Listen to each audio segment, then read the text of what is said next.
We need marijuana.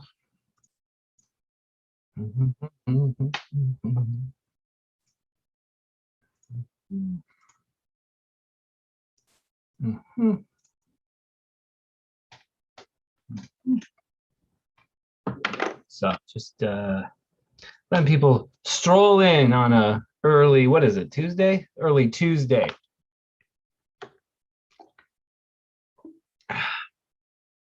One exclamation point today, because A, this was already talked about last night, but maybe some people missed it. And B, you know, one exclamation point does the trick. But the final clue in the poem, as confirmed by one Forrest Fenn, was discussed last night.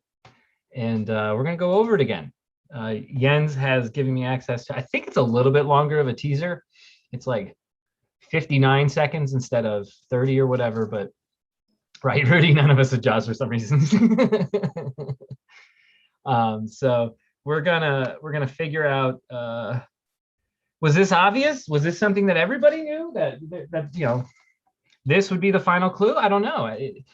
Watching chat last night, go get your weed. Everybody go get your weed. Yes. Watching chat last night, it seemed like some people were like, wait, what? That's the final clue? I wish I would have known this yesterday. Like, so I'm interested to kind of see reactions here once let's analyze it. I mean, let's really take a minute and analyze it. So I'm going to let any others casually stroll in here, basically Adam Foddy. But yeah, Gallatin, a little lunchtime surprise for everybody. I figured all you hard workers trying to struggle through the workday could use, you know, a little pick-me-up. Alan, before we get into it, I actually have a thought about that. What's the point of the last two stanzas if the final clue is look quickly down your quest to cease? I wonder if the final two stanzas are necessary for okay, so every letter in the alphabet is used except for the letter X, right? Maybe he needed those final stanzas to complete that motif. There's a few motifs going on with the poem. That could be one of them, where he needed those last couple of stanzas because he wanted to make sure every letter but the X was used.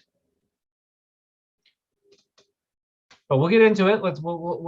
Let's play this. We're gonna play this a few times. Let me see if this works.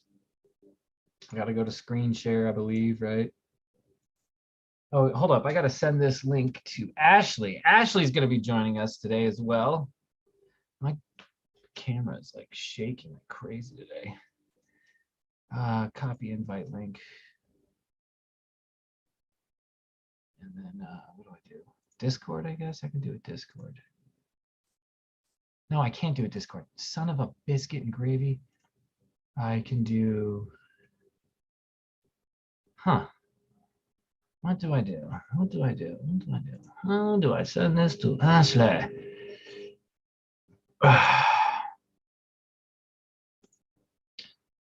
Ah, silly sauce, man. What the heck do I do here?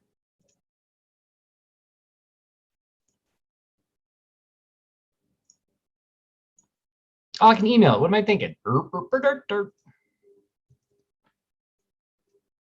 Sometimes people, sometimes people.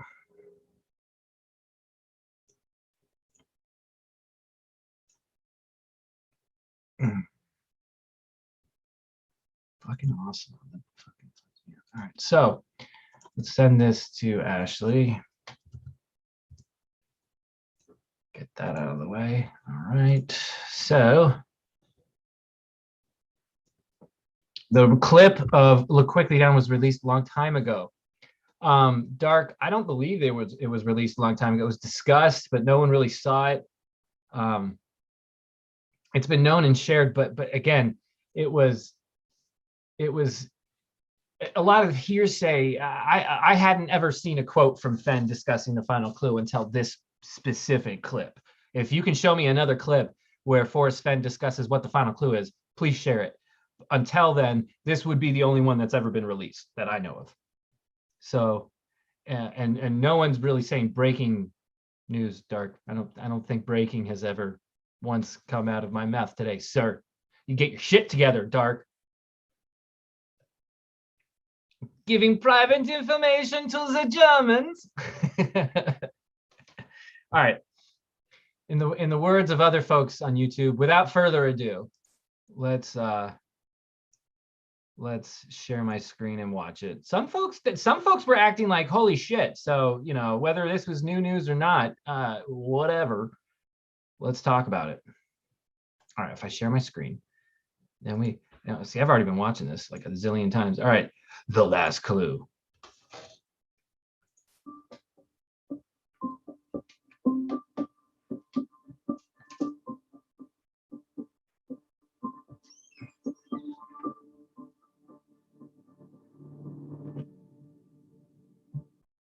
You said the first clue is warm water sports, but you never said what the last clue is. No. Well, it doesn't take a genius to figure out the last clue. Look quickly down. Your quest to cease.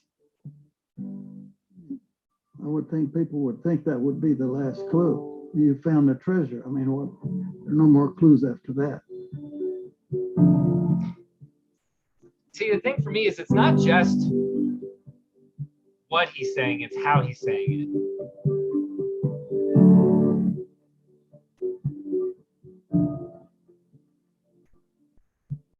It's not just like, okay, like duh, but it's okay, duh, with like an attitude of like, okay, duh, with facial expressions that are like, okay, duh, like, duh, guys, how'd you not know this was the final clue?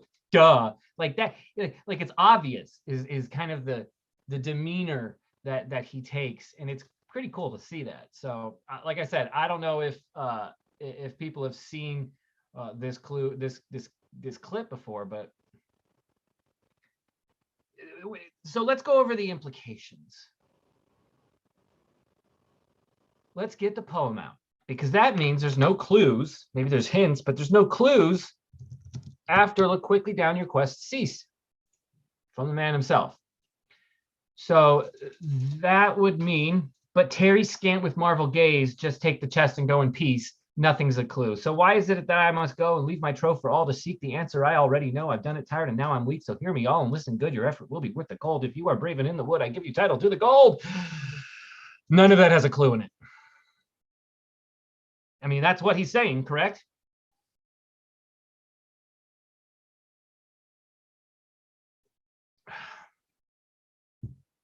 I mean, I like it that he brings it with begin and cease, right? Begin, end, start, cease. It has a nice bookend to it. So of course that'd be the final clue, right? Again, this is something that I see from the chase community a lot, where people go, duh, we've already known about this. I'm not talking shit right now, but like, correct? I think I hear someone popping in. Is that Ashley? It is Ashley. What's up, babe? Where are you? I like it that he brings it. You gotta mute or something. Yeah, I'm sorry. Hold on. There you go. Oh, you muted you. Just mute the YouTube stream. Yes, no clues in stanzas 5 and 6, but I think those help you with the clues. Right. So here's a tricky question. Are the hints in the book? Yes. Is the poem in the book? Yes. So are the hints for the clues also in the poem?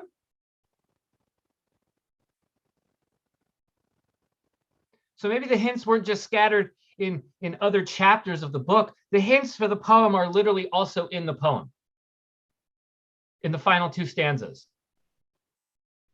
So you're saying you think that after the last clue, there's hints that help you decode the clues prior?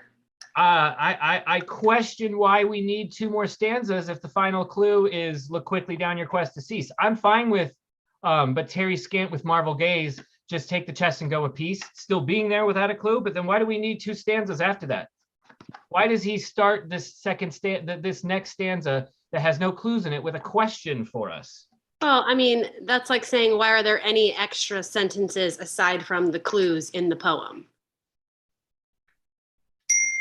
Part of your job is the narrative, figuring out what the clues are, right? Yeah, That's true. But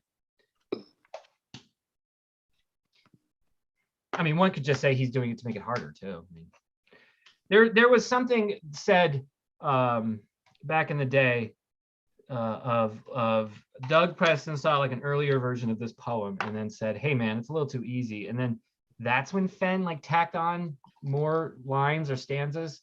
So maybe the poem ended, "Just take my chest and go in peace," and that's it. And he just added, "So why is it that I must go?" just for the fuck of it. I mean, listen, writing a whole book about yourself. Stop it, Kat. You keep doing that. He keeps wanting to sit on this computer. It's annoying. Literally, he was over here sitting on it. Yeah, I mean, come on. He was a little bit into himself. So yeah, he wrote whatever he wanted. He wrote books about himself. He published his own books. Like, who does that? Someone who has ulterior motives. So you don't think that that was enjoyable for him to write this poem and do it any way that he wanted, however he wanted? No, I think he self-publishes because he wants complete and utter control. And if he wants complete, why wouldn't you want complete control on your treasure hunting book? It seems ridiculous that you'd give any control to anybody. So it's just, I look at the beginnings of what it took to get this thing going, and that control seems to have disappeared at the end. It makes no sense to me. So, you know, just even looking at the construction of the poem insinuates that there was intent and control here. Why would he end the clues with 2 stanzas to go? It makes no sense to me. So unless there's stuff to be used. Okay, so if it ended, look quick. What's the last clue? Look quickly down. Your quest to cease. Down your quest to cease. Okay, so you would be happy if that's how the poem ended. That's it. No, I'm fine with, but Terry Scant with Marvel Gaze, just take the chest and go in peace. I'm fine with still using that and it not being a clue. I'm fine with that. I'm fine with any of it, to be honest. So that's me. Oh shit, I gotta do. That reminds me, I gotta do fantasy lineups. Yeah, like 5 of them. Nothing crazy. I can talk while we do that. Yeah, I'm just saying, you know, I think it helps tell I think just part of his story. Well, it's interesting that after the last clue, the next stanza starts with a question. So does that question prompt us to understand the clues better? So why is it that I must go? If we understand why he must go, then we understand the clues better. But then he tells us the answer. He already knows he knows the answer. So why is he asking us a question that he already knows the answer to? Sorry to like ramble here, but like I'm thinking 12 things at once. I also would wonder if, you know, the way that, like you said, the way he responded in that video that Jens shot was, yeah, that's the last clue, you stupid idiots. It wasn't, and don't interrupt me. It wasn't, oh yeah, that's the last clue, but there's hints afterward. You know? Yeah, but he also takes he takes a big line between clues and hints. So in 2019, does he need to say, yeah, man, that's the last clue? Of course it's the last clue. And there would be hints afterwards. He doesn't need to say that there's hints afterwards. He's distinguished the difference between clues and hints. Just because all the clues are done doesn't mean there isn't also a hint, right? And I think that's what maybe some of us are having an issue with here. Could hints have also just been in the poem? We didn't even need the text of the book because the poem gives us everything. Isn't that what Forrest says? It's all you need is the poem and a map. Well, this is where last night we were having issues, like talking on K-Pro's stream and whatnot, like poem purists versus needing the book, or you need too far to walk, or you specialized need knowledge. Once in a while, specialized knowledge. Like, where does it stop? I was told I need the poem and a good map. That's it. And maybe the book. And haha, maybe because that's just because the poem's in the book. Fine, whatever. I'll read the book. It came with the book. I'll read the book. But I shouldn't have to buy any fucking thing else to understand how to solve this poem. That's just me. Okay, so then maybe with that mindset, all the hints could be, or enough hints at least, in the poem for you to decode the clues, right? I want to know why we would ever think that hints would be in the other parts of the book. Why wouldn't hints be in the poem itself? How else are you getting to a precise spot from the poem if the poem doesn't fucking help you know that you're in the right spot? Yeah, The poem absolutely. needs to fucking help you at some Yeah. point, in my opinion.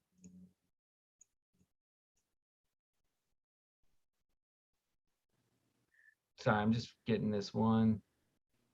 Is this guy playing or not? Well, don't mess up Not- like you did yesterday. Right? God almighty. Was that Monday? It was Monday. Yeah. Yeah, it was yesterday. last night. Is it Tuesday? Wow. Um, Well, so what was the overwhelming consensus in chat after this was released, this last clue? Did people already figure that out, or were they surprised? Because I Well, I missed. think I think people are actually saying right now that, like, oh yeah, we knew this for a while. Like Dark was saying that. Like, and some people did, but some people certainly did not know this. Yeah. So it wasn't published. It wasn't like common knowledge or anything like that. What about you? What did you think?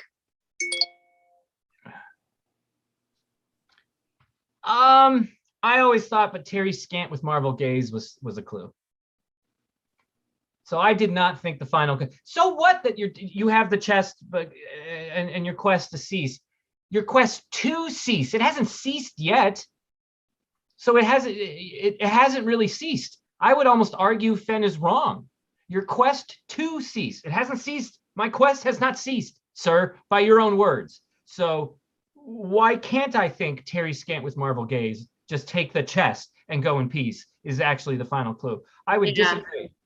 I would disagree with the man who wrote this poem about his poem. I mean, honestly, because let's say you didn't, what if a poem or the clues took you to a place where you had to look down and then you had to take one more step further to go and retrieve the chest based on where you looked down and saw it? That would make sense, right? Look quickly down your quest to cease, and then the rest of it, the end would be just take the chest, right? Because that's when you actually physically have the chest and it's over. All these people that say, here's why I say that.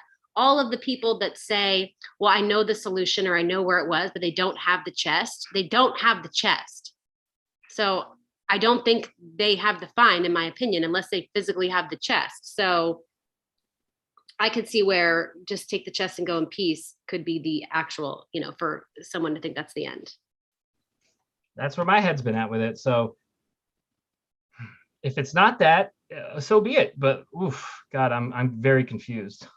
It confused me, honestly. It literally confused me. I'm not sure quite what's going on anymore, because I also liked everybody. There was a 9 sentences, 9 clues theory that felt nice and succinct for me as well. And it kind of seems like some of that, all that's getting thrown out the water, or getting thrown out. Getting thrown up with the whatever the phrase is. I saw someone write water high and it fucked with me. Don't throw the baby out with the bathwater. That's probably what I was thinking, but that doesn't work with what I was trying to say. That's okay. I got your water reference. Rudy is saying the Terry Scant line links you to the hint in TTOTC. I'd like that. That's perfectly fine by me. How? I'd like that though. Before you quickly look, one's eyes are closed. Like you're just saying, like blinking, like you're open your eyes are closed and you open them. Is that what you're saying? Like a blink?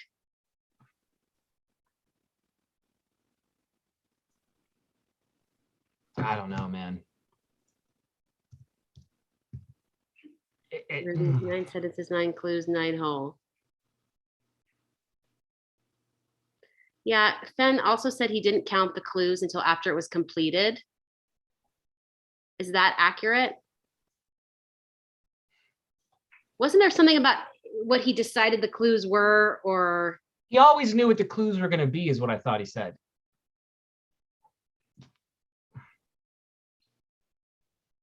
I feel like I have a vague memory of something about not knowing until it was done, which was going to, maybe not. I could be wrong.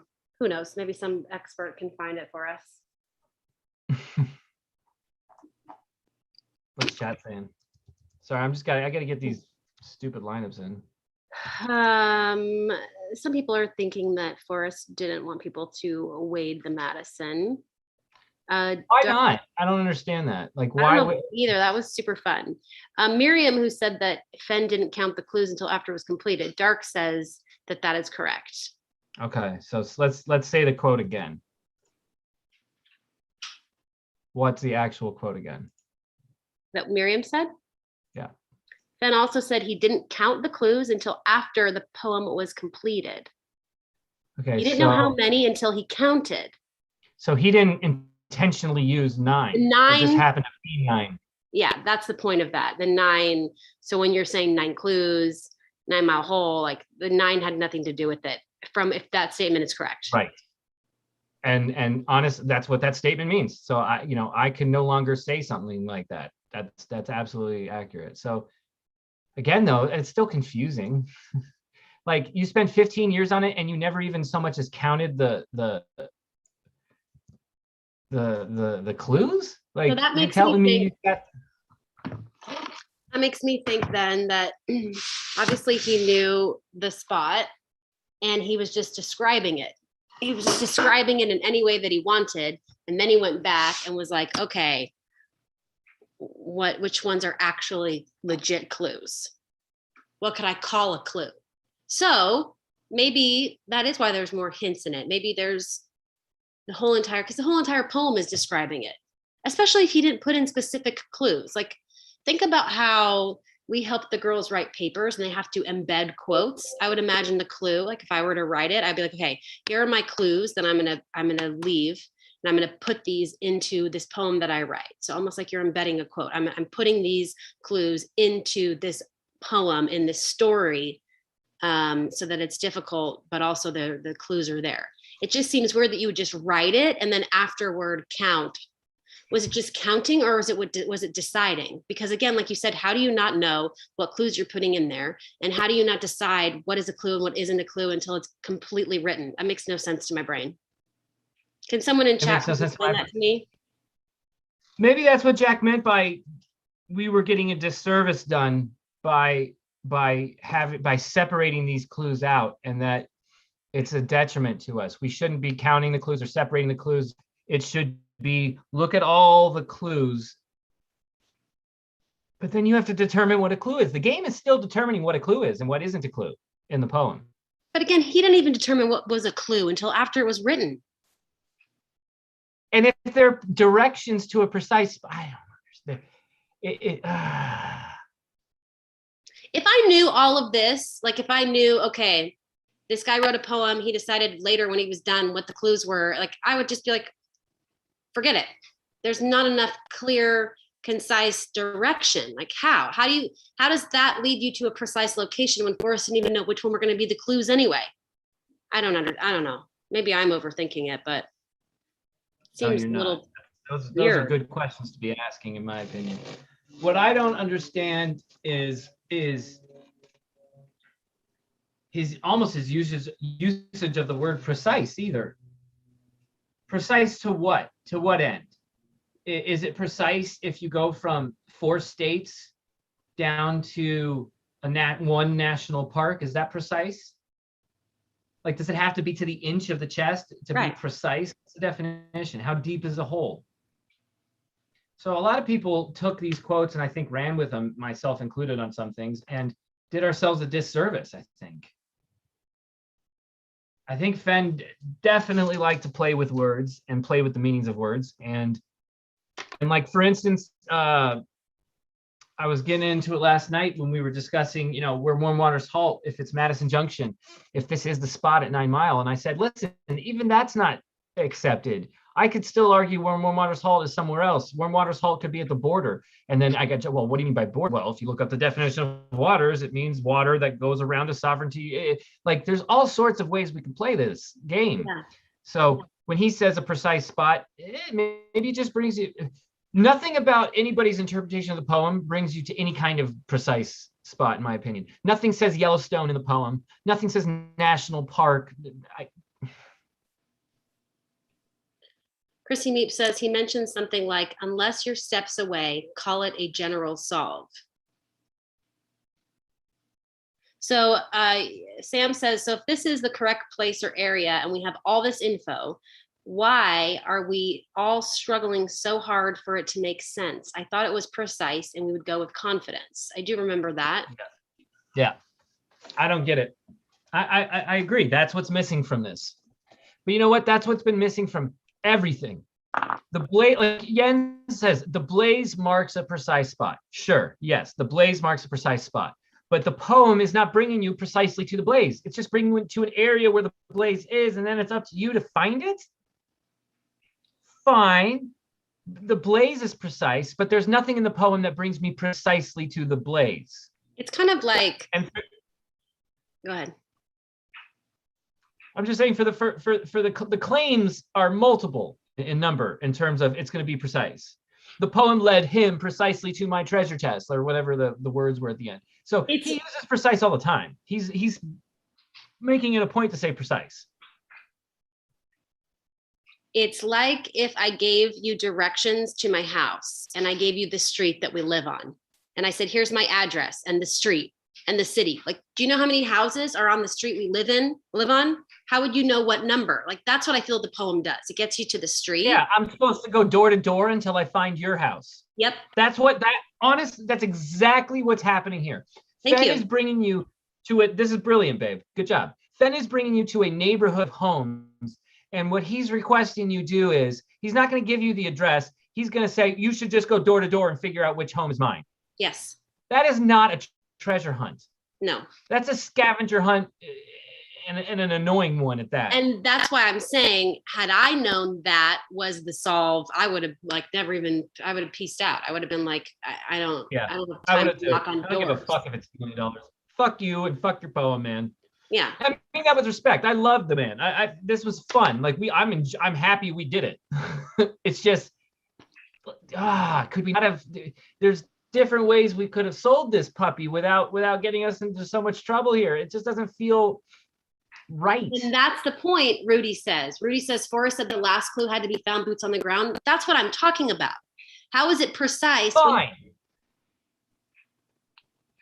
But how is it like when you do all of the searching, right? And then you go and then you what? Like I said, then you just go and walk and search until you find that last clue. Like, what I would prefer, fine, take me to a general area, but then the whole point is to reread the poem once you're in the general area, and that leads you on your own little journey. Fine, but I just get there and I'm just supposed to look? No.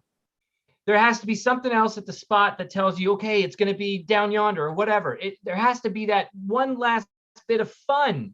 Grid searching an area is not fun. No. That's what archaeologists do. You want us to just be archaeologists? Is that what he's saying? He wanted us to be professional archaeologists and do a proper grid survey? no, he hated that. He hated the whole field. So why would he do that? It's almost like it could be a fuck you to the people that are the grid searching community, the archaeologists, the methodical people, the people that he detested. It's almost like a fuck you to them, saying, here you go, I'll give you this where you can make yourself crazy grid searching and doing all of that when you're going to miss the actual precise location. I'm not saying that that's true because no one can figure it out, but I'm just saying, I don't know. Anything's possible at this point. I agree. Rudy says if you find the blaze, then you found the precise spot. Agreed. But again, go back with my analogy here. The blaze is the correct address in a neighborhood of homes, of 500 That's homes. It's my analogy. It's my analogy. Fenn has sent us to a neighborhood of 500 homes and is saying you need to go door to door to find the right one. There's no hints or tricks or treasure hunt to find the right house. So you don't have to literally go to every home. You can just go right to the right one with confidence. And that's not what's happening. And then Dark, did you read what Dark said to you? Yeah. Rough. But you know what? My teenage daughters all want to be Dolphins cheerleaders for Halloween because they have cute colors. So we're sticking with it. We don't care if they lose or win. We just like the teal. Okay? So no more of that. You can't get to me with Dolphin talk because I just like the colors of the team. So. Gallatin, you had to search the area until you had to search until the area was exhausted, in my opinion. Damaged blaze would have thrown a monkey wrench into the works. I'm fine with all that. I'm fine with all that. It's just that, again, you had to find a damaged blaze by grid searching. So not only am I looking for a house with an address on it, the address on the house is broken. So I don't actually see the full address of the house. Not only is it some of the numbers. Yeah, like not only is the address of the house covered, the address of the houses next to it are also covered. So you have nothing to even compare. It's so nonsensical that he would send us to a section of forest and go, okay, now grid search it. None of that speaks confidence or precision. If you like those colors, scoop up a little Seattle Kraken jersey. That's a hockey. Are they teal as well? I'll check it out. The poem literally says you need to have found the blaze. That means you have to search for it. I mean, you can found anything. You found the treasure chest. It still means you had to solve things in order to find it. You found where to begin, where warm waters halts, right? You need to find that. You need confidence to stay in an area, yes, but I need a confirmer to give me confidence to stay in an area. I need something, not just, ooh, this looks right. That's not confirmer. That's not enough to have me stay in one specific area the whole time. I still say we're missing something from the poem that Jack got or whatever got, and the solve to the poem is a big fuck, aha, oh fuck, aha, oh fuck, aha moment, and none of us have it. I mean, James says, Fenn sends you, he's going with our analogy here. Fenn sends you to the development and the house is so obvious that when you're in the development, you will find it. That is the blaze. Was so obvious, if it were up, you would be saying or going right to it, right? I get that. That's interesting. I like that. That's a good counterpoint. Okay, but then don't you feel like we would get some after this is over, we'd get something like, hey guys, if the blaze was only up, you all would have found it. That's what really fucked you up.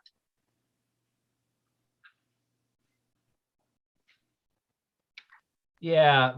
It's too convenient for me that the blaze was destroyed. Not only was the blaze destroyed, but the blaze was like the one thing that you needed. That's the one thing you search for that leads you to it. It's ironic. And why would the one thing that you would need for a treasure hunt that Fenn wanted to continue for many, many years, why would that one thing be ruined or be destroyed or have the ability to be destroyed? Wouldn't you think you would like kind of plan it a little bit so that that one incredible, spectacular clue can't be destroyed or isn't easily destroyed? I don't know. I have to agree. It's the equivalent of saying, hey, I spent 15 years on this treasure hunt, but here's this shitty ending. Hey, here's this poem that leads up to this big important climax of finding a blaze, but I really didn't care what this blaze was too much, so that it could have been destroyed by nature within a couple of years of this thing. So joke's on you. Sorry. Yeah, it feels off. It feels wrong. Why wouldn't you make the blaze or the one thing like a fucking river that won't be destroyed, that's going to maintain and be there? Why would it's, I feel like Fenn goes, yeah, okay, you cross the river and all of these things, it will never be destroyed to come to my blaze, which what I did, you guys, was I took a stick that I found and I stuck it in the dirt. That's the blaze. But like, careful, because if someone steps on it, like it could be destroyed, but whatever. It doesn't seem like, or that's intentional. And it almost felt like Jack starts to insinuate that it's intentional, that this blaze gets damaged, in a sense of not like that he damaged it, but just that he knew it would get damaged eventually and was okay with that. He wanted that to happen. He wanted the hunt to become more difficult. In which case, if he wanted the hunt to be more difficult, then these emails we're discussing, like the ones last night, I gotta go, if you got an email from Forrest Fenn, just do the fucking opposite, because he's lying his ass off. Because everything is showing that this man wanted this thing to last longer, not shorter. So why would he give anybody hints? He would literally be giving you hints that would take you on wild goose chases so that nobody would find it? Because anybody who thought they got a hint wants to think that they got a hint because it means they're special. Is that what it's really about, is we want to be special? Okay, 100%. Forrest chose me to get a hint because of my life and my story and whatever about me that's different than everyone else. I think if people got to honestly answer without fear of getting judged, I think that would be the answer.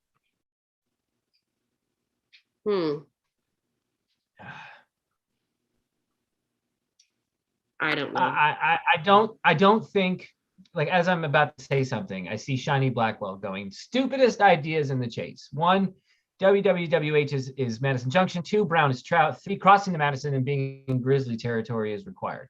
So Shiny, a few things here.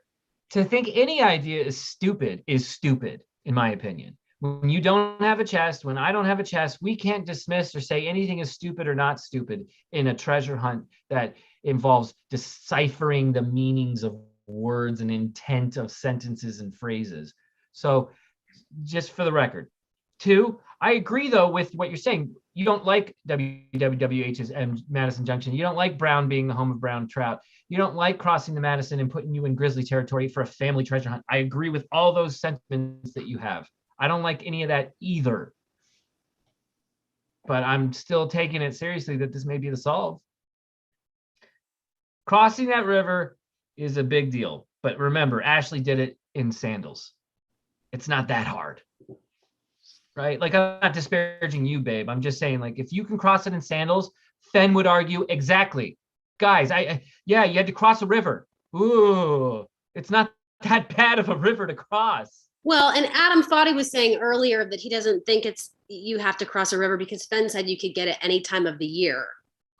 I would argue. I need to see proof of that. I need to see proof of that quote. And by the way, let's remember what he said. If you knew exactly where it was, you could get it any time of the year. Okay, you can still cross that river in the wintertime if you want to. It'll fucking suck. I guess you could do it, but if you knew exactly where it was, sure, go get it.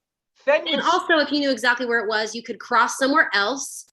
Right, if you really wanted to, whatever the situation is, you could figure it out and you could go get it if you knew exactly where it was. And this is what Fenn would do. He would take a question and use it against itself. Like, here's the thing. You could helicopter into a location. Right. If you knew exactly where it was, you could helicopter in. But that's what Fenn is thinking. And you're not thinking as the listener to the answer of that question. But he's thinking that, and he knows his outs. He knows it's like crossing his fingers behind his back. That's what he's doing with all this shit. Yep. And by the way, this is the same dude who said, turn off your engines until springtime. Shut your engines off till spring. So he also said, don't search year round. Is that because Yellowstone is closed in the wintertime and they open up in the spring? I don't know. Or is it because, he's just cutting out 6 months of the year of people not searching so that it can continue and extend longer and longer? Why would he call a search season? Why does it have to have a season anyway? Isn't a search season the whole year? Seems like he liked the idea of a search season and an off season. Jens says, Treasure Warriors, crossing the river in April, May compared to June, July is a huge difference, but still feasible, at least for most people, I guess. I agree. We were there in June? We were in June, and it was rough. We weren't comfortable doing it. It was cold. We felt nervous.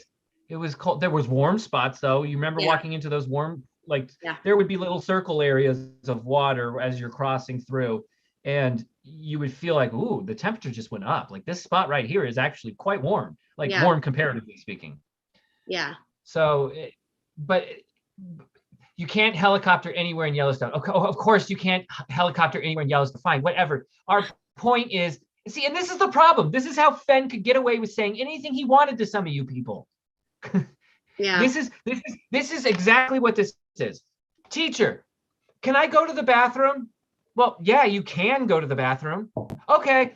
No, I didn't say you could. I'm saying, yeah, you hypothetically can go to the bathroom, but not in my class. You have to wait until after the bell rings. That's the difference. That's how Forrest would speak to you guys. Yeah, like a teacher talking to a student. If you don't word your question correctly, he will use it against you. And sorry, 99% of you didn't word your questions correctly, and he used it against you. The thing is, you'd have to think about your question, and you'd have to ask it to yourself, and then you have to pretend to be Fenn and be like, how could I get myself out of this question? How could I talk my way out of this question? How could I answer this question without giving any real information? And if you have one of those questions, well, then you need to change your question again. You need to keep changing the question until you can only get the yes or no answer that you're looking for. And that's just interviewing one-on-one. You have to ask the same question different ways. And Fenn knows this. Remember, if you were trained in the CIA, you know how to do an interview. Saying. You know how to answer questions. But back to the Madison, I will say, yes, different times of the year will give you different crossings, but not that different. When I went back in August, it was, I remember standing there, you guys, Jens, you were with me. I remember standing there going, shit, man, this ain't much different than fucking June. In fact, I think June was a little calmer on the current. The water level might have been up a little bit more, but the current was much easier. The current was stronger in August. So yes, hypothetically speaking, sure. Yeah, the current's easier, but again, we don't even know when Fenn hit it. Why couldn't Fenn even tell us when he hit it now that the test was found? Why couldn't we find even that out? Like, okay, guys, so now that it's found, I hit that thing back in August of 2010. Blah, blah, blah. We don't even Here's the get thing. that. I don't know. Maybe it's just different kinds of people. I'm horrible with surprises. Number one, I can't really keep surprises. I'm terrible. But number two, like once I finally keep the surprise and then you figure out the surprise, I want to tell you all the details. I want to tell you how long I've been hiding it, when I figured it out, how I planned it, how I hid it. Like, you know, he doesn't care to give us any information whatsoever. And he knows we want that. We all love the same movie, and we just want that director's commentary for the DVD. That's all we want. Just give us the fucking commentary. Tell us how you put this shit together. It's glorious. That's how you secure your legacy, man. This is way too much magic shit and hiding stuff and wanting to be secretive for secretive's sake. It's nonsensical. I'm angry, babe. Galaxy says Fenn also had to protect the idiots, the people who had no business being in the wilderness. Do you think that he felt some kind of responsibility for that, and he would say things to try to prevent dumb people from ultimately doing what dumb people are going to do anyway? Yes and no. Because he also said this quote, and I fucking love this quote. We don't drain the pool because someone drowned while swimming. We teach them how to swim. So, yes, did he try to protect idiots? Sure. But at the same time, I don't think he felt like it was his responsibility to. That's not on him. No. If you don't know that you should cross the river slowly and carefully, you shouldn't be crossing the river. Now, if you cross it slowly and carefully, does that mean, oh, you shouldn't have to do this for a treasure hunt because you have to be careful doing it? Just be careful doing it. That's hat, babe. That's my hat.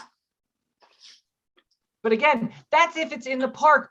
I'm starting to wonder if we're just all being led astray here. It would be a very, very convoluted and purposeful ending meant to make us think it was in the park. But again, why would he email anybody to stay near this fucking area when he doesn't want this treasure hunt ending anytime soon? And remember, 2013, he's giving a hint to her. This makes no sense. 2013, it hasn't even gone off yet.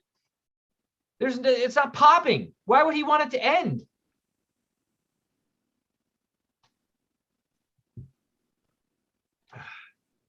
Jack emailed me and said, I did not have to go there to understand or see the blaze. He said he didn't have to already knew that, but then if so, why did he wander 25? DS, I'm going to need more info. Jack emailed saying basically he did not have to go there to understand or actually see the blaze. So, because he already knew the blaze and understood what the blaze was before going there. Is that what we're saying? I don't know. Anyway. Galaxy 2 chess. I think the ending is going to lead us away from where this is. I'm starting to wonder. Ben, do you believe it was found in Wyoming by Jack? Well, listen. If I'm starting to question some of this, I'm starting to question all of it. So I don't even know if Wyoming. I don't know. I know there's people like way down in New Mexico, like who would be cheering and going, yeah, fuck yeah, New Mexico. I'm not saying that either, though. I'm just going, I don't know what's going on. The dude said in court, Wyoming, but I also say the dude would lie in court. So So what, he said Wyoming in court. He knows he's gonna die and at some point, and he's not gonna have to face ramifications for perjuring himself over a treasure hunt. He knows that. Of course he can lie in court. Miriam, I think this is going to sound as funny as what it looks like. Let me see here. He told her to go to Hebgen. He told her to go to 9 Mile. He told her to go to New Mexico. He told her to go to Wyoming. He told Caper to go to New Mexico. He told Cynthia to go to Wyoming. This was his MO. Yes, agreed. He said a lot of things to a lot of people. I would agree with that. However, if any of that overlapped with the actual location of the chest, oof, that looks bad. Albert saying Forrest wouldn't lie in court. Oof, I disagree. I completely disagree. Depending on the context, I think he would lie in court over his treasure hunt that he says fuck you to the government for. As he's nearing 90, I think he absolutely would lie to the court. Like, what does he have to lose at that point? Right, babe. What does he have to lose? It reminds me of the old guy in the squid show we're watching, the old man that has the tumor. The Squid Show, that the #1 show on Netflix from like South Korea, a bunch of people like playing some reality show, but like the stakes are for death. Can you believe we're even watching a show or reading subtitles all the time? That's not even something we would do. I love it. Fucking hate it. But you know what? We're still enjoying it. It's fine. But look, I think in the same way I ask people, stop saying you're 100%. I also need to go, just because he says Wyoming doesn't mean Wyoming. This man, this was a treasure hunt. Something weird is going on, and it's starting to make sense that something weird's going on, if that makes sense. Hey, look, it's starting to get sunny out. It's been cloudy here for the last 2 or 3 days. It's been nice, actually, being cloudy. We get sun 380 days out of the year. I'm aware there's not 380 days in a year. Shut up. People asking Forrest too many questions ruin the thrill of the chase. Yeah, but Forrest put himself out there for those questions to be asked. He liked it. This was it takes two to tango. I think both Fenn and the community fucked up this relationship after about 5 or 6 years. I think Fenn made himself too accessible and the community took too much advantage of it. And the net result was psychopaths breaking into his house, Fenn pulling back out of nowhere, yet still being cryptic, yet still and then all sorts of drops on the internet with those scrapbooks. I think the chase was starting to become something else, and I think Fenn was trying to stop that from happening at the same time wanting to just say fuck it all and stay out of it. And that conflict led to no resolution. And either Jack found it after that, and that's what we're stuck with, and that's why we get a shitty ending, because by this point, Fenn doesn't even care to give us the good ending, or this isn't the only ending. I mean, we're talking about a dude in the earlier versions of the book who put his phone number in here, as Miriam says. There's no phone number in my version, maybe the one I buried in the state of Colorado, but there's no phone number in there. I would love for someone. So he obviously changed his mind. Say again, babe? I would love for someone to find the book that you hid. Yeah, I know. I hope someone does too.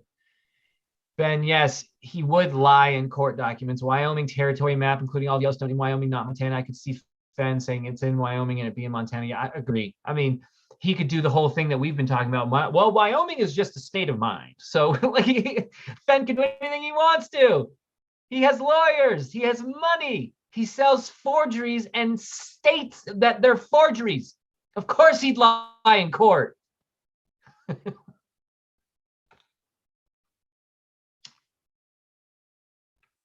So why the fuck have I spent so much time in Yellowstone, babe? Well, you like the great outdoors. I do. I get like a bolt of lightning right up my ass as soon as I get into West Yellowstone. It's just like, yes. I mean, we've driven time where it's been like 3 days straight of driving into West Yellowstone. I've driven a time with Jens where we took back and forth turns to get there quick. I've done it both. I've done it tired, but I was never weak. As soon as I get there, I get like an adrenaline rush. And did Albert call me the Fox News of the chase? Albert Camus, do you want to get de-wrenched, bruh? Maybe that's my fault too. Maybe I'm being the Fox News. because you're a hot blonde? Because that's what Fox News does. They just have hot blondes come on and read the news. Well, because then can I have hair and wardrobe, please? Your hair Appreciate looks it. Thank you. breathtaking as it is right now. What do you need hair for? That's how you do it, boys. I want someone else to do it for me, babe. That's all. You Mm. want to do my hair? I don't know how to help you there. But I gotta say, you know what? Let's watch this trailer again. Let's just do it again. I just want to do it again. Let's get back in the mindset here. Hold on. Let me quickly go to this. Share screen. All right. The volume up. Okay. Look at that camera work. Look at that shit. That's why I wanted to help Jens out.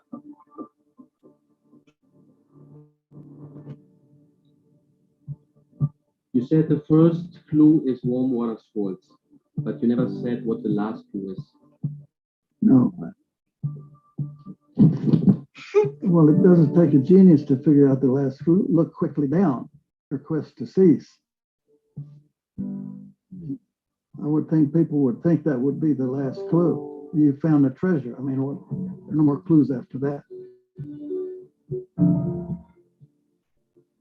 Look at those eyes.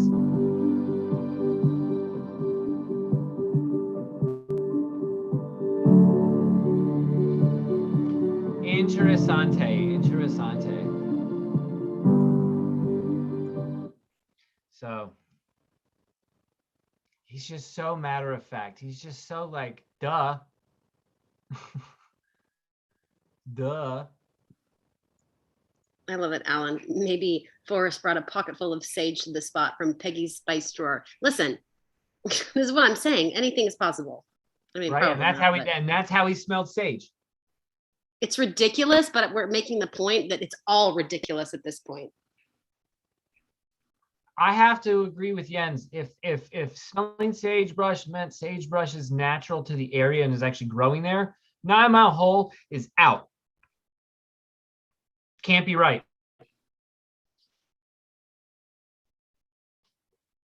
I know that sucks to some of my fellow 9 Mile Hole people, but I will say this, and I'll get on record right now. If the sagebrush comment is the truth from Forrest Fenn, then 9 Mile Hole cannot be right. There is no sagebrush there. I thought maybe there was sagebrush across the river on the side where you park, but I confirmed it with Jens there isn't. So, Czar, what's a general location of where you buried something in Colorado? Colorado, Czar.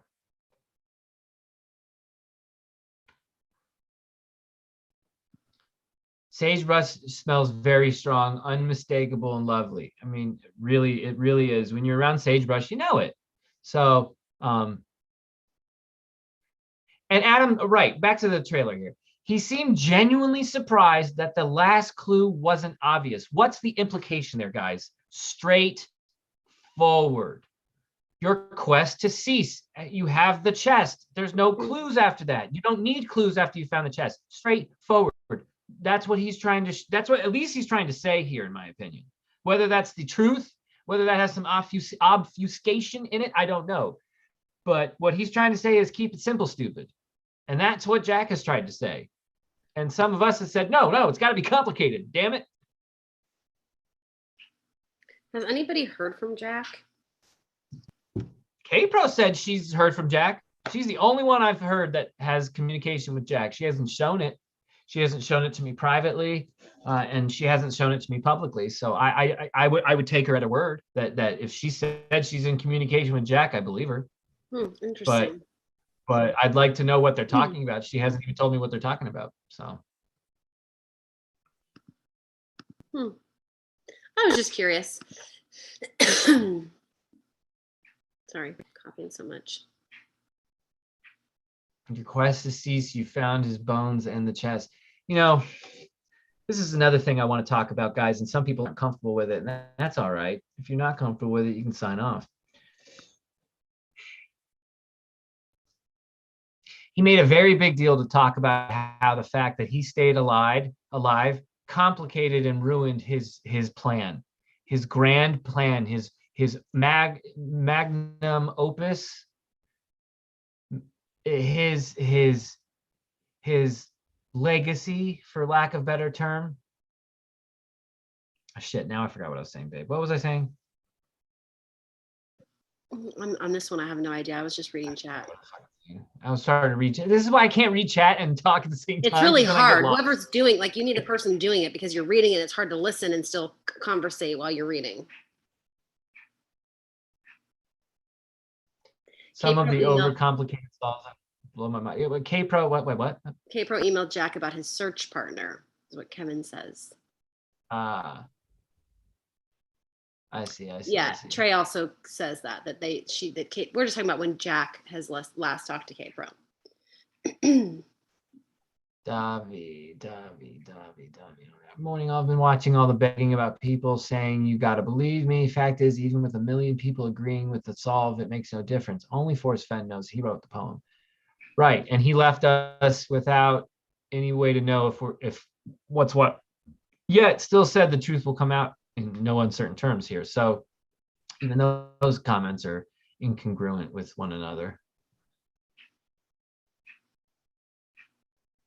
Oh, I was referencing the suicide. Yes, that's right. I was referencing the idea that maybe Forrest Fenn here fulfilled what he said was ruined about his plan, his grandmaster plan of laying his bones with the chest.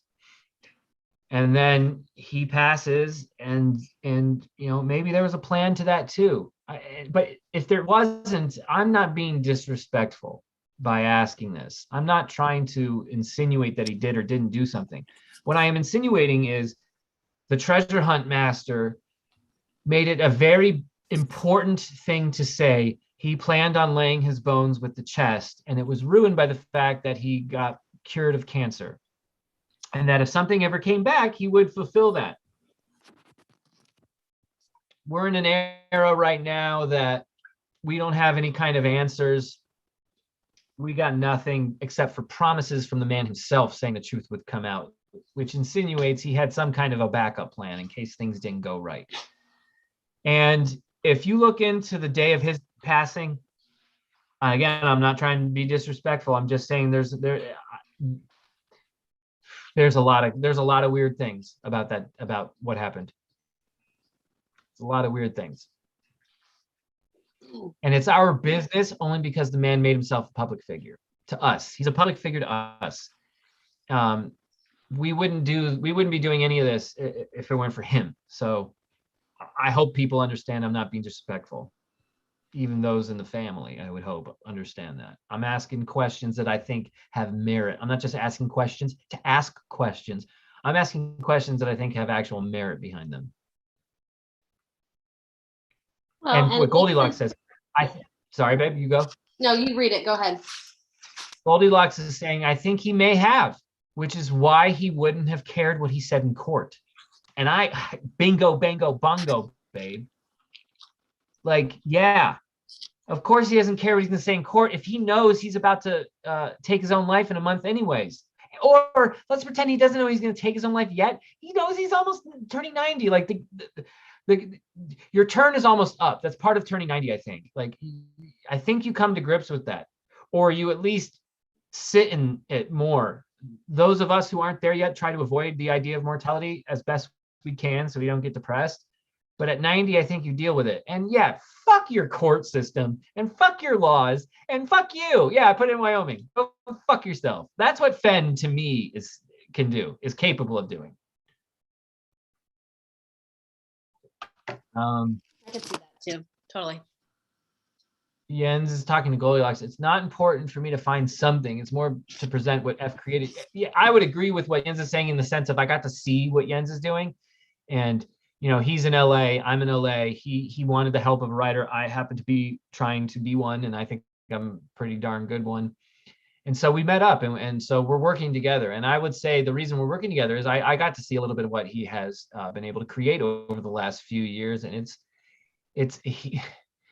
I'm not sure what you said to ask about finding something, but I would say what he's presenting is not just 9 Mile either, guys. I've heard rumors or comments of like he's just in 9 Mile, just like the other crew. And The other crew might have just been in timeout. I don't know. Again, like I've said, the more people doing reconnaissance and documenting all this and filming it, the better. But from what I understand with Jens, he had been everywhere, and he and I went everywhere. My God, we were driving all over the place together. So it's not just one spot. I think he follows the stories of the people that have been inspired by the man himself. Maybe I'm speaking out of line, but I think that's pretty close to the truth. Then we got into, Miriam says he wrote his own obituary. Okay, I need more information on this whole Medium article thing. Did he write the fucking Medium article or not? I've heard rumors. Let's just get it out here. Did he write the Medium article or not? I've heard he wrote parts of it, but I'm with you. I want to know the actual correct answer. Even if he wrote parts of it, a big X, thumbs up. The only acceptable thing that I can think of would be, okay, you're the finder of the chest. Congratulations. This is in their meeting. Eventually, I'm going to pass away. And when I do, I've written parts of what I'd like to be known public to the community. What I'd ask of you as the finder is that you kind of publish this at some point in time for me. And the finder goes, yeah, absolutely. It'd be an honor to write an article about you, blah, blah, blah. But then he needs a writer to find his chest for this to happen, right? What if it's Joe Schmo who doesn't know how to write at all and doesn't care to write, doesn't want to write? And Forrest Fenn goes, I want you to release this as part of an obituary eventually on medium.com. Like, do you see how this gets convoluted? I almost wonder if Forrest Fenn either writes all of it or he writes none of it. This only parts of it makes no sense to me, because now he's reliant that he's going to have a finder who can use the bits that he's written and interweave them in a huge long narrative for an obituary and a treasure find announcement. It's too convenient that he has a writer who finds the chest. Actually, this is fucking nonsense. So did he write any of this article or not? Because we need to know that. It's either all or nothing to me. But can't anyone post on Medium or release a statement anywhere, honestly? Yeah, but that's not the point. The point is whether it was supposed to be released on Medium or on yahoo.com. I don't care. The point here is, if Fenn had anything to do with that thing a year before the find, then this was planned. We're just living in it and experiencing it, taking formation. But this changes the game entirely if he had anything to do with writing that Medium article. And I know it's been circulating. I've heard this rumor for a while. I have just gone, I can't do anything with that if no one's going to step forward. Someone has stepped forward. How do we prove it? But I haven't seen it. Yeah, well, there's an email. Let's see the email. The email is unproven, as Rudy says. Let's see the email. Because that's the only way to know. But I'm taking it serious enough to the point of I want to know what the fuck is going on. And again, I the people who won't believe that Fenn had anything to do with this and see the email once it's provided, then they'll go, okay, well, he only wrote a little bit of it. So what? You know how you see how the goalpost moves? I'm kind of predicting the goalpost move. So what? Are you kidding me? And not even so what? It's so I refuse to accept that he even wrote a little bit of it. If he wrote some of it, he wrote all of it. End of story. End of fucking story. And if you wrote all of it, we're still in the game here, in the sense of what the hell's going on. Is there a different ending? I don't know. But again, there's been no email proof. We have not seen proof of it. We need to have proof. And at this point, if you're going to make that kind of an accusation, you almost have to come out and prove it. Yeah, don't you think you would just release the email then at this point? Like, let us see it. Goldilocks says, the fact that she won't show the email says it all. Why not show the email? If you're going to actually say what was said out loud, you should be willing to show the email too. Right? Who has the email? Some woman named Pam. I don't know who this person is. Oh, okay. We don't know her. She said it on Brutal Truth, I believe. Okay. Yeah, we got to see the email. Got to see the email. Luli's here. Luli, what's up? Help us out here. is, I have no idea who this Pam person is. Like, what are we to believe here? Is this Pam person someone to be trusted? Have they screwed around before and claimed things that weren't true? Like, what's the dealio? Right?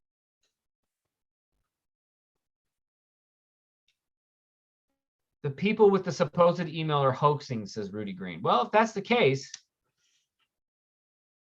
that would explain what's going on. And then Fenn had nothing to do with it. But we have to accept that all possibilities are still on the table. I don't like it when we just dismiss shit outright. So even if it seems silly, we're gonna fucking investigate that shit. We're gonna get to the bottom of it and figure it out before we move on from it. That's how I approach shit, babe. Well, Miriam, do you have a contact for this Pam? Maybe you should reach out. Shit, man, get Pam on this show right now. Let's do it. Yeah, let's give us her info. Let's call her. Send her the link. Oh, I don't want to call. I don't want to bother her or anything. I extend something to her and say she's by all means invited to come on and speak her piece.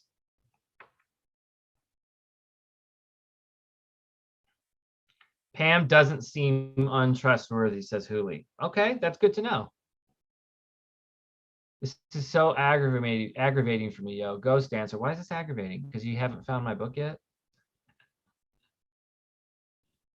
Adam says, Pam, by all accounts, is meant to be trustworthy. Oh, shit. All right, so both Adam and Hooley, which I respect the shit out of both those people, and both those people are saying this Pam person is absolutely has no reason not to be trusted. That we can trust what this person is saying.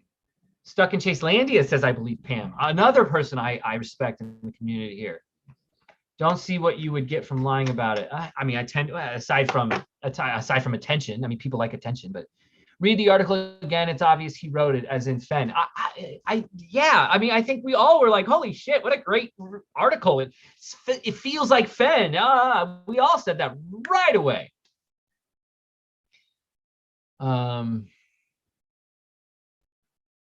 I'm just saying, I think that it does mean that it was planned and it was thought about, but he could have had it written and prepared to just have anyone who found it release it. That's a possibility. Then why take credit for it? Why not just release it as his words? Because there's something in that he doesn't want people to initially know that came from him. Then the game is still afoot. If he's still fucking around, then there is still a game going on. And thank you, Forrest Fenn, but you caused that. Like, I'm sorry, Forrest Fenn's family, but he caused it. When Shiloh jumps into someone's channel and talks about the chase after a veil of just, we don't deal with this, like we don't negotiate with terrorists, fine. But then once you jump in, sorry, something weird's going on.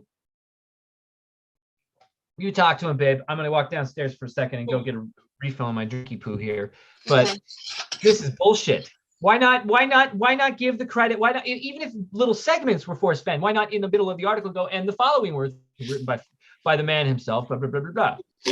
Rudy is saying Forrest didn't write the Medium article. Why is this a question? Because somebody is claiming that Forrest did write parts of the Medium article, and there's a lot of people in the chase who are saying this person is trustworthy, Rudy. So I can't just say, no, Forrest didn't write the Medium article. There is someone claiming that Forrest specifically states he did.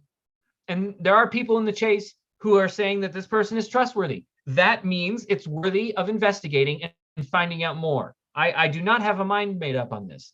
And if you do, Rudy, that's fine, but I'm going to keep looking.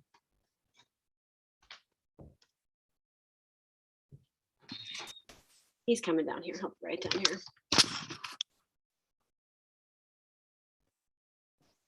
There's another promising Homa Brown candidate called Eagle's Nest Hole near Fenn's former secret fishing hole near Slow Bend. There you are. What up, boo? Hi. I gotta go in a few minutes. You got to go? Yep. What? I gotta pick up the boys. Sucks. There's a video from Pam about the email. Where is this video? Have you heard of this? I have not. Are you reimbursing me for my drinks you're stealing from me? Yeah. Okay.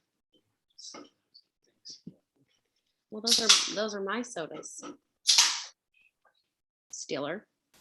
You're worse than the kids. Rudy has a fair point. We have not seen the email. However, Pam does seem trustworthy and sane. Adam says that. Everyone, like, how does everyone know this Pam person? And that's why I'm saying to Rudy that, okay, we haven't seen the email. I completely agree. It remains unproven, but we can't just say it's also not true as well. Yeah. It should be investigated. And where is this hillbilly hound says there's a video? So I need to see this video. Email me the link. Oh, it was shown on Susie's channel, Adam says. Okay, well then maybe Ben reach out to Susie. Can we post it? Someone, let's ask Susie. Can we get Susie in here and see if we can go to her channel and just play it live? I think Susie was in here earlier. I saw her. Susie, are you She still in was. here?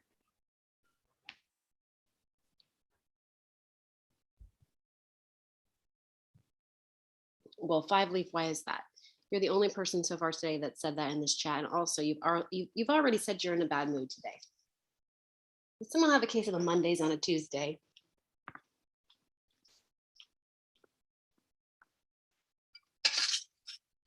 Just made a snack for my kids when they come home.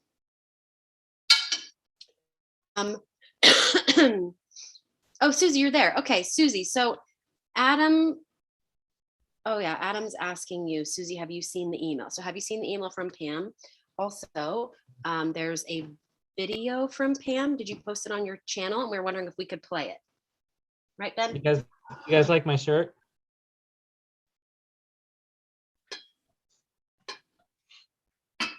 So much Yellowstone now everywhere. That was from Target. They have such cute stuff. Hello, WB. All right, so ask It's a Susie. Target t-shirt. Yeah, okay, so Susie, I'll just send the link. All right, hold up.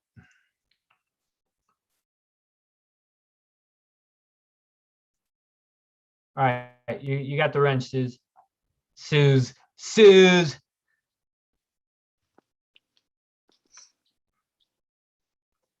I did get my lineups on time, didn't I? Oh my God, this is a bad trend if I didn't get my lineups in. If I didn't, I'm gonna stop doing this game. Oh, I did. How about that?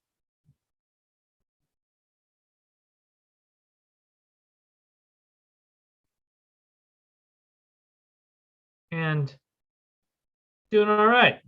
Anyway. Yeah, let's get the linky poo. If you can do the linky with the timestamp embedded into it so we can just click and go right to it, that'd be dope. But otherwise, we'll figure it out. This is important stuff, guys. What's everyone's favorite 90s movie? Quick, in the chat, go.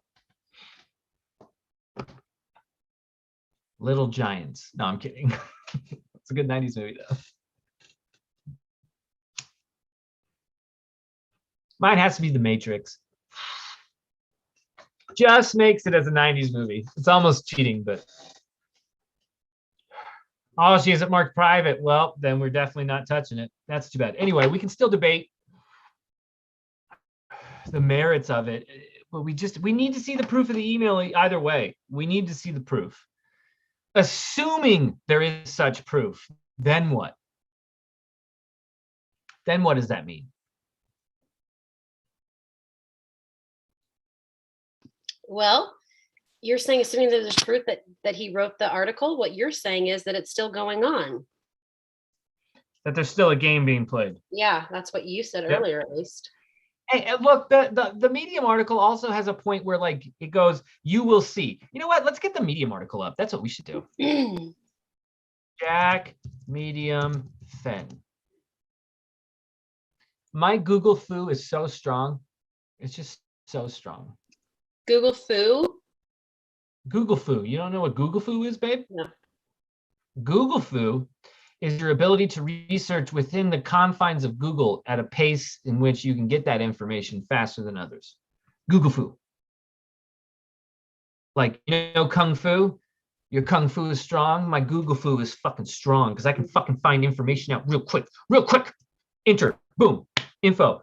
Oh, click. Ah, got it. Google foo. It's a real thing. You're looking at me like I'm crazy. You know that, right?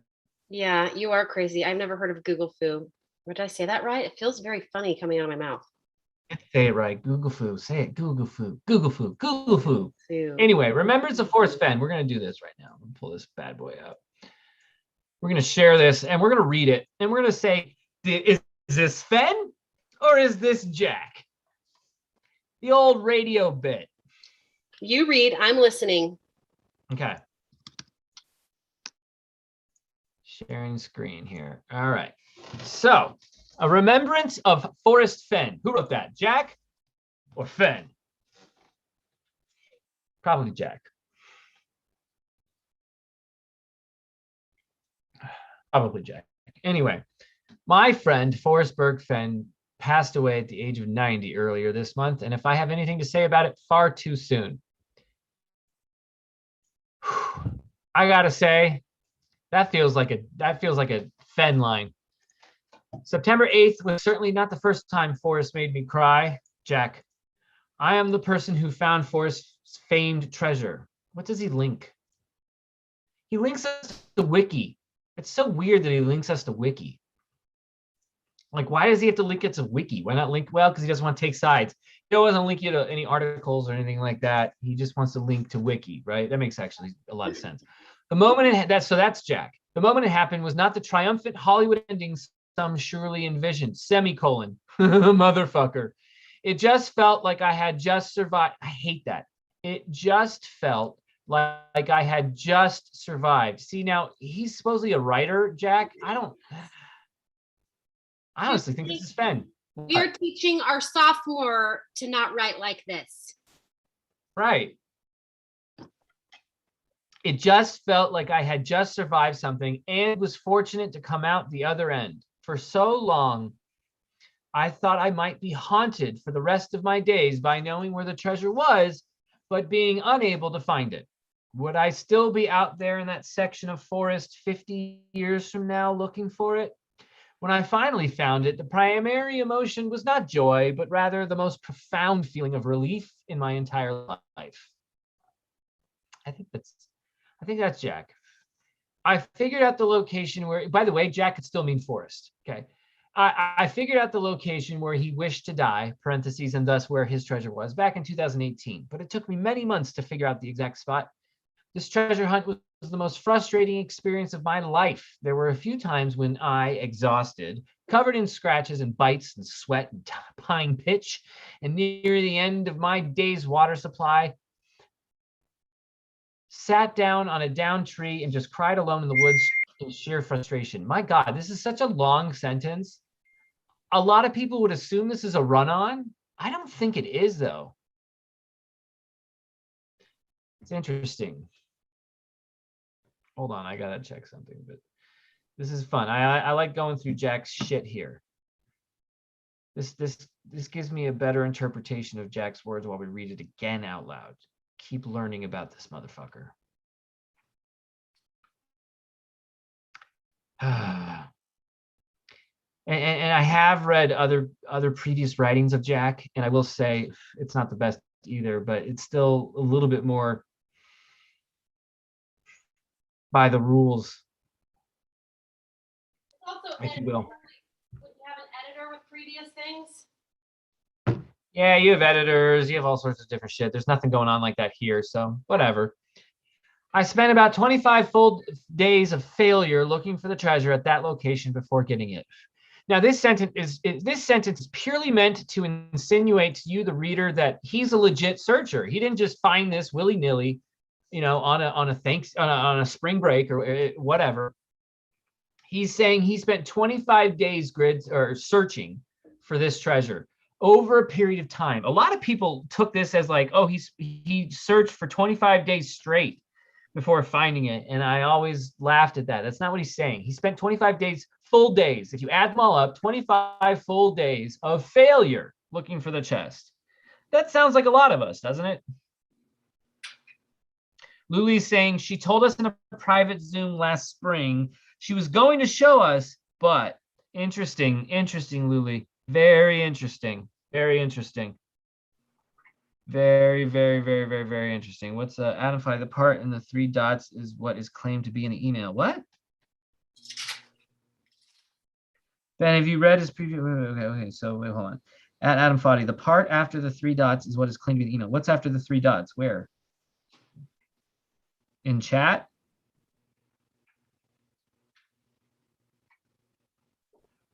I'm scrolling through chat here. Oh, Brother, We're Out There was an amazing movie, but it was 2000. Yeah, so it doesn't count. I don't know what Trey's talking about, the 3 dots, but okay. Adam's saying okay, so he must know. She's now beholden to the Fenn family, says Luli, but she's trustworthy. Interesting. This is very interesting. Huh. All right. Anyway, when I got back to my rental car, like, why tell us? When I got back to my rental car after the find, I put my hands on the steering wheel and bawled my eyes out. Then I remembered Forrest said that the person who found the chest would either laugh out loud or start crying. Again, I still think all of these were hints, especially when I first read this. I realized he had been right and started to get annoyed that I still couldn't stop his quotes from popping into my head even after the chase was finally done. These are not paragraphs, by the way. This is like new age writing. I laughed at myself for getting annoyed. Then I realized I had just fulfilled his other premonition about laughing out loud. Ugh, I don't know. You know what I find interesting here about this picture of the chest? What? Well, firstly, he said it was basically up to the lid in dirt, correct? Yeah. I don't know. This looks fairly clean. There's no coloration difference. The lid looks the same color as the rest of the chest, as if it was all exposed to the same amount of light for the same amount of time. The lid and the bottom of the chest should be 2 different colors, and they're not. And I find that very suspicious. Speaking from someone who's done this before. Yeah, I could see that. It's always bothered me, to be honest. I could totally see that. I don't like it. I really don't like it. There's something wrong about this photo. Tremendously wrong. I just can't put my finger on what it is, aside from the idea that, listen, the bottom of the chest should look different than the top of the chest if it was the way it was described to us, which we later find out with Dan Barbarisi's book. Now, this is the problem with investigating here. We don't know the information until Dan Barbarisi's shit comes out. Then we go back to this and look at this photo. Yeah. But most people won't. We're going back to this photo, and this does not match the description of, oh, I found it with just the lid. That means it was in the ground for a while, over time, 10 years, slowly getting deeper and deeper into the soil. The bottom of the chest should be less colorized and oxidized than the fucking top. You would think. I mean, it's just physics. Yet in this photo, and again, it's not, this photo isn't enough to determine, but in this photo, the bottom of the chest, even with the shading going on, looks the same color as the top of the chest, and I call shenanigans right there. Anyway, in the weeks after, I still couldn't, yeah, but hold on. I just thought of something. What? Look at the Jaguar. It also looks so clean too, like he had already cleaned it. That doesn't make sense to me either. No pictures in this chase make sense to me, if I'm honest.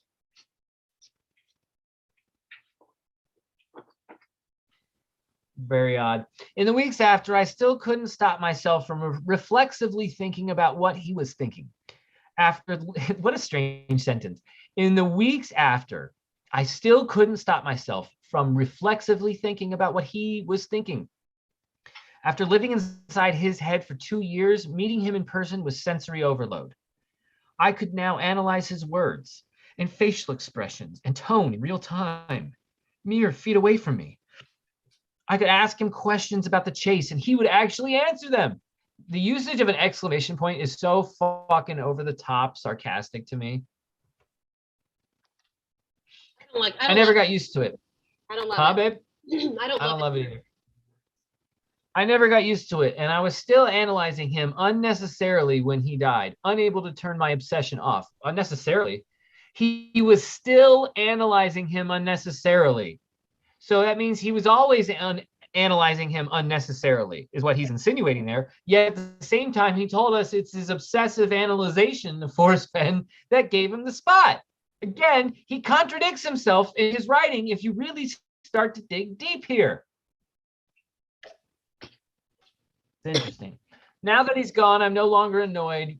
Those Fenn quotes are still rattling around in my brain. Wait, now that he's gone, I'm no longer annoyed. Those Fenn quotes are still rattling around in my brain. His words live with me and every searcher out there for the rest of our lives. Can't argue that. I spent a couple more days crying after Forrest passed. He had meant so much to me. Oh, shit. What? I see what we're saying about the 3 dots. Okay. All right. Fair enough. I spent a couple more days crying after Forrest had passed. He had meant so much to me in such a short time, and I had so much more I had wanted to ask him, the kinds of things that were just better done face to face. For weeks, he had wanted to fly me back to Santa Fe to spend more time with him. He even tried to convince me to move there. But circumstances out of our control made it more practical for me to come later. I had never met Forrest until this June, and it was destined to be our only time spent together in person. But I'm thankful for the time that we did have. When I met Forrest, I told him I hadn't been sure I would ever get to meet him. The treasure was just too hard to find. He told me with a big smile that he always said it was difficult but not impossible, and I had proved him right. So now we're saying the words after these 3 dots are now from Forrest Fenn. Is that's what we're saying here? Why wouldn't that be clarified though?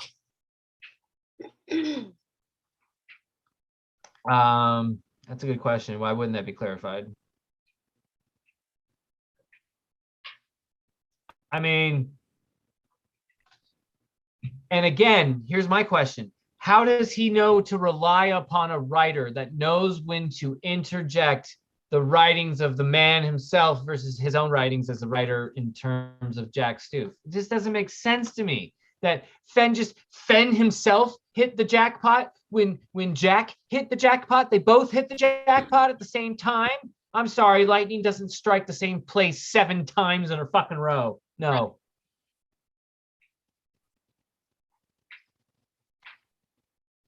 Forrest Fenn was born in 1930 in Temple, Texas, a poor student who disappointed his educator father.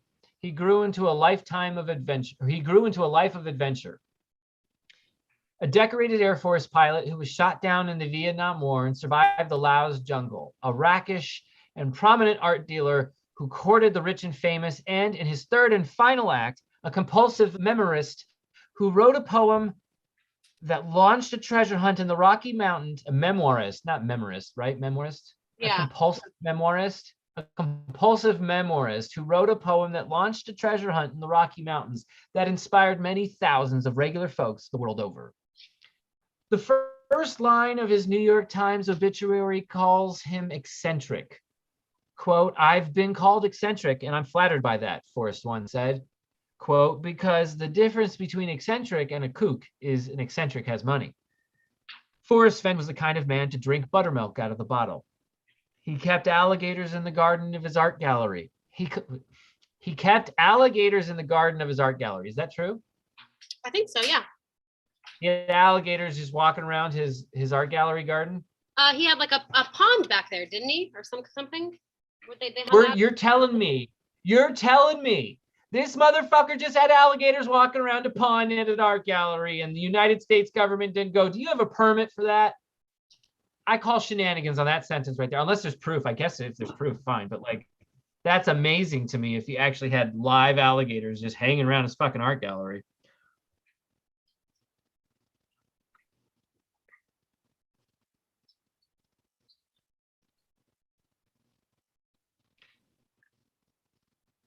The first line, okay, wait. Forrest Fenn was the kind of man, he collected run-over soda cans as pieces of found art. He doesn't tell us about this doesn't talk about the bottle caps. This talks about the run-over soda cans as pieces of found art. Mm-hmm. He loved books and language and held on to words like cream that apparently nobody but he still used. He went into business with former Texas Governor John Connally, the Johnson and Nixon confidant who was wounded by the magic bullet in the Kennedy assassination, to sell Elmer de Ories? Who the fuck, Elmer de Ory? Famed fraudulent masterpieces as fraudulent masterpieces. Forrest once shot a mountain lion and leapt down into. Okay, see now we're getting into fucking Chuck Norris stories or you know Kim Jong Un stories from North Korea. Oh, Kim Jong Un once got a hole in one and did 55,000 push-ups in one time. I'm not trying to be racist. I'm just doing the movie, The Interview. Right. Good, But it's the same shit. Forrest once shot a mountain lion and leapt down into a canyon, grabbed hold of the top of a tree, climbed it down, and tied the carcass to a rope so we could lift it out and get a $50 bounty from the Cattlemen's Association. It's ridiculous. It's so over the top.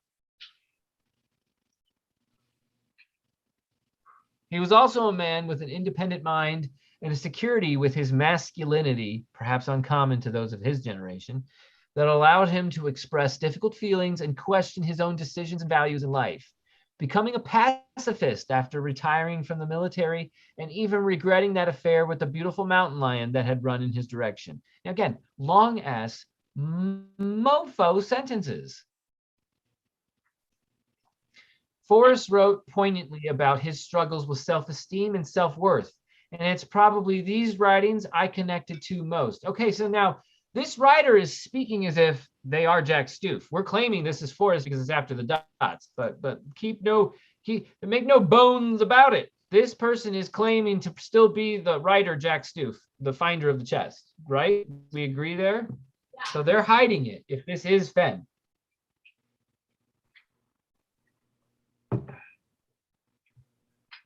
Oh, so he did have fucking alligators? Holy shit. Named Beowulf and something. I think he really did have alligators. Oh, yeah. That's ridiculous. Oh, that's funny.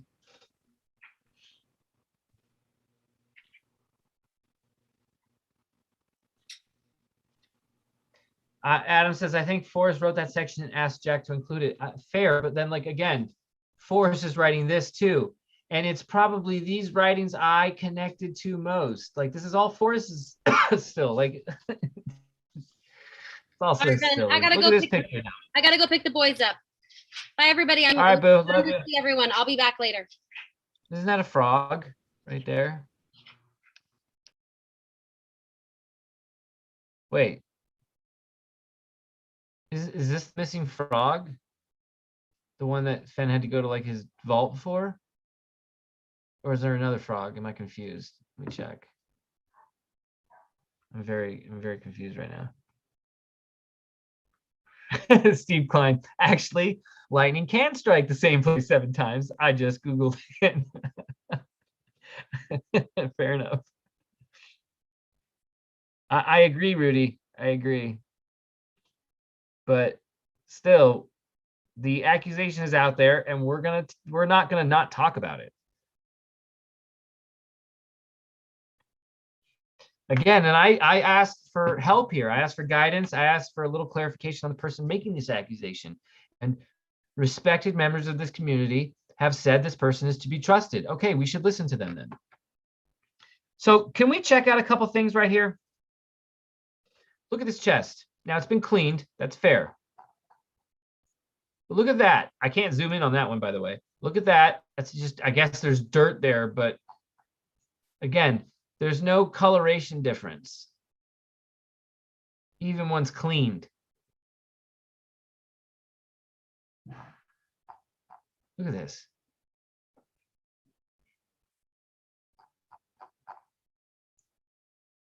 Man, I don't know, kids. Sometimes I just don't know. Shenanigans abound.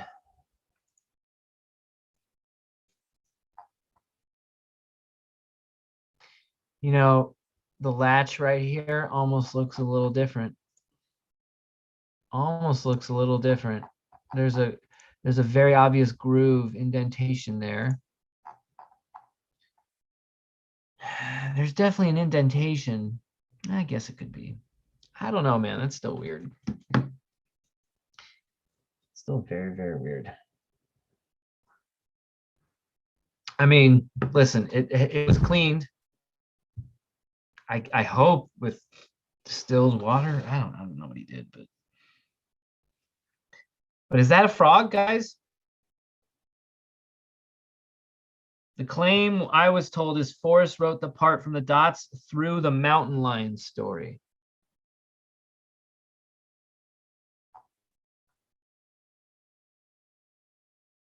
Okay, so right here. And then it ended with poignantly. Oh, here we go. Confirmation bias. I see what you're saying. I see what you're saying. Huh. He was also a man with an independent mind and a security with his masculinity, perhaps uncommon to those of his generation, that allowed him to express difficult feelings and question his own decisions and values in life, becoming a pacifist after retiring from the military and even regretting that affair with the beautiful mountain lion that had run in his direction. And then Jack takes over here. Huh. How would he know the first line of his New York Times obituary calls him eccentric? He just knew that would happen as well. So that means he knew what the New York Times is going to do.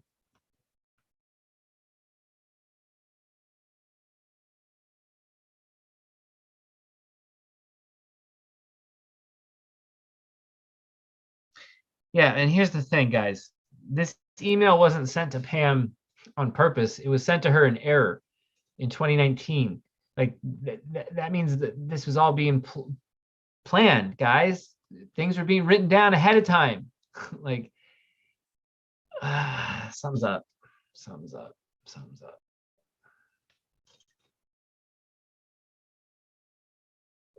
In the few years before I had heard of Forrest Fenn, my confidence in myself had been totally destroyed. I like to think it aided me in finding the treasure.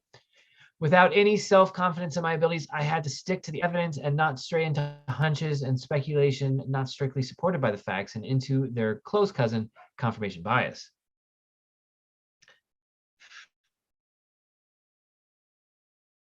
Knowing the exact spot on the globe where a person would like to die is a weird intimacy to share with a stranger. But the experience of figuring it out and proving it beyond a reasonable doubt provided confidence that was intoxicating to me. And perhaps helping me regain that belief in myself will be Forrest's greatest legacy to me. In the outpouring of love Forrest received from his fans after his death, it was clear he knew just what to say to make people feel special. For me, it was soon after I told him I found the treasure, when he let me know, completely unprompted, that he thought I was a genius. Few human beings peak as octogenarians. Octogenarians. For most, old age is a slow dimming of the light, but Forrest fought against that. At 80, he attracted a large audience for the first. See, no, I feel like we're back. I feel like we're back at Forrest now. What do we think? What do we think?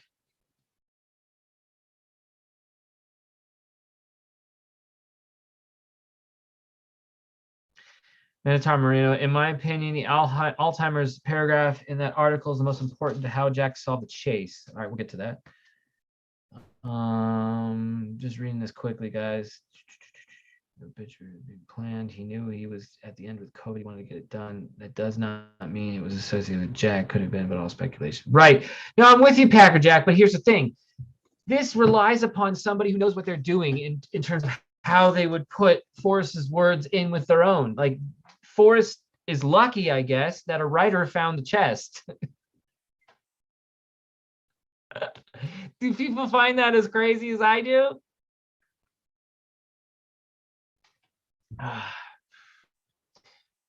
So I think we're back at where Forrest is. Maybe we're not. Few humans peak as octogenarians. For most, old age is a slow dimming of the light, but Forrest fought against that. At 80, he attracted a large audience for the first time in his writing career. And in the next decade, as he continually dealt with the passing of his peers, he made hundreds or perhaps thousands of new friends, treasure searchers he met at gatherings and sometimes in his comfortable museum of a home.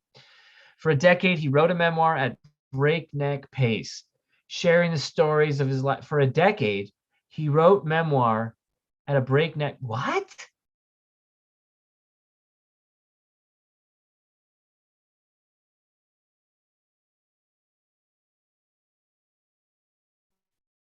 See, now look here.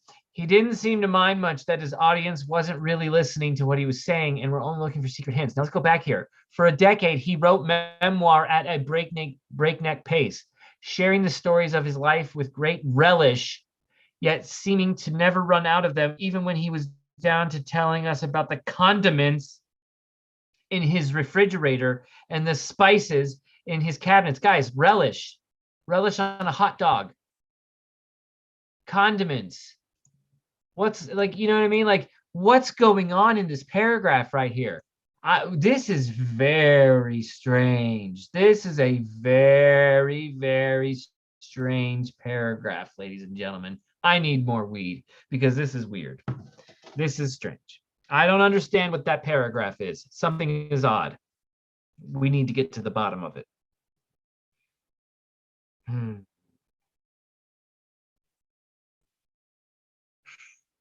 10 years is not breakneck speed. That's slow as shit. What is going on here, guys? This is not all is as it seems. Certainly not.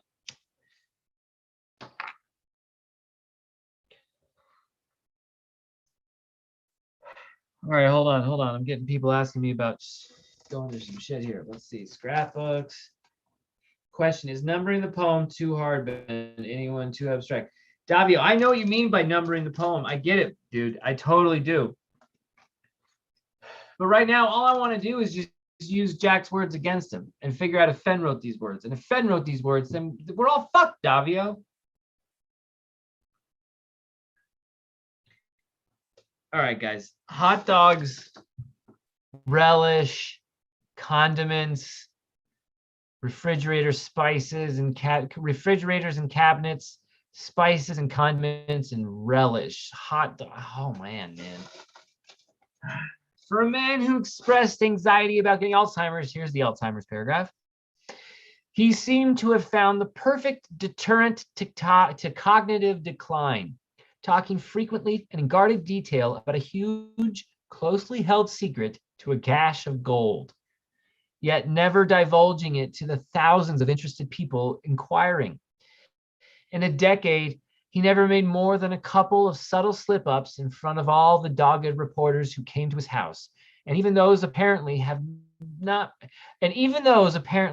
been caught by anyone besides me.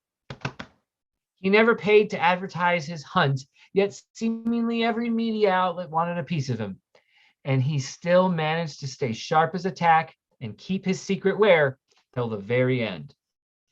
Whew. All right, so yeah, there's a lot to dissect here too. These two paragraphs alone is just like, whoa, Nelly. He wrote memoir. He wrote a memoir. He wrote memoir. He wrote memoir at breakneck pace. That's what? Could be a typo. Fine. You would think he would have reread this 100,000 zillion times before posting it, but that's just me.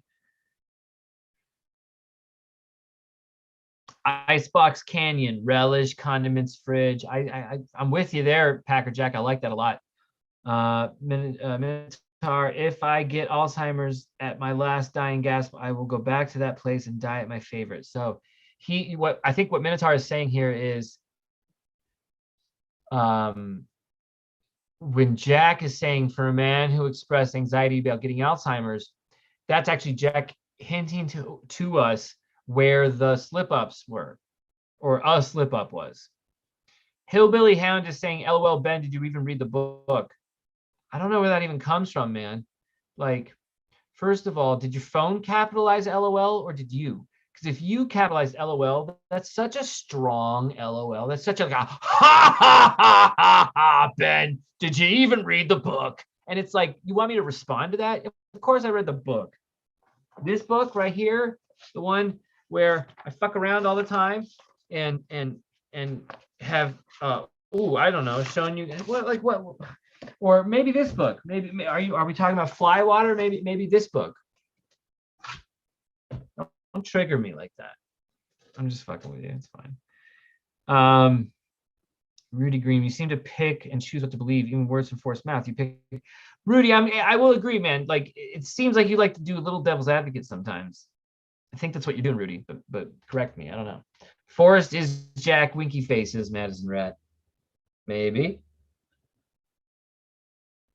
Jack is under contract, says Davio.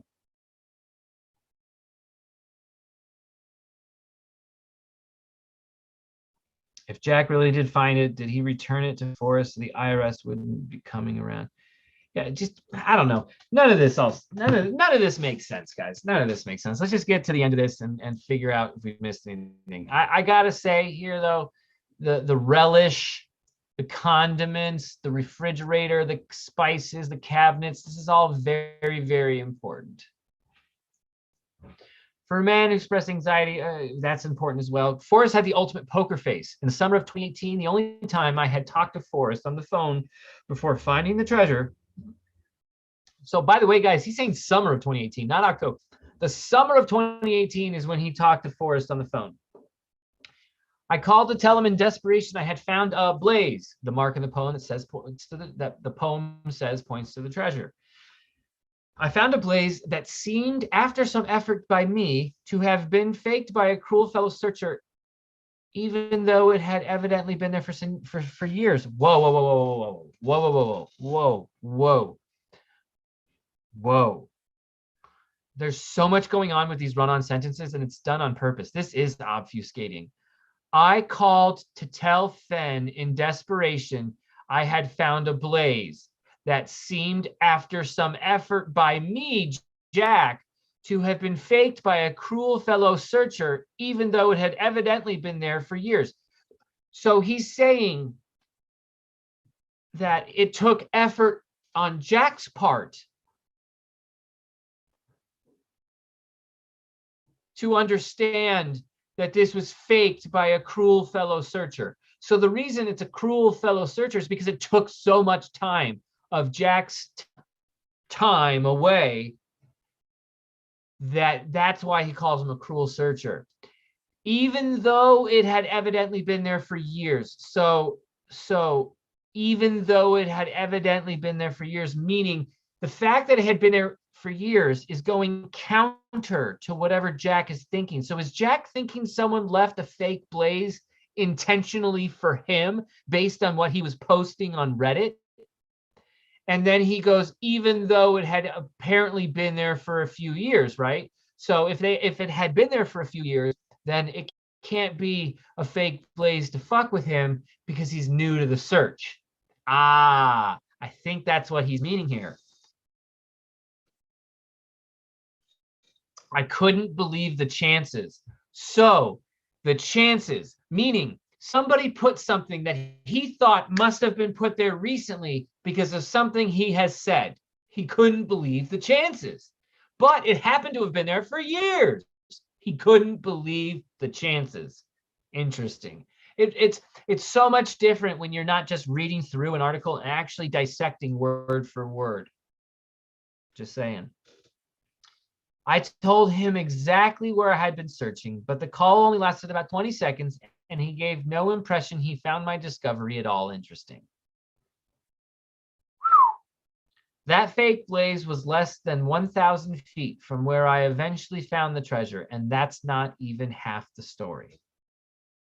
So it seems to me, Ben, that a cruel fellow searcher is someone who recognized something that Jack had talked about online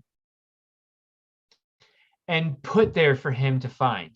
And he finds that cruel, except then he finds that this actually had been here for years, so it couldn't have been at him as an attack. So what are the odds of that? That's crazy. So, ooh, man, that's fucking intense. That's interesting right there.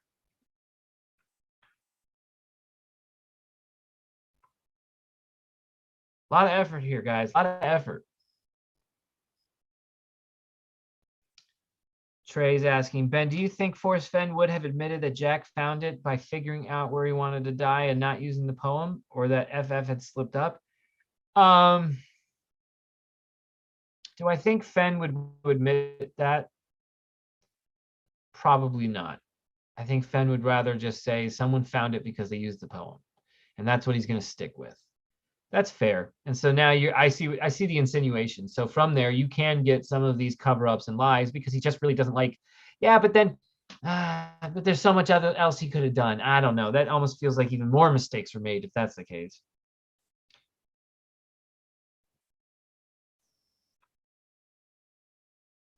Right, Trey, an elaborate fake blaze that knew a lot about Fenn. But what's being insinuated here, I think, is that the elaborate fake blaze is not only knowledge about Fenn, but knowledge about what Jack himself has posted about publicly. He's finding it interesting that he's finding a fake blaze that probably matches exactly what he thought he'd find. That's what's crazy odds-wise to him. That's what's interesting to him. And I gotta say, I find that interesting too. The fact that he would find a fake blaze that matches what he's been talking about, even though it had been made years earlier. And that's why some of these words are very important. He's saying, even though it was made years earlier, implies, okay, this wasn't about me. But because you know this, then you can know he was implying that he thought it was about him.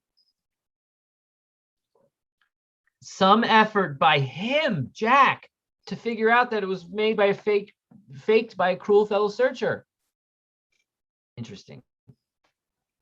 When I met Forrest, he had forgotten about the phone call and found it amusing when I told him. Of course, he had no idea how much I had tortured myself trying to read his reaction to that call. I mean, can you imagine? You're at a fake blaze, I guess, and so much so that you have to call Fenn. He has Fenn's number. He's told himself he's not going to use this number. I'm not going to use it. Then he finds the fake blaze and he goes, I got to use it. I got to use it. I got to use the fucking phone. I got to call him. Link to my video where I play Pam's video with permission. Oh, okay, here we go. Hold on. At Ben, Pam is very conflicted about this info. Interesting. All right. All right, so let's set this up a little bit more. Let's hold on. Give me a sec. Give me a sec. We'll get back to this. We'll get back to this. Let me go here. Okay. Pam's video is here. Let me open that in a new tab. Okay, hold on though. This is a whole hour and 5 minutes. So this sent me right to the beginning of an hour and 5 minutes into the stream. Hi, everybody out in YouTube land. See, you can hear yourself there, Susie. Is there a more specific timestamp link that you can get me? Or if you just tell me the timestamp, I can get to it too. That's fine as well. Oh shit, I should get back into my own stream. Whoops, hold on. I can't see the chat, so hold on, let me get back there.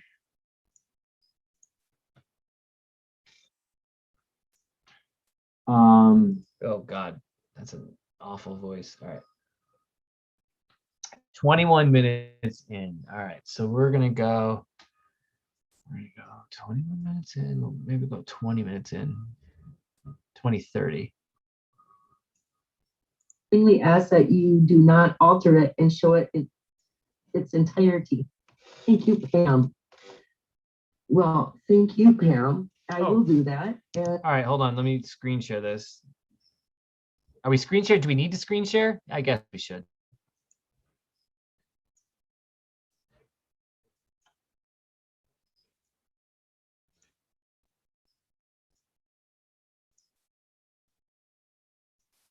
I will pull that up now. Here. And then I gotta click. I wonder how this is gonna work.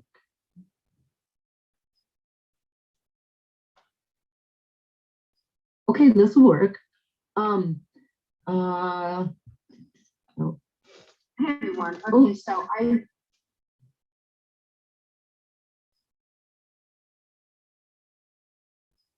go back here. Hang on while I sort this out. Sorry, everybody. Oh, I need to drink ice water tonight. I drank this much of a peach Bellini, but I decided that, although, whatever. I don't care. Drinking a lot or drinking is not always a good look.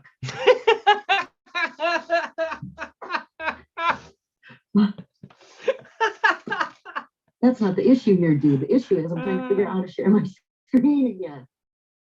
Okay, right here.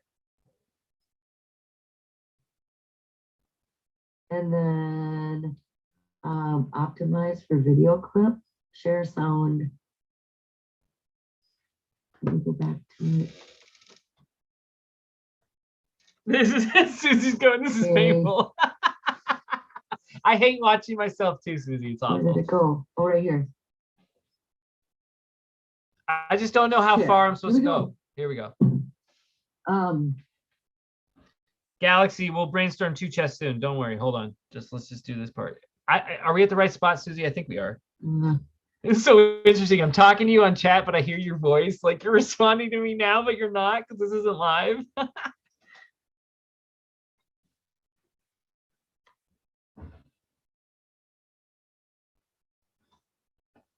Oh my God. What do I fast forward to, Susie? Tell me.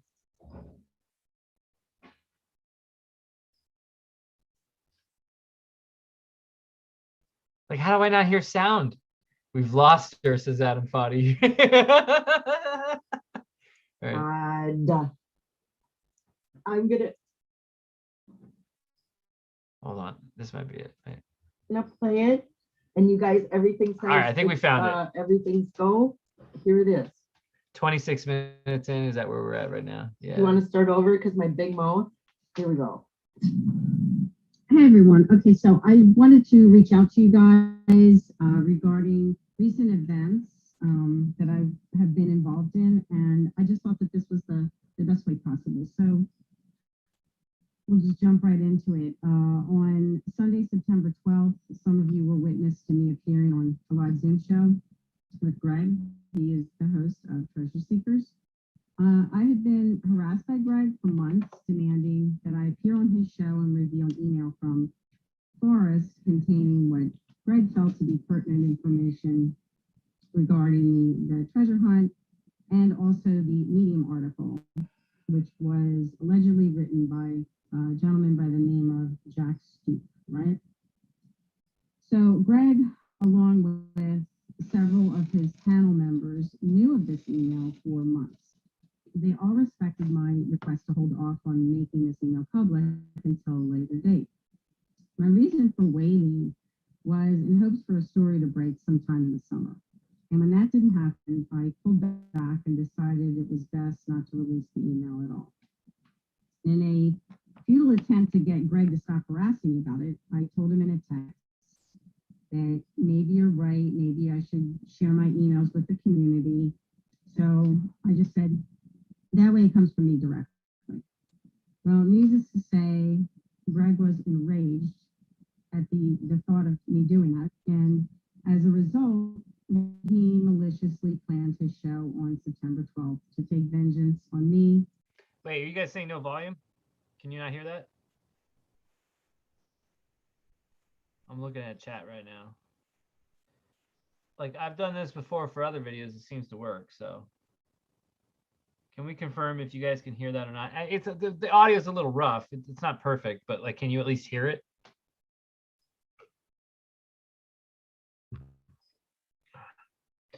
God, I hate the latency where I have to like wait for people to like respond back after I write something or say something.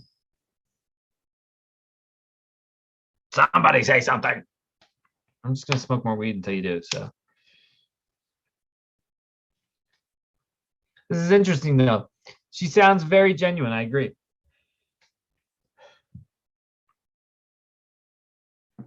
It's I don't know what's going on, to be quite honest.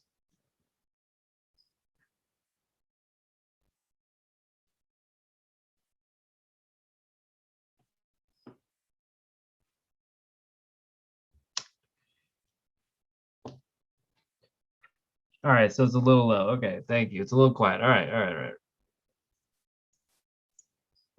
So the character and attempt to incite anger and rage towards me within the search community.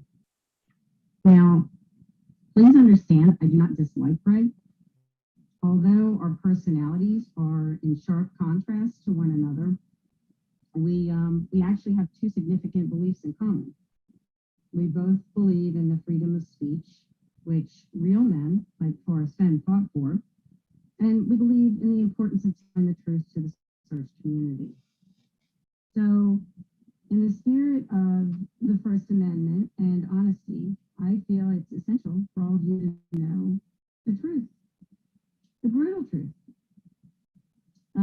During Greg's live interview, you guys remember that with author Dan Barbarisi?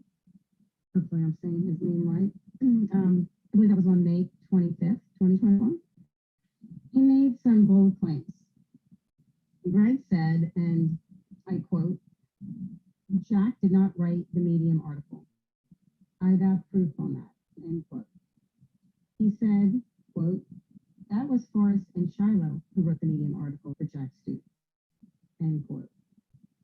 Then Greg so boldly asked Dan, quote, "So if I show the facts here in the next week, what would your opinion be? Then if I show you the facts, that he's lied to you," end quote. Greg proceeds to tell Dan, quote, "I have my evidence," end quote. Well, weeks and months passed, but Greg was never able to produce any proof or any facts. The reason for that is he has none. He was never shown the email, and he never fact-checked anything like he publicly claims to do. So Greg, Mr. Brutal Truth, fed all of you false information deliberately as I sat and I watched in utter disbelief. I chose to remain silent, never saying a word to anyone. Obviously, I broke my silence on the evening of September 12th. That was when Greg made the poor choice to gaslight me while at the helm of his show, where he could control the narrative and his handy mute button to silence me whenever he felt needed. Over 10 years ago, we all learned of a man named Forrest Fenn. He hid a treasure chest for us to find. No one who searched for it had any proof that this treasure chest even existed, but we trusted Forrest, and we took him on his word alone. Now the treasure chest has been retrieved. Forrest is gone, and suddenly the treasure hunt is being called a hoax, and Forrest is being accused of fraudulent activity by the loudest, most boisterous voice in the Chase community. To Greg and anyone who echoes Forrest committed fraud, I ask you to rethink your claim. Embellishment is not fraud. I gave Greg time to admit he provided false information to the public, but he refused. I requested him to remove his video from September 12th and retract his false claims. He declined. He reluctantly apologized to me, I think last Sunday, but he did not apologize to you, his beloved search community and supporters of his show. Deliberately misleading all of you for his own financial gain and attention-seeking needs to be fulfilled, in my opinion, is really, really sad and pathetic.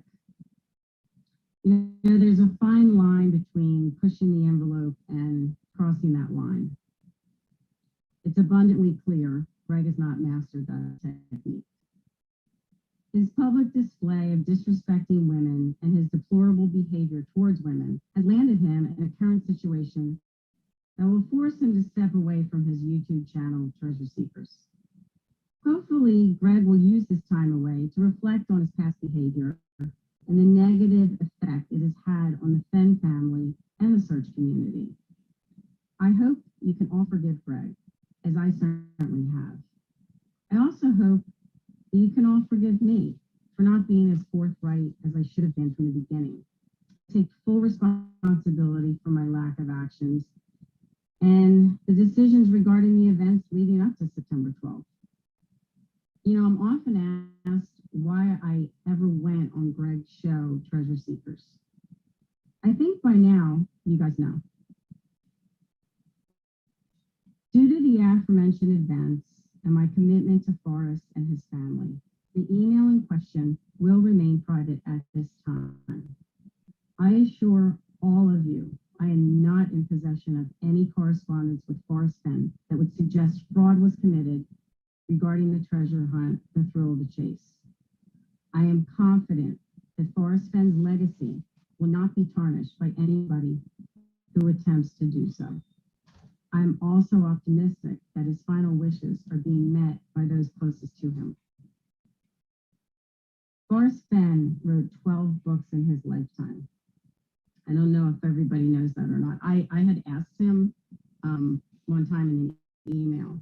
I was just curious to know how many books he wrote. And quite honestly, I was surprised, but he wrote 12 books in his lifetime, and none of them made it on the New York Times bestsellers list. And perhaps his treasure story will. So the question still remains, does Jack really exist? Well, maybe only in the imagination of the author who created him. Thanks so much for your time.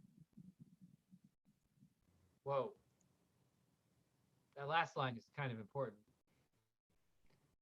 Maybe only in the imagination of the person who created it. Oof. Why does nothing make sense in this hunt? Nothing makes sense. Well, what do y'all think of that?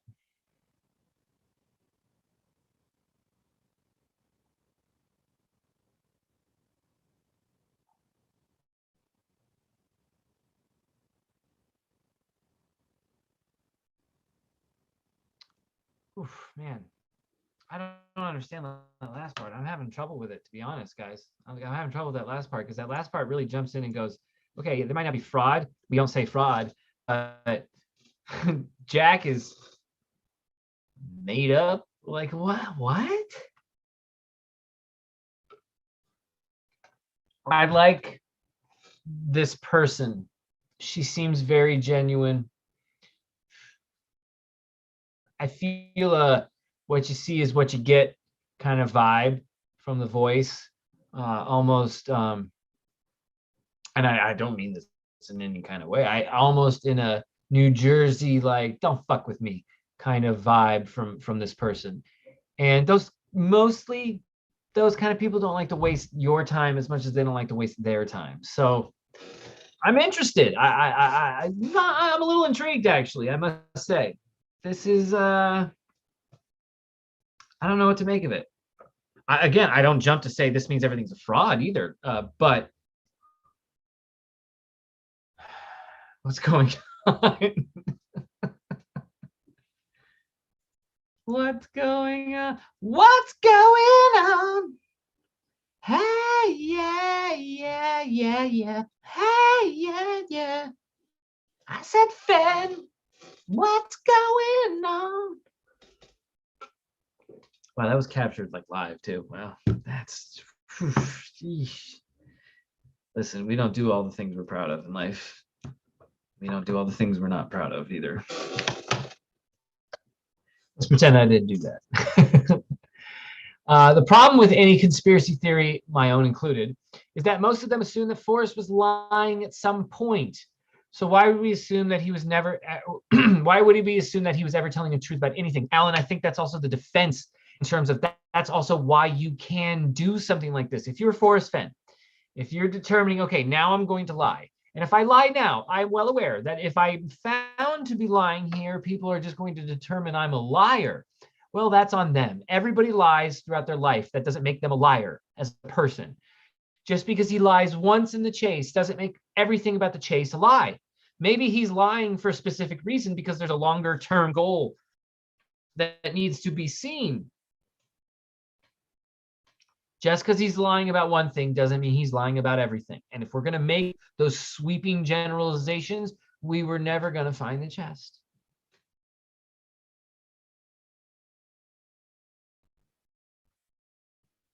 Did we just witness Ben creating the Treasure Warrior show song?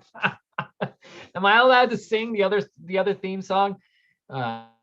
Because oh god, the history of me and that theme song just for being in the chase, I would make fun of that shit so much in my own head.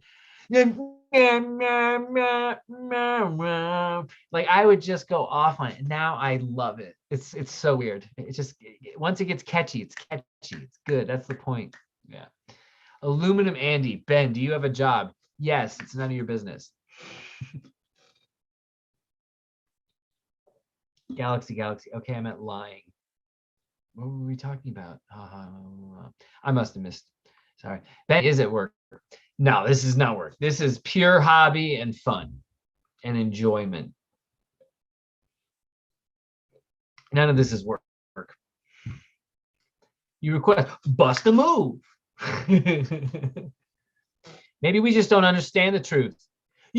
Maybe you just can't handle the truth. The chest was pulled, says Luli. Well, listen, I think all things are on the table, even if we don't like them. The chest being pulled is one of those options. I think it's fair to question it. There's nothing wrong with questioning. Anybody who questions you questioning things, I question. Let that sink in.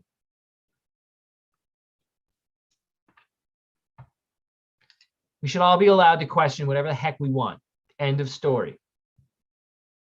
And a treasure hunt where you're forced to question things, all of a sudden you shouldn't question the ending. He knew people would question the ending. If you don't think he knew this was coming, you're crazy. Crazier than he was. So he knew. So now what? Now where are we at?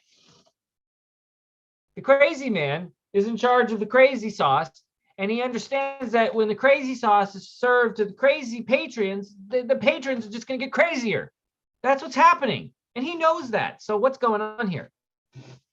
Shiny Blackwell questions my hairstyle. What's my hairstyle? I just put I got out of the shower, bro, and I'm bleh. Davi B, I want most to know who is in the zoo. Lots of misdirection afoot. Complete design, in my opinion. Davi, right, man? This does feel like we are at complete design mode. Luli says she's not 100%. Good. That's all I ask from everybody. I don't want anybody at this juncture to be 100% on anything involving this chase, because you shouldn't be. You really shouldn't. But why can't we be?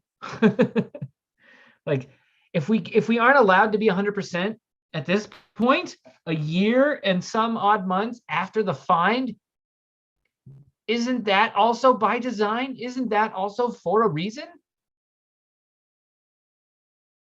Someone come on and yell at me. Someone come on and tell me I'm wrong. I'm gonna post a link in chat. Copy invite link.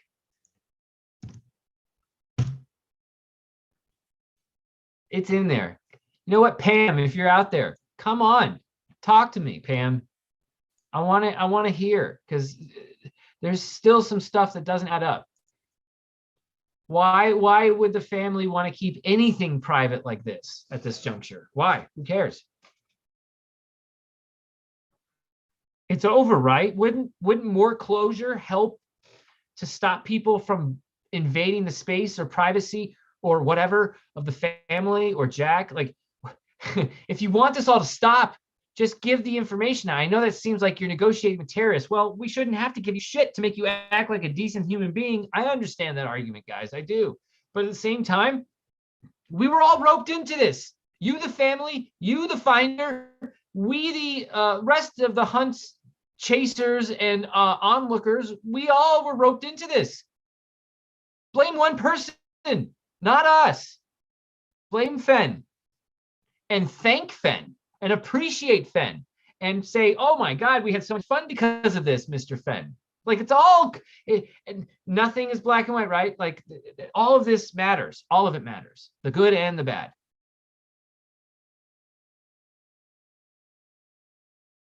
Oh, we got Davio hopping on. I like it. What's up, sir? How are you? Hey, let me fix push buttons here. Not us. There it is. What happened to your hand? Oh yeah, I broke my wrist. Doing what? What happened? Let me push some more buttons so I can see you. I had a cast just like that in high school. Oh, hold up. Oh, you It's did one of getting, those little it's, tiny bones in there? I had a kicker kick my hand and it like broke my thumb like back, but exact Oh. cast, exact style. How long has that been on for? I did it yesterday. Or no, yeah, day before yesterday. Yesterday? Sunday. Oh my God, man. Holy shit. How you doing? Are you all right? Yeah, I'm Tylenol's my friend. I bet. And a lot more I'm weed. gonna A little bit more Tylenol PM and smoke some bowls and hey, let's look at the chase, man. Yeah, I feel like a complete Yeah, dude. wingback. What I find Oh, interesting is about on your topic with Pam, because just out of interesting things, I have found from I've heard from 5 people that they've got emails by mistake from Forrest. interesting. It is. Same, I find it same very kind of interesting. topics or different topics. Just the fact that they got wrong email.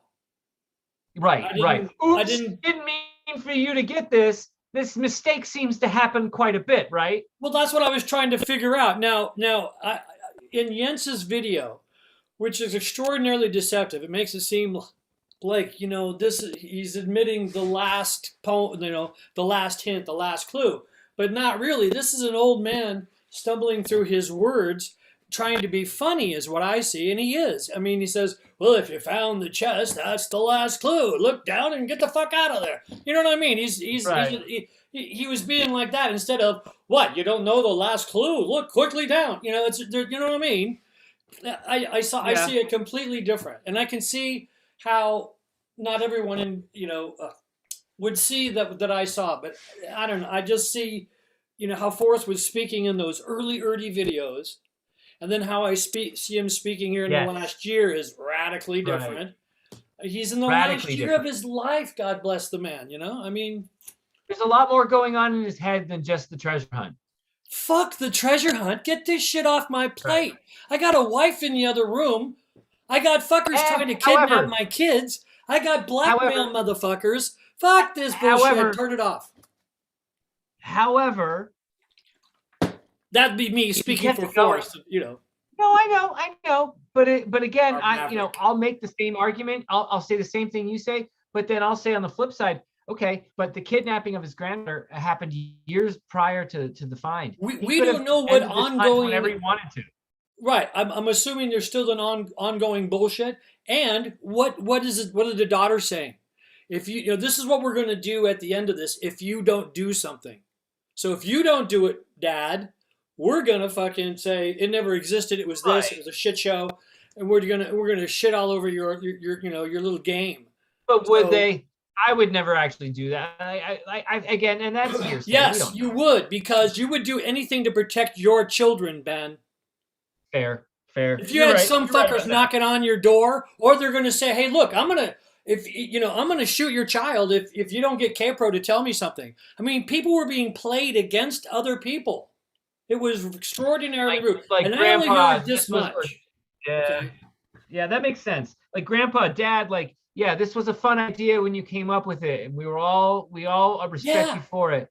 But unfortunately, humanity sucks, and they ruined your fun idea, and it's time to end this. Sadly, but true. I mean, from the perspective of the family of the shit show they had coming to them. Forrest didn't have to market. Everybody marketed for him. It all came to him. I mean, goddamn, the Today Show, what was that, like 2015, 2016? The Today Show gets involved and they want to they see this killer thing that they can put out there and he's now he's an old man who's got these fuckers asking him questions he doesn't want to answer because they're sharp reporters fucking poking at him. He said, "Fuck this, I'm not doing this shit anymore." But then that put it out to the greater mass. Okay, but here's my question then. Why not release a little bit of It doesn't have to be a video. Why not pen something in that final summer? Why not pen something like going, here's the chase, here's what I envisioned for the chase, and here's how the chase went wrong. I'm sorry for that. Like something just so everyone could get clarity. Right. Not even closure, clarity. I fully agree. I fully agree that we should have some kind of validation. You know, this is a part of the clue. This is a hint. This equals this, that equals that. You know, just something so we know that we've got a idea. And when you do that, when you do something like that, then you're allowed to then say the rest of it isn't clues. The rest of it isn't hints. Stop looking into it. We're telling you the final story. We get it. There's not really a conclusion to it that you'll all like, but here's what was what. And that's why you can trust us when we say there's nothing to read here. There's nothing. This isn't a trick. This is it. We need something that says this is it. Well, I mean, let's look at it from you just inherited somehow via contract. Okay, so Jack is one of two things. One of two things. One, he figured it out. He went and found it. God bless you, Jack. Right frickin' on. It's your intellectual property. Do whatever the fuck you want. Say nothing. We're lucky he said something. Okay? Right. But to protect the family, that's not how it went. We heard from Forrest himself. In that circumstance. Right? From Forrest himself. Right. The word went out. It's found. There it was. There it is over there. And that's that. Did. So what does he have? My dear boy. Yeah. You know what I'm saying, Watson? I'm saying, dear boy Watson, what we have here is a situation where we have two things going afoot. One, we've got the Forrest Fenn family that needs to be fucking squelched, taken care of, handled, no longer provoked in when Forrest passes away. Secondly, we've got the ultra curiosity motherfuckers like us who are going, what is the frickin' deal? Where was it? Where was it? Jackie. Hi, Mr. Jack. You're the only one who can acknowledge and or confirm without any plausible deniability, plausible, 80-20, that it was in said location that you say blah, blah, blah, blah. Or did you merely work upon what lawyers told you to do and you retrieved it from a location? Is he the finder or the retriever? Those two questions are what we want to have answered. If you're the finder and you don't want to tell us, your prerogative. If you're protecting the family and you retrieved it and you really don't know what the blaze actually is, you really don't know the importance of doing blah, blah, blah, blah, blah, blah, blah, 35 minutes later, you know what I'm saying? So that's what we actually want. So it's his intellectual property at this point to have fun with. Then tell us you're holding back. Tell us you're holding back then. Maybe he's got all this stuff and he's, what he hasn't done is he's not opened the jar. It's still in the box, right? Baffling to me. Totally baffling. Mind-boggling. I'd be like maybe the second day because he says, take the box and put it under your bed. Well, yeah, no, I'm going to haul the fuck ass to, the... Savio, can I also present to you why it's baffling? The list You're is having long. You're having a conversation with the man himself, Forrest Fenn. You're the finder of the chest, okay? You're going through the contents. He picks up the jar. He goes, I can't believe you didn't open this. Like, you share a laugh, right? Okay. And then you go, okay, so Mr. Fenn, listen, I think obviously you're a salesman. I understand sales. If I keep that thing sealed, this is worth so much more. Can you just tell me what's in it so that I can capitalize on as much gains as possible? And Forrest Fenn sits there and he goes, you know what? I completely understand. I'll tell you the important stuff that's in there so that you don't have to open it, so that you can sell it unsealed. Now, I just presented to you a situation where I could feel the most comfortable with why it's not opened. However, this is the same writer whom we just went over his Medium article that says the man lives in his fucking brain. There's no way Jack Stoof walks out of that room going, would Fenn hide something? Would he at the very last second go, shit, you just chose greed? Sure, sell the chest for more, but you're going to miss out on that story. So what you're insinuating How does Jack not think that? So what you're saying is that really the true value is the story that's in that there jar. The gold is groovy, the gold is neato, but the real freaking story, which by the way is still in the jar and unopened, that would be the intellectual property that has some untold future in a movie somewhere down the line. This is what, specific to the four. If you're selling it together, yes, you need that story untouched. Or maybe it's a thing that he discovered that he does not really want out into the world unless X amount of dollar amount is paid or X amount of time has gone by. Well, I'm saying, is that why he's also asking for a high price, because he knows what the basics What are of they that at? What's story what's the going price? Is being auctioned? What do we got? $1 million, 2 million? Here's the rumors I've heard, Davio. I've heard that someone like a Matt Smell the Sunshine, distinguished member of the community, valued the chest at around 1.6 to maybe 2.1 or 2 or 3 or whatever it was. Something around the one and a half. Call it a nice range. round Cool. 2 mil. Cool. Okay. Which is what I think most of us expected, right around 2 mil. The price of gold increased over the decade from 2010 to 2020. We all kind of assumed it would. And so, yeah, right around 2 mil. Maybe it started at 1 and it just doubled over the time. Fine, whatever. But the rumors I've heard have been anywhere from 5 to 10 as an asking price. And that's with knowing that your potential buyer has no access, no knowledge of anything. And you're just sitting there going, yeah, 10. 10. Well, let me ask you this. I got to stop using my left hand. I'm scaring the kids. You kids. So, what's an average? What would be a script that you would say? What's an average script go for? A script, a script. Would it, hundreds, millions? I mean, could range. Yeah, it could go anywhere between like 10 million and down, right? No, I was going to say it could go from like 50 grand to $250,000. If you're an established writer and someone's purchasing you just to quickly do it, maybe $1 million. But like, no, you only make crazy amounts of money as a writer as if you write the script, you stick on board with it, you don't sell it, and you get points, and you collect on the whole fucking enchilada. That's the only way you make money as a writer. As an actor, you get paid for what you did. Boom. Right. As a director, you get paid for what you did. Boom. The writer actually has to like play the game all the way to the end if they really want their boom. To get the points at the end of the deal, right? Right. So if you're just selling a script, selling a script is pennies on the dollar. It's exchanging money to get 17 cents on the dollar because you needed to wash. How much a square inch? How much? 17. So that's interesting because our dear Forrest here is very much in touch with the Hollywood world. I mean, he only talks about, the A-list that's visited his house. I mean, he's hanging out with Redford. I mean, that is all of the movie industry because of what do you call the Sundance? Especially go back. Let's go back in time a little bit, Davio. When is he hanging out with Redford? He's not hanging out with Redford in 2015. We're talking about hanging out with Robert Redford in the fucking 70s and 80s. Are you kidding me? That's hanging out with Brad Pitt and Leonardo DiCaprio at the same time. Dude, this is Steve McQueen. That? This is Natalie Wood. This is it. You're hanging out with the most wanted man on the planet. Not only that, but we're talking most influential in the media, because you heard, statement after statement. Redford hated being just a pretty boy. He wanted substance. He wanted some juice in his movie that's making some kind of point, which is really. Why did Robert Redford do Gatsby? Same reason Leo did Gatsby. Yeah, because it's classic and is a moneymaker. I mean, it's kind of like. Right. I mean, what's the guy with the vineyard and his daughter Coppola? Why does Coppola grow wine? Yes. So you fucking make movies. Right. Oh my God.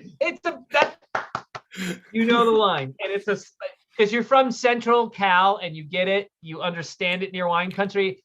That joke has to have been said a bunch of times because it's true. They don't have to answer real, to anybody. And that's why the nepotism exists in that family, because they keep selling wine, they can keep selling movies. That's exactly right. And they're smart about what script's going to make them. I mean, what was it? Lost in Transition with Sophia, right? And Bill Murray. Bill Murray, right? Murray and right? Sophia, yeah.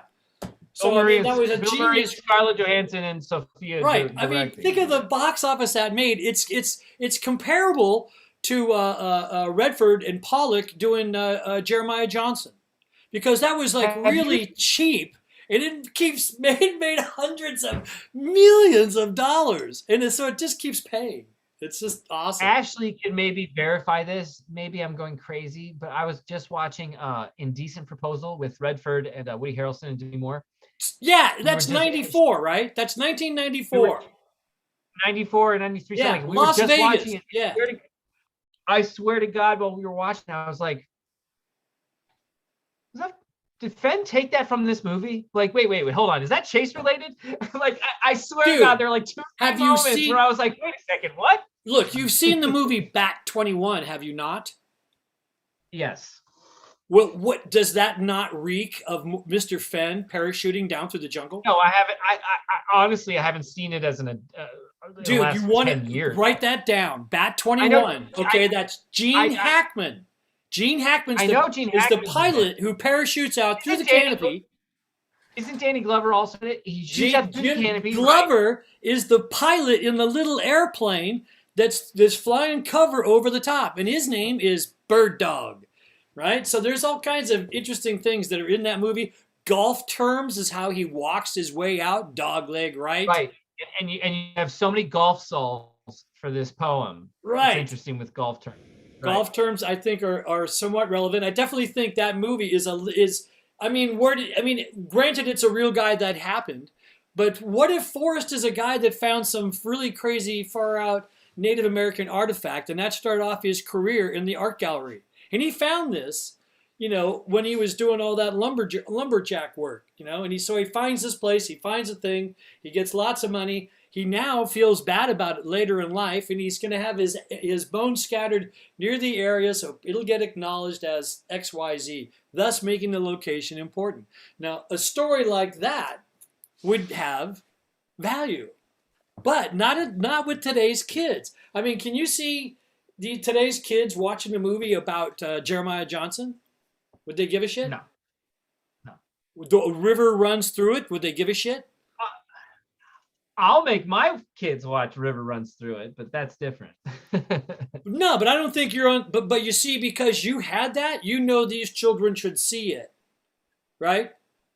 It's like Wizard of Oz. You knew it was great. Dumbo was great. Pinocchio, the cartoons, all those were really great. Your kids are going to see it. It's a handed down thing, right?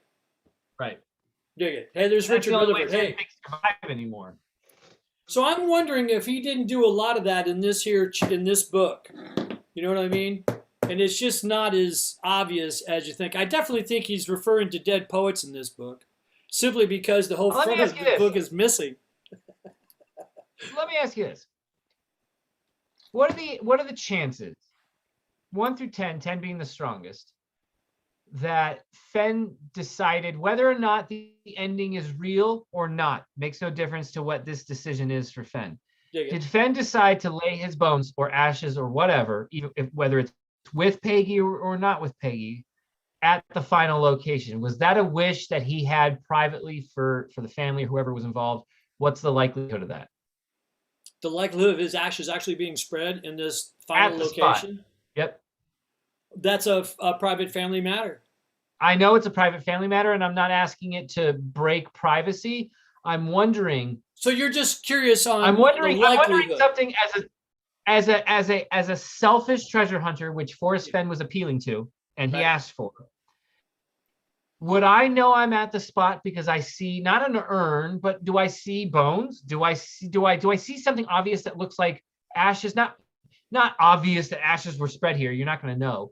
But this is a spot where you would spread ashes. Like, is it that kind of a spot? Like, does the sun only shine on it during one time of every day? Like, is there something that makes you know, oh God, Fenn's remains are here? I know it. I can't see it, but I know it. Like, is that what's going on? That's asking a lot. You're getting very metaphoric. Why are they telling us? I mean, you're getting, what do you call it? You're getting ethereal, spiritual. I want to dig deeper here.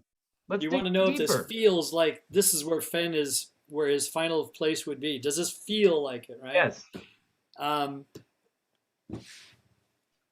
It would take a lot of things. I could take you to a place where I have definitely found many a grave. In other words, where they were coming across the prairies, and they would die, and so they'd put a stone on the ground, and there's Grandma. She didn't make it to California. It's brutal in Wyoming. Can you imagine? Yeah.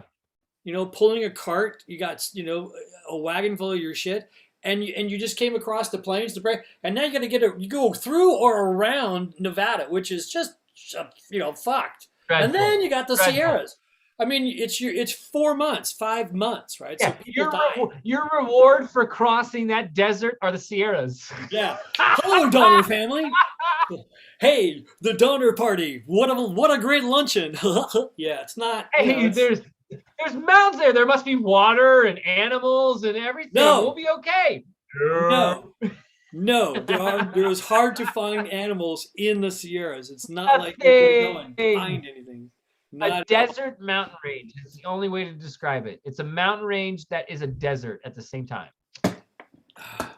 I gotta get a haircut. Nothing survives the Sierras. Nothing. It's brutal. It's brutal. It's an intense bloody. It's an intense motherfucker. Those Sierras. I love it there. It's you know it's a whole nother kind of intense like Wyoming. You know, Wyoming is its own. If you kind know of, what you're doing, if you know what you're doing and you're having Yeah. fun there and like you're prepared for it, it's Yeah. fantastic. Like anything else on earth. But So, if not, you know like what I if want this to- were what this is like what happens at the border. This is why certain areas of the border aren't monitored because you can't cross it. It will kill you. The border That's it. itself will kill you. That's right. Don't go Right. there. You'll die. Really? Why don't we monitor that? Like I'm a lefty, right? I'm a liberal, but like when my like lefty fellow guys will like give like Trump shit, you know, he who shall not be named, and go, well, why wouldn't you put a fence there, you moron? I go to them, well, because you don't fucking need to, asshole. Shut up. What do you mean you don't have to? Because it'll fucking, you know, it's its own bear. Like, you know what I mean? You have this whole argument, and they go, oh, okay. So maybe don't like laugh at everything. Shut the fuck up and listen sometimes. It would drive me nuts. So anyway. let me. So Ben, you being a writer, you Yeah. understanding the workings of the mechanics of getting from page to screen, from page to Yeah. taking it from words to action, right? It's a whole different thing to take these words and figure out what they would mean on a map. Right. And that's just, okay, step one, words, I got them. Step two, put them on a map. Step three, get in your car and go to where that map is, and then see what you see that then works with those words. I see this as a three level deal. Now, what I have found is that all this stuff about Yellowstone is like one step. You know what I mean? They're not even really paying attention to the poem. They're kind of making the poem work because Yellowstone's really bitching, and I agree. But it's not precise. There's too much ambiguity. It's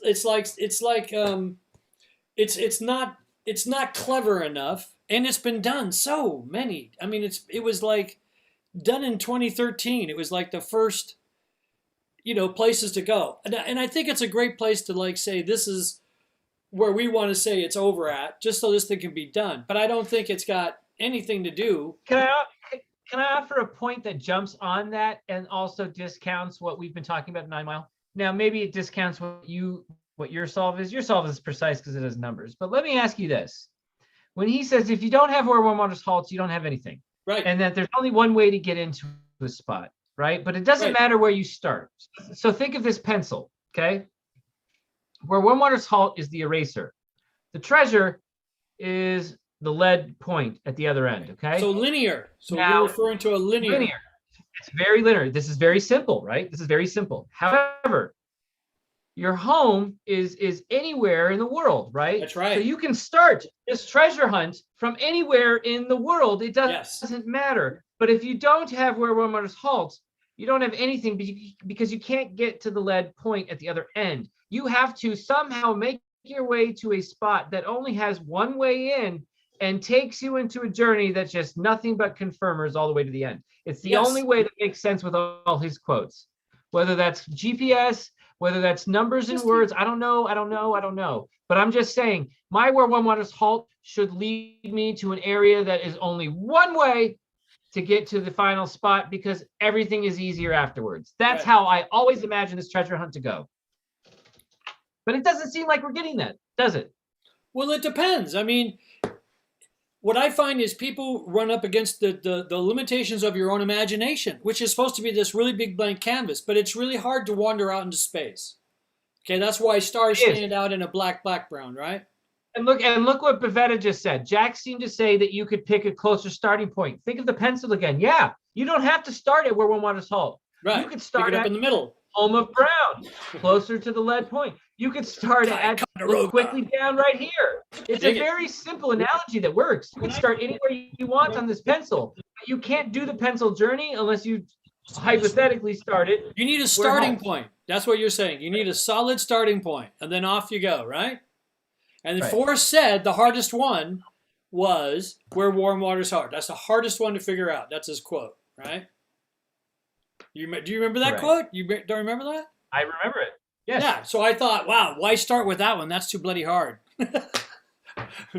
So I should don't know, start took at it home for and ground because I can walk quickly to the treasure chest. It's easier, right? Yeah, you're supposed They to go with confidence. Well, that's why I numbered the poem, right? So where it says the answer, I applied it to those pages because what was missing in the book is a table of contents. Well, what if the poem is a type of table of contents?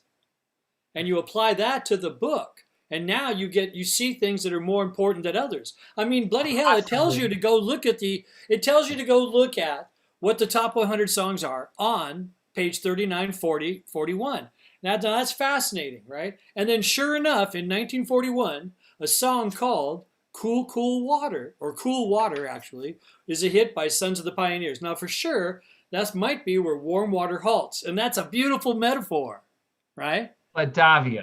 Yeah, man, that gets you a number, and that number takes you to a You're thing. going down the path where I could just say, yeah, but look at this. Yeah, but look at this. Yeah, but look at this. Well, I There's don't all sorts disagree. of shit like that in this. No, Well, I'm not I don't disagree that some of those things are important. Well, for instance, look at him walk down the road with no shoes on. Does that not refer to Sneakers, the movie Redford did?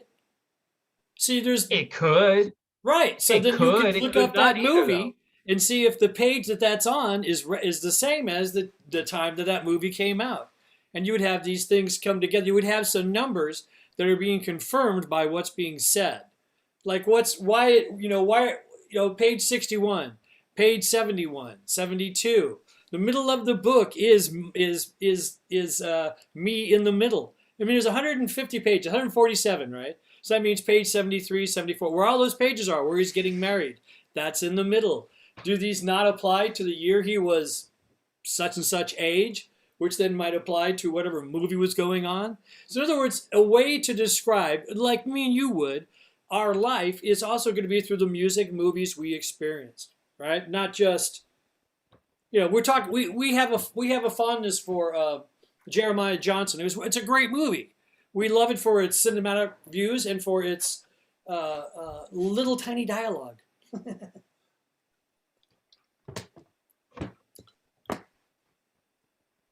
Now you're looking through the page to see what comes through.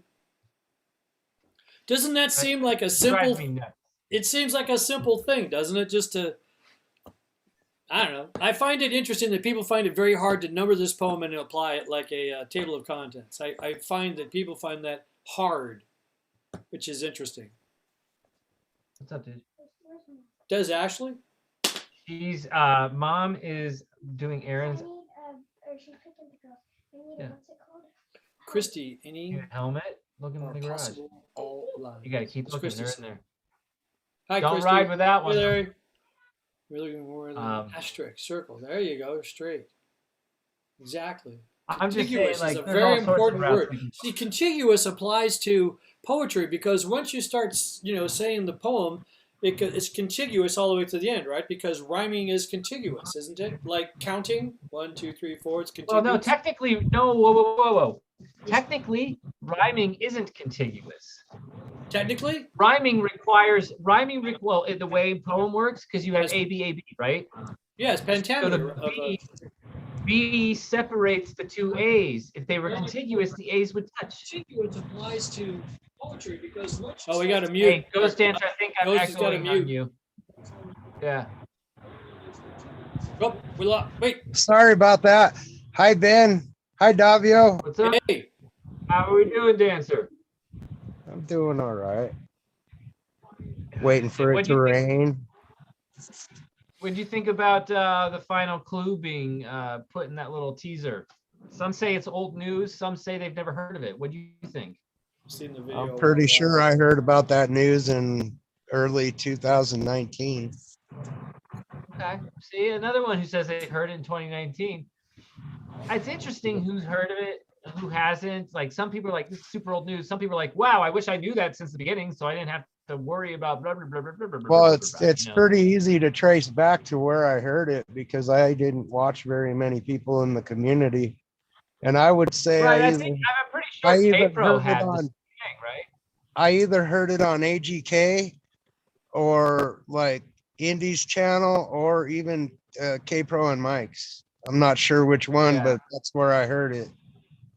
That makes sense. Well, what are your thoughts these days? Where are we at? I feel like Well- we're actually further from the truth now. I feel like there actually is strange things afoot. I'm focused in on a Thrill of the Chase book and turquoise.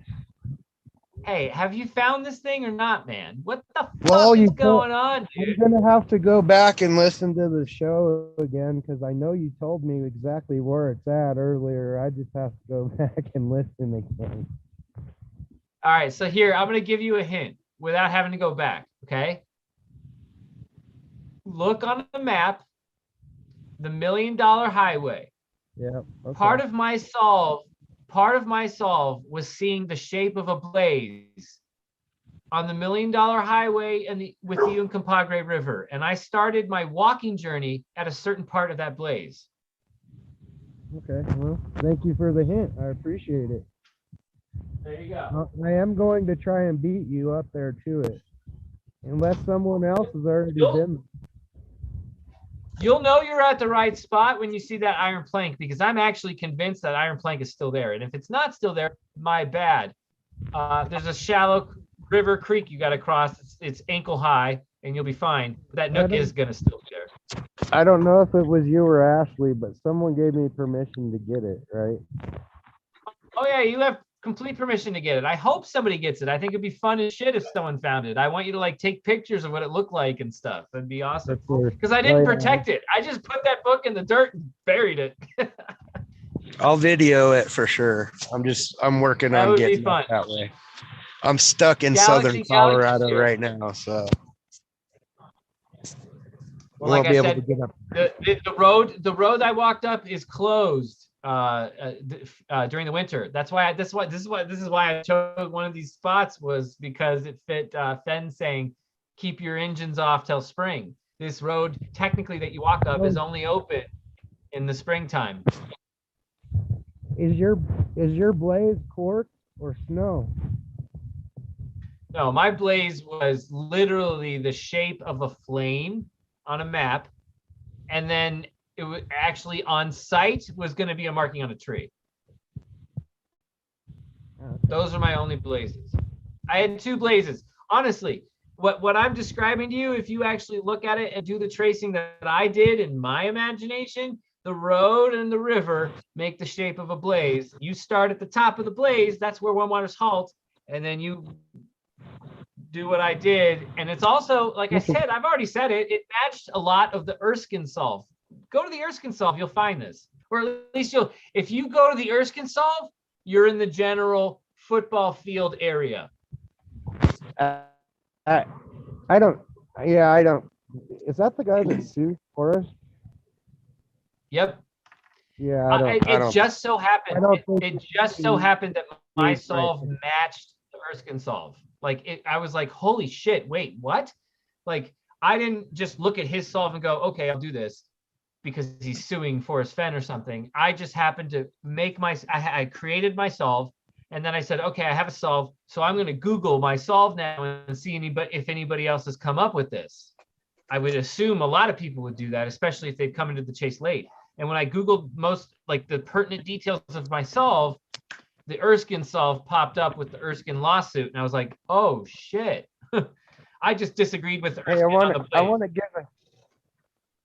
to give a shout out to the Google Force, because I remember an article that I read that said that chest, Forrest Fenn's treasure chest, was in a vault in a bank in Gunnison, Colorado. It had a phone number and everything. I actually called the phone number and yeah, I didn't get any positive stuff out of it, but I've been down that If route. something like that happened, it'd be insane. It'd be the craziest storyline ever, but there never seems to be any proof of stuff like that. And there, They you know have- what? It's yeah, it's they kind have of one of a- those things that's designed not to have proof, and I get that. But still, like, shouldn't we be able to hear something further on some of this stuff? It feels like this kind of stuff is brought up and then never talked about again. Like, ooh, Yeah, it mysterious would be. phone number. That would be really nice to know, exactly. I mean, yeah, we know Forrest said that Jack, or he actually didn't even name Jack at first, but we found out that it's Jack. And I mean, that's not I'm not happy with that. I mean, come on, really? I mean, there's two ways to look at it. We have to be thankful that we have anything, because you can't forget that there's a great amount of us that would have taken that chest and would have said nothing. You would have never 'cause known it would have ever ultimately, been found. we have So to in other take words, Forrest. I would have taken the chest and made sure my life, I'm secure, nobody's hunting me down, everything's groovy, and then I would let the world know that I found a chest last summer, which means there's all kinds of people tripping over themselves out there looking for something that's already removed. Now that would have been a possibility. What's the odds of that happening? Pretty good, according to the lawyers you talk to. I think if something doesn't come out in the next, if something doesn't come out in the next 25 years, I'm going to go ahead and chuck The Thrill of the Chase off as fiction. I think in 25 years, if we haven't heard anything, has it come out as a movie or something later on? I think that's totally fair. Yeah, I think I'm there's taking it out of my good book collection, and it's going in with the fiction and the comics and the Dungeons and Dragons books and all that stuff. So are you getting the feeling that it was never really out there? Is that your vibe there? No, I feel like That it would be was out fiction. there, but I'm really leaning towards, and it really sticks with me, that all the stuff that was going on in court, I really believe maybe a judge got fed up with it and seeing his name all the time, and forced Forrest to end it. That's where I'm at with it. Okay. And Jack and all this, maybe they intended to put him in as closure for people, but it didn't work out that way. I don't know. There's just so many roots and they go so deep. It's really hard to pinpoint stuff with it. I agree. I think what's really tricky in this stage of the game, I'm kind of answering Czar there, is that if we're looking for confirmation, what does confirmation look like? Since we're never going to get it from Jack, we'll just assume Jack's going to stay tight-lipped, he's on contract, or he's made a promise, or whatever. We're not going to hear anything from Jack. We will get no confirmation, because I've asked him and he said no.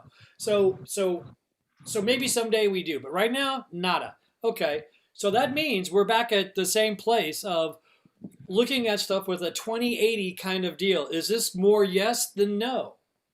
Is this got a possibility? I mean, that as creative, imaginative people who want to enjoy, looking and searching and figuring out where things are. There's two ways to go about it. You can search Jack. You can search all the email and all the other, digital debris that's left behind in the wake of, our digital existence these days. But to me, I find that just boring. It's not as much fun. It's not as imaginative. We're off point from the original 15 years, we're going to say, Forrest put into creating this highly imaginative way to express how his life was. So I really think that this is a fun thing we're still pursuing in that realm. What is a clue? What is a hint? How do these things come together? What is confirmation? What would it look like? I'm watching people be really closed off really quick because you have an idea and it's hard to go beyond your own thoughts. And it's not like, everybody has that. I've got this idea. It must be. Yeah, but Davio, you have that too. You have that Clearly. too. Oh, yeah. Right? Right. I was in Yellowstone in 2013. Was it 2012? Like it's 2012, it was 2012. Right after the book came out, a friend of mine was on the airplane. Right? So he read this thing about the deal, about Forrest Fenn. He gets the book. So it's like the first year it came out, I'm there in that winter, in that snow. I'm snowshoeing at the freaking cabin of Brown. I'm going, dude, this is not precise. This is nuts, And there were other searchers out there watching wolves and shit. I'm out there So that's snowshoeing interesting. freaking wolves. Hold on. That's really interesting. Because yes. let's think about this from a searcher perspective, from the armchair, who hasn't gone yet. Right. And let's say they don't have the opportunity to get to Yellowstone right away. Maybe it takes a couple years. Yeah. 14, 15. They go out in 16 or something like that. Yeah. Yeah. And it takes a little bit of time, but no one's found it, so who cares, right? But you get the experience of, fuck this. This isn't precise. I don't know what I'm supposed to do next. There In isn't that like guy's movie. Yeah, you find get the that three and lots of good finger pictures. stone. Yeah. What's Right, what's his name did his own little video of that where they go out searching, right? The guy who did the article on Jack. What was his name? DeFazio or whatever? Who's it? Barbarisi. Barbarisi. He does a little video where he goes out and takes a look. Remember when the snow comes in? He's looking out the window, goes, this could be, it could be anywhere. It could be anything. There's anywhere. nothing precise. There's a tree, there's a rock, there's a it's got to be precise. Cheers. Right? So it's back to the book, the map, the location, right? We got to get enough words that equals something that you see in Google Maps that then make you want to get in your car and go to a place that's unique and not as pedestrian as Yellowstone. Christ's sakes. To me, that's like, just so busy. Yeah, I don't think it would be in a park like that with so many people. He wanted Before you to dare everyone to come and find his body. However, I will say that river created quite the what's it called? Quite the barrier. Yes. That river creates a barrier. Not many people cross that river. Right. So that really does, like, even in a populated spot, I will say the one thing it does have going for it is that river, once you cross it, you walk 500 feet in, you are remote, you are isolated. I would say all of those fit the bill because of that river. Like, you can't even hear the cars. You're 500 feet away from a road that's got a car going by every 5 minutes. Remote to me, that's you can't see the cars, you can't hear the cars. I know, but to me, remote is where you go out and your cell phone doesn't work and you only see a car. You see 5 cars in a day. Your cell phone doesn't work.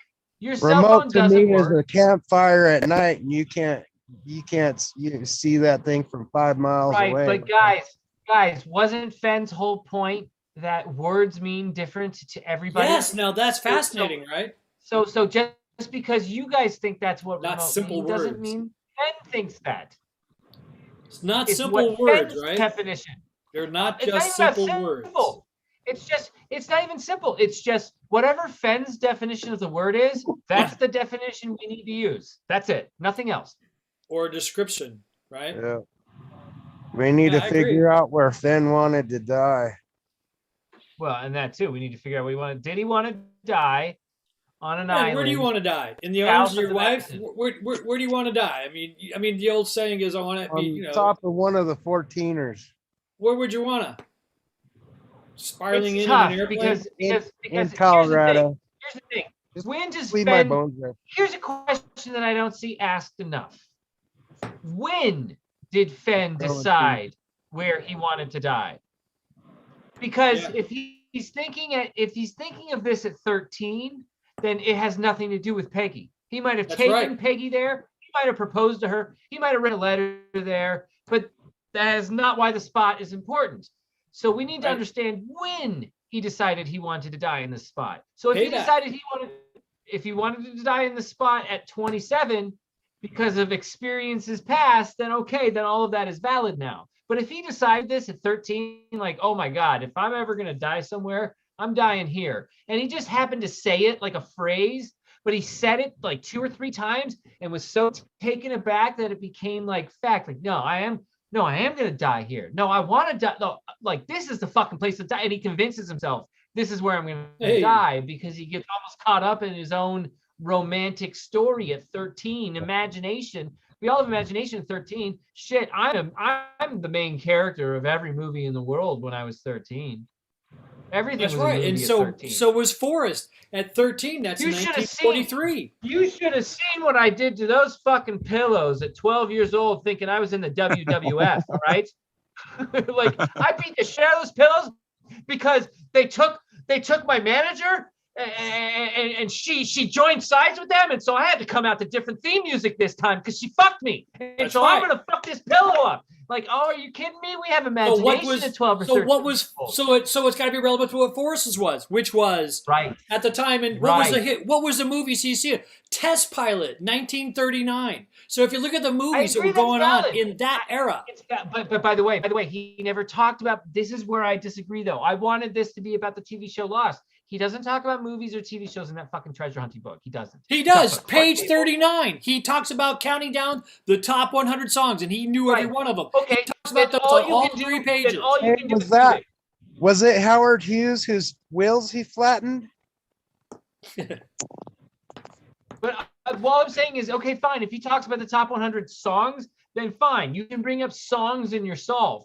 But we can't talk movies and trivia like Why that not? because he hasn't said that, because he didn't put it in his treasure hunting book. As much as I want that to be the case. But what if there's he evidence didn't that put that in is his something treasure that hunting he? book. But you got to That's know where that in we're- 1943. I could find it. Okay, Gavio, I found a connection to the TV show Lost. I don't think the TV show Lost has anything to do with this treasure hunt. But I Fine. could make just as many That's arguments that it terrific. does. That's terrific. I'm just saying that on those pages, those songs are in movies. They were interchangeable in Okay. this day. Top songs But that were that's- hits in movies are becoming hits on the radio. So if he's talking about hits that are on the radio, that it's in a movie, I'm thinking that we are now talking about movies and radio is all the same. I mean, he talks about Dizzy I think Dean, so that's we're talking fair. baseball.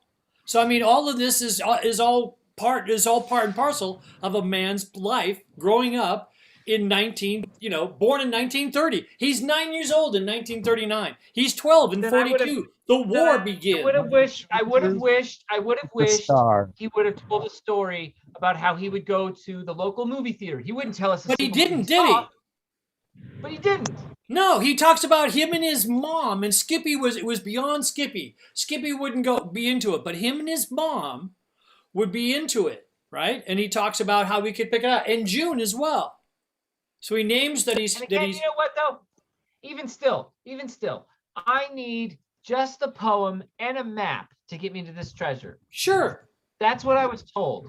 Well, that's what, and I'm agreeing with you, and I'm saying that the table of contents, which is what the freaking poem looks like, if you number the words, 42, 43, all come out on the page. He's talking about movies.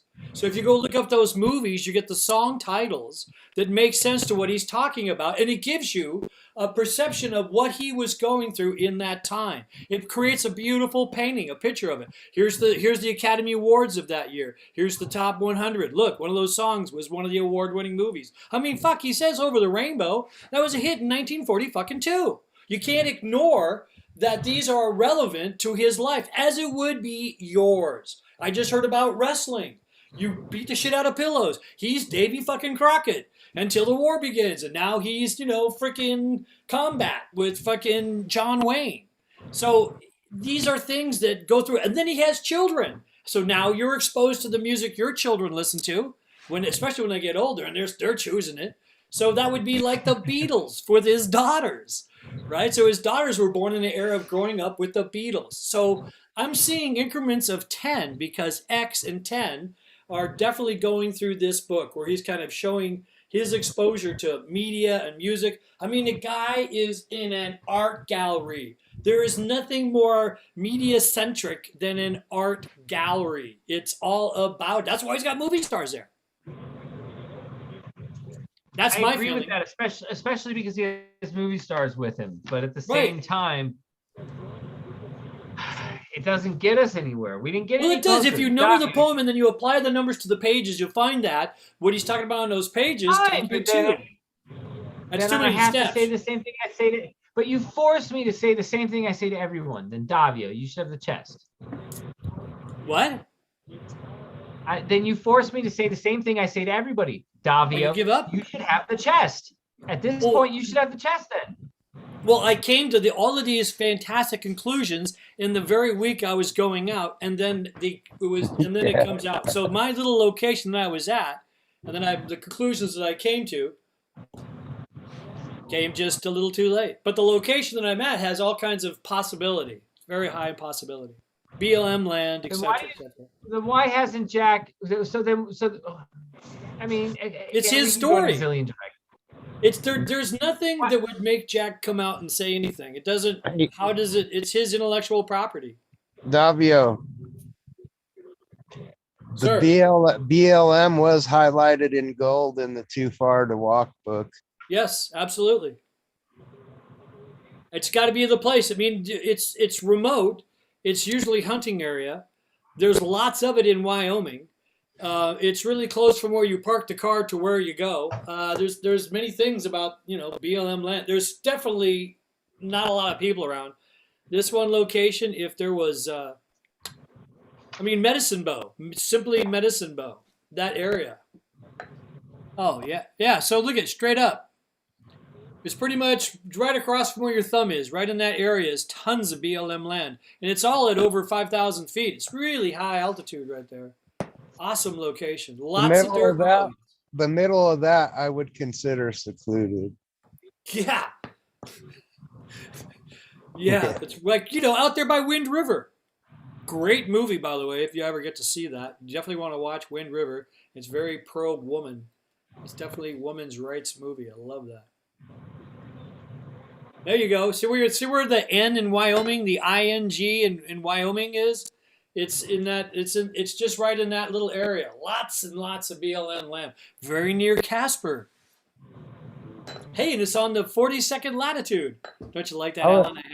I'm not bragging or anything, but I know I have all my There you go. information and I have none of the books. Nice. Well, the books make it, give you a lot of confirmation.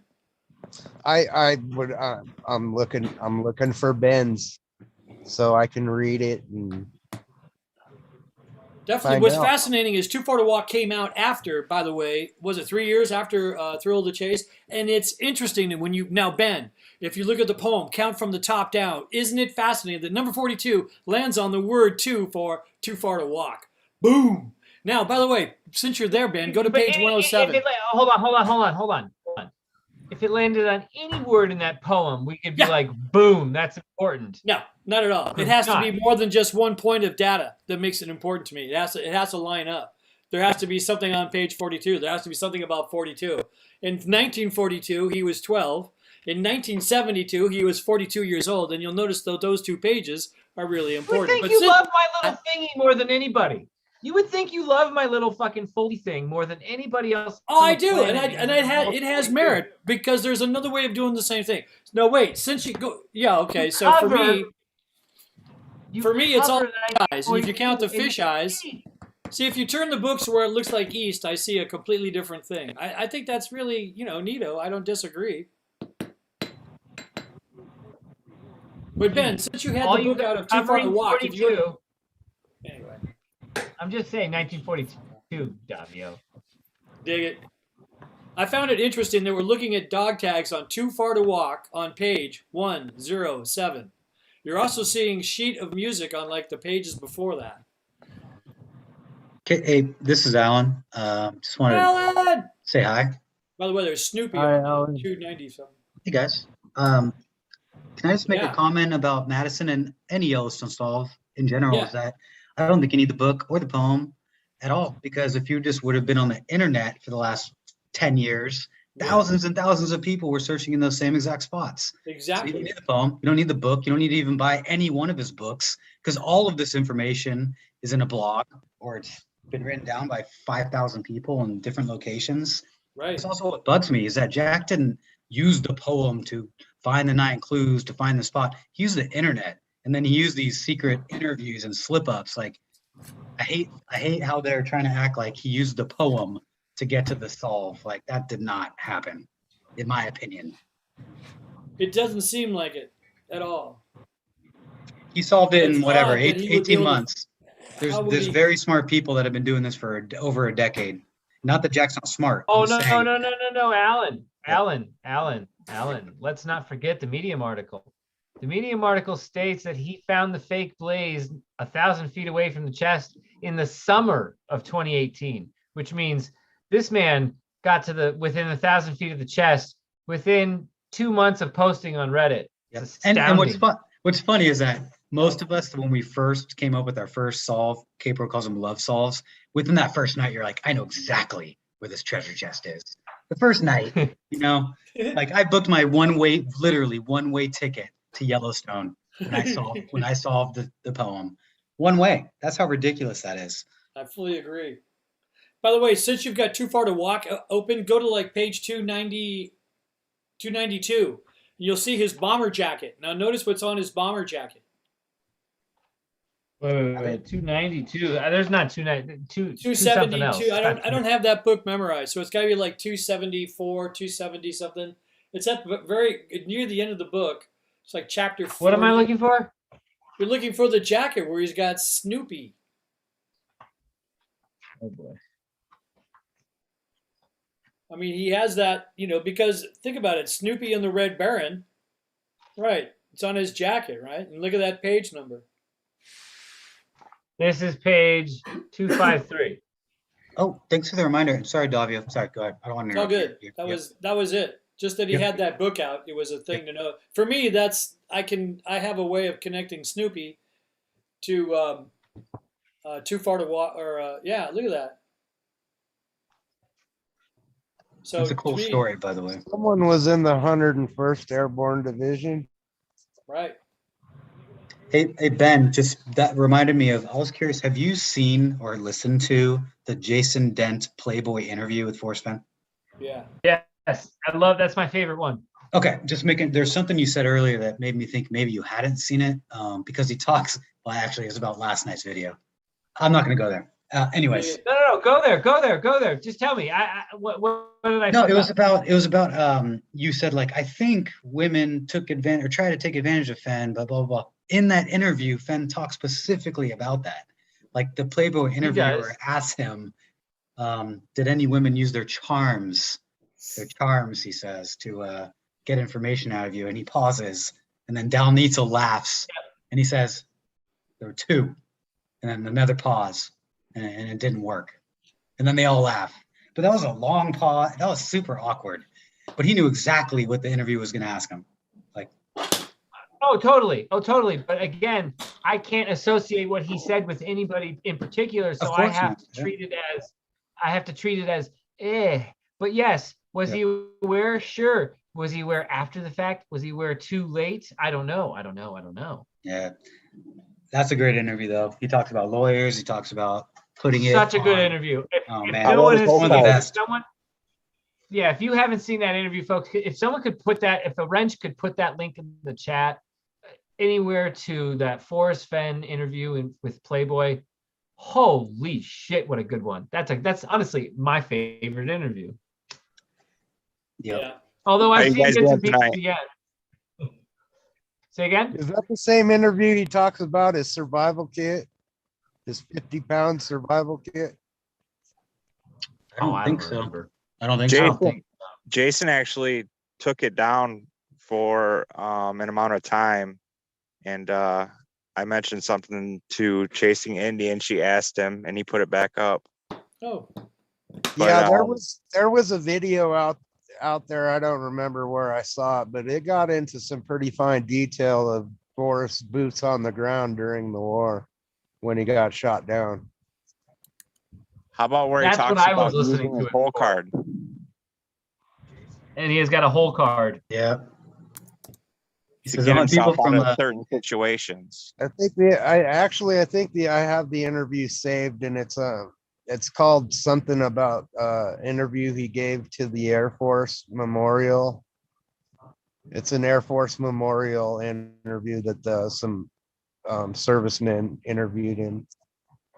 It'd be fun if we could get the rights to it so we could play it and then do it in increments and then like play it, analyze what's being said, and really try to dissect this MFR.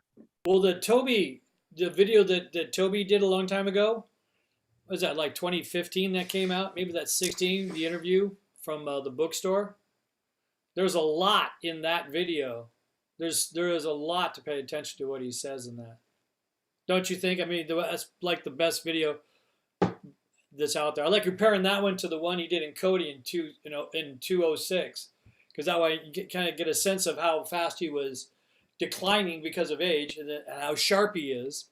Yep. And then the little things that he's talking about, I found that he was giving real general kind of hints and feels about things. Like, you're not going to find this on a weekend. You're not going to. What's another one he says? I can It's find not out just spring break. simple words. They're not just simple words. He says that, right? His hand gestures and all that. He doesn't say go to a spot. He says you go to an area. His little hand gesture. So you look at it like a poker player, right? You're trying to get some tells.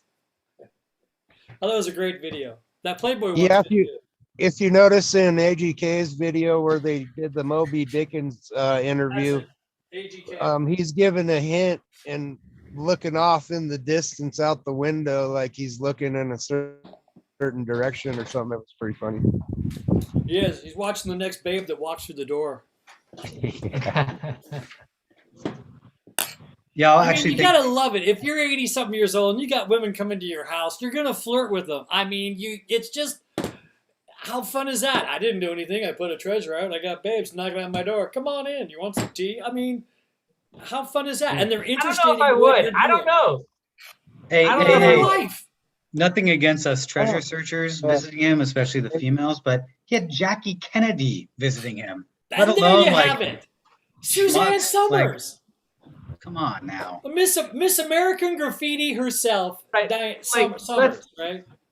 Let's cover the bases for those of us who are under the age of 55.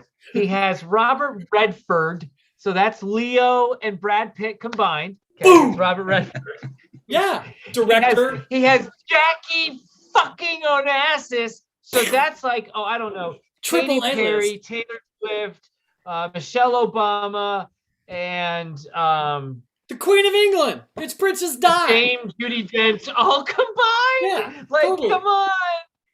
And then Absolutely. who else? And he's got Donna Ronald Reagan. Karan in his vault. Ronald Imagine Reagan Donna crawling that. through windows. What the fuck? Yeah. Donna Karan is like having Donna Karan. Yeah. Jackie Oh, I was Onassis, telling Ralph Lauren, you can't take it with and- you. Forrest Ah, Bottle. Ralph Lauren. We're sitting here like asking for scraps from him, you know? So I mean, you because At of this some point- age list, you have to think media and movies and music is got to play into this. I mean, Or how he's could you not? making it the fuck up? Or he's making it up. This is, I've said this before. Have you guys seen the movie Big Fish? Yes. This is somebody just telling fucking stories. Oh, That's yeah, that right. one time when Buzz Aldrin high-fived me for saying aliens existed. What? What'd you just say? That's it. Yeah, me and Paul McCartney, we're pals. We hang out. We jam. Yeah, Cher, I saw the chat say oh, Cher. yeah, no. Cher had a flair. I told Yoko she should have stayed out of it, but Yoko wouldn't listen to me. And then, by the way, Corey Feldman agreed with me. I don't know what's going on. Like, had a what? few What are you beers saying over right in now? Aspen That's right. I can dig it. I think while there's skiing with Cher and Sonny. yeah, Sonny and Cher. I mean, Yeah. I So mean, did yeah, he right. flirt with people? He flirted with freaking everyone. Sure. Everyone. Sure. Everyone. Sure. Sure. I He mean, said he you- loved you Eric guys- Sloan. you guys do know the song "Gypsies, Tramps, and Thieves" came out in 1972, right? No.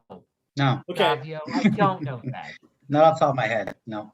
And that's the page we're looking at gypsies dancing around. Just little things like that. No, excuse me, that's 42. Sorry, that's page 42. I was about to Sorry. call you on that. Sorry, page 42, gypsies dancing around. 1972, Forest is 42, Gypsies, Tramps, and Thieves. Half Breed was another one, right? So that was a big song for Cher. That was a big deal. And then Suzanne Summers. Hold on. Everyone just pump the brakes here for a second. Okay? In my generation, Three's Company. Suzanne Summers was Alan as well was like Babe. the Step by mom step. next door that you thought about. Okay. Oh, that's TGIF, right. motherfuckers. Three's Company. Three's Company TGIF. too. That's right. Now, Three's Yeah. Company is a little bit before us, Alan. I'm Not me. talking Not me. step by step, Yeah, day by day. Do you remember her in This the is Patrick Thunderbird? Duffy after Dallas. What? She was in the Thunderbird in American Graffiti. I might be 10 years Oh, older I than you know. then. I know American Graffiti. I'm just saying what we're really tapping into here is Suzanne Summers in the 90s, which is her heyday. I'm sorry. but So the that's when the clue- Thigh Master shit happens because that's what she's in the Clue movie. to finding the chest is in the movie with Kurt Russell. Romancing, wait, romance, not romancing. What? Wait, yeah, what? ain't that She's in a treasure movie with hunting Kurt movie? Russell? Yeah, she's in a movie with Kurt Russell where they have a sailboat and all kinds of stuff. Oh, Oh, I Overboard. think they were looking for But that's treasure. Goldie no, no, Hawn. no, no, That's you're Goldie thinking Hawn. Captain Ron. Oh, my bad, wrong one. Another good Yeah, movie though. Captain Ron's fantastic, but that's not Suzanne Summers. No. whole nother babe, echelon of babe. She's a Different. babe. She's a babe. I mean, she's not Different- Suzanne Summers' babe. No, different. She whole- wasn't whole Suzanne different. Summers. Martin Short's in that movie. Fantastic flick. Captain Ron is a great movie. If you've never seen Captain Ron, go rent it on Yeah, that's Amazon. a great It's flick. fantastic. Oh, I thought you were talking about Great Overboard.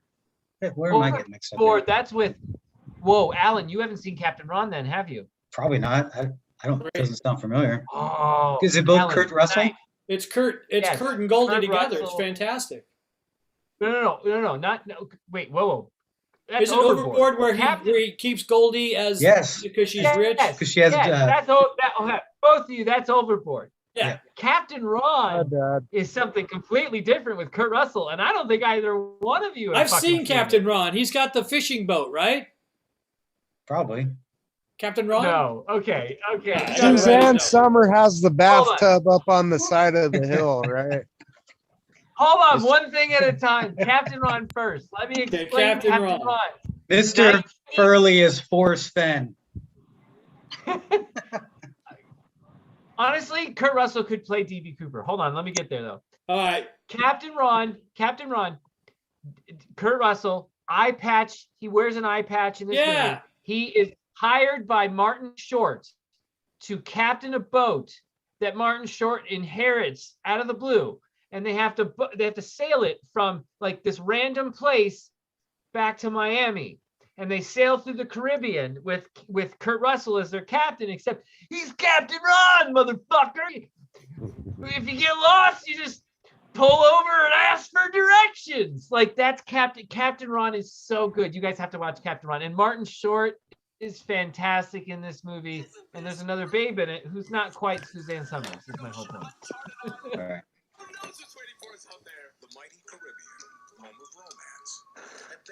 Look at that. I think I've Good. seen a couple of pictures. look at Kurt of Russell right Suzanne there. Summer Oh, I've seen doing that. some- I've seen that. Yep.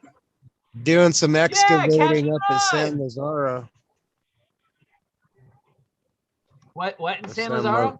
Lazaro. San Lazaro or Lazaro, however you want to pronounce it. I've seen photographs with Suzanne Summer excavating He with. definitely was there. I posted that photo on our opening Treasure Warriors video on my channel. If you go to it, that photo of him walking with Suzanne Summers at San Lazaro is in our little video. Believe me, we are not blind to what is right in front of us. Yep. Despite what may be thought. But then I would eliminate San Lazaro from a solve, and obviously I eliminated that years ago.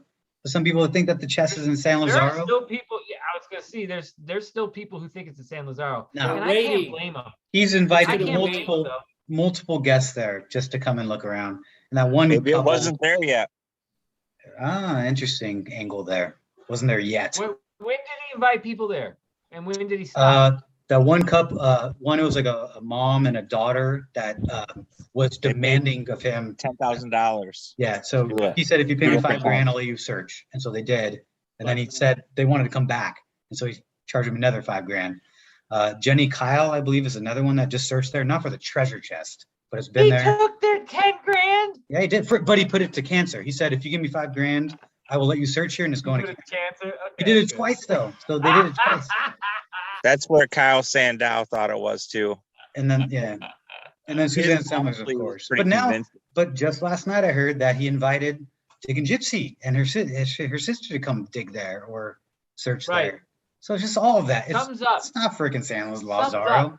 up. But I would It can't be love to San go Lazaro, there. but it's- I would love to go there and dig around. Not that I know what I'm doing, but that would be Here's so my amazing. question, Alan. Alan, here's You my might question. find a jar there. Does Forrest Fenn take San Lazaro and use it as a lure if you were close to the real treasure? Nah. during the chase? Does he say, you know what you should do is come down to San Lazaro instead? No, I think the people he liked a lot, or that he felt invested a lot, like those two women, I think were an outlier. Like they're going to pay 10 grand to a cancer foundation. That's different. Yeah. I think otherwise, like someone like Diggin' Gypsy, where he's inviting them to come like check out his, I think it's more paying. He's showing them respect for the effort that they put in. I don't think there was a hint. I don't think there's any help. That's my thought on that. Fair enough. It's interesting that Fenn got to have his own place to excavate. I mean, it's a thing that gets under your skin, right? He talks about he found an arrowhead, and then he eventually gets to buy a plot of land that he gets to excavate. Eventually, I think he did that a lot. He said Yeah. He said in 70s and 80s, he would just fly around looking for places to excavate, period. Yeah. This Right. one he bought because it was so massive and important. It And is- Ben would know more than I about the logistics, about all that, the ethics and all that. I don't What think stopped him? What stopped from him from excavating more of it? Old age. time, Money. resources. I think No, laws. Yeah.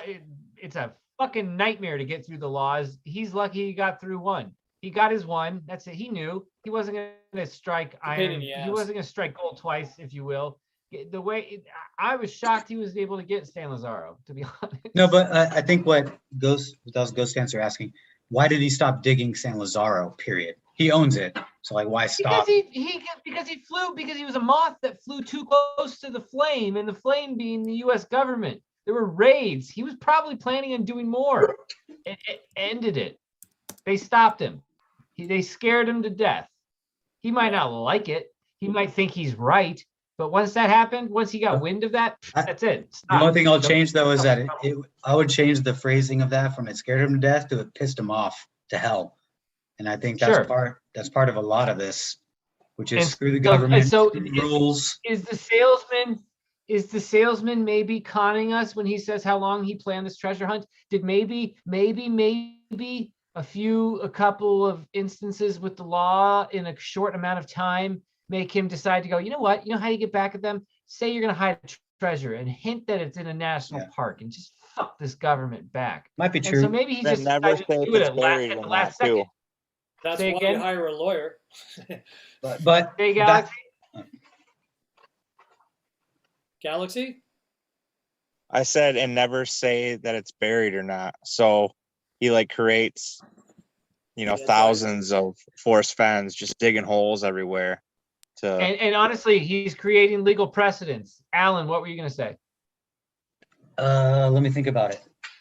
Okay, when was the raid? The FBI raid? What year? 09. 2008. Yeah, so 08 into 09, kind of. Okay. It was early. Yeah. So my point with that question is that I don't think the FBI raid mattered as far as where he was going to hide his chest, because apparently in 1988 he knew exactly where he was going to hide it, and that never changed. So the question No, is, I that think a lie? the raids Is that just a story? Well, or they just made him decide to go ahead and do it. Yeah. He had his spot, like you said, but do I do this? Is it because he's a smart man? He understands this is going to be a legal nightmare. Does he really want to put people through it? Does he want to put himself through it? Does he want to fight the government about this? It's the kind of like he understands actually that there's problems with doing a treasure hunt. And I think that's actually what made him want to do a treasure hunt. And so when the raids happen, does that make him finally just go, fuck these motherfuckers. Let's do the treasure hunt. Yep. Because they raided him. 2 years later, the book popped out, and he even said that book wrote itself in 6 months. He said the stories appeared on my. Everything was very quick, yet the stories are about it being very long. It took me 15 years to write the poem. To write that horrible poem that was really only 3 stanzas long. Well, maybe 15 but by the way, we wrote this treasure hunting book real quick in 6 months and self-published it. Yeah, this is craziness. 2009 and 8 with raids caused Fenn to decide to do a green light on the treasure hunt. Yes or no, Davio? I think yeah. Yes or no, Alan? Yes. Yes or no, Galaxy? Yeah. Yes or no, Ghost Dancer, who's muted? I think Well, wait. It's No either comment. unanimous panel or unanimous panel. Hold on, We need some females in there. Ghost, No Ghost, comment. what's your answer? No, I need a yes or no. Okay. We don't can do you no re- comment. There's no Fifth Amendment here. Okay, what's your question one more time? I forgot the question. Yeah. Did The he FBI use raid this as a way make to Forrest poke? Fenn launch the treasure hunt.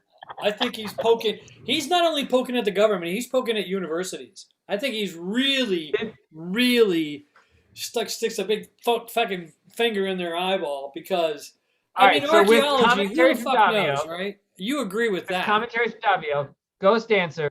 The question is, did Forrest Fenn decide to greenlight the chase because they raided his property? No, I can't say that's the only reason. No. Yeah, that's the a, only- we were that's a one vote away because. from a unanimous panel. What? Because That's I say good. yes We don't as want a well. unanimous panel. We don't want a unanimous panel. I actually like his That's answer. I true, we can't say don't. that's the. I like his answer that that's not the reason why he did it. Could have been an instigator. Could I have been a think catalyst. it's a part of the total. Okay, let me rephrase. Did it play a role? Ghost answer. Of course, it's all connected somehow. I have something to Okay, say. fair enough. When Yeah, they raided Galaxy. him, they didn't find anything to like charge him with, right? Yep. Like what Nothing.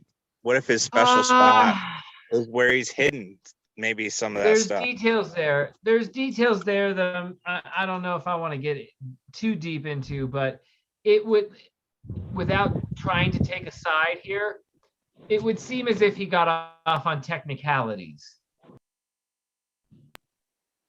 So take that for what it's worth.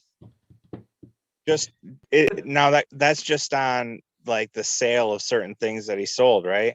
I mean, they were looking for Well, stuff that's too. no, that's from start to finish. That's from the intent of purchase of the land to the intent of digging while knowing that there are bodies there previous to your dig, to continuing a dig and not halting the dig once you reach said bodies. There's a lot of nuance here, if you will. Yep, And it seems as if he was aware every step of the way and continued to do what he was doing and collected artifacts and sold said artifacts. So it's start to finish. And I think some of those set artifacts that were under investigation, he had for so long that statute of limitations might have kicked in too, where it didn't even matter. Right. They found them. Right. They found them 25 years too Right. late or something. And if a couple of items that they found, which were their smoking guns, because they had actually like a chain of evidence, but they passed the statute of limitations, guess what? He's fine. And again, he would argue, I bet, I should have been fined the whole damn time anyway. What did if I there are do? no- I bought a what if plot there of are no land legal- and I took it. What if So there are no what? legal questions? That's what he always says. What if there are no legal questions? Right. Sorry, And I'm a frankly, gardener. none of us are up to, ooh, what is that noise? Frankly, none of us can decide what the right answer is here. Just because the government has picked a side doesn't mean that's the right answer, right? So just because the government says, no, you can't do this, there's NAGPRA, doesn't mean that's the correct solution to this. I don't know what the correct solution is, but I do know that Forrest Fenn absolutely knew what he was doing and broke the law, in my opinion. Does that make him right or wrong morally? I'm not making that call. I know it's why my archaeology friends told me to steer clear of him, though. So in archaeology, there's usually a grid pattern laid out on the site, isn't there? Sure, yeah. Now, And the antiquities laws passed in 2008. Is that correct? Well, there's always, what law are we talking about? The antiquities law? Yeah, as far as finding treasure in BLM land as opposed to government land, and technically it's all government land, but I don't know. You'd have to send me the actual act so I could read it. so would you say that it's a type of architecture that one lays out as a archaeologist? In other words, you're laying a grid out to look at ancient architectural layout of an area, and you put a grid over it. So you're combining archaeology and architecture come together in a big plot pretty fast, yes? Agreed, yeah. just using. I'm just trying to. The word that Forrest said he felt like an architect building the poem. So I was just thinking, what would that look like? What are the what is that? You know what I mean? Foundations you build from the ground up. Is it more of a look of a building? Is it more how it functions? Function over form? I'm with You know you what I on mean? this. I'm with you on this analogy. Here's how I'm with you on this. So he builds the foundation and builds a structure, and then he covers it up with dirt. And so he wants the archaeologist out there to uncover his solution by digging deep and uncovering the Right. solution just like an archaeologist would, correct? Right. So we're starting out. We're coming down to a point, right? In that case, in that case, there's obfuscation. Remember, in this analogy, he's putting dirt on the poem. He's covering things up, Yes. trying to confuse and cover up literally. Or he's indirect. I mean, in other words, instead of pointing at a single spot, he talks about an area. You have to figure out the spot by never saying the spot, right? You never divulge where it is, but you got an area. I mean, let's say your area is 100 feet, 50 feet, some number, some small number, like a village, right? So within this little village, within this area, which is why Jack said he had to go back many times and look underneath things, and he had to poke around a lot. So I'm just trying to reverse engineer. So we start out like a big V, right? There's a lot of information at the top, and as you go down, it's more down to a single point, right? So it looks like a whole bunch of possibilities, then you have to weed through it to get some kind of confirmation, which takes you down to like from 9, 8, 7, 6, 5, 4, 3, 2, 1, right?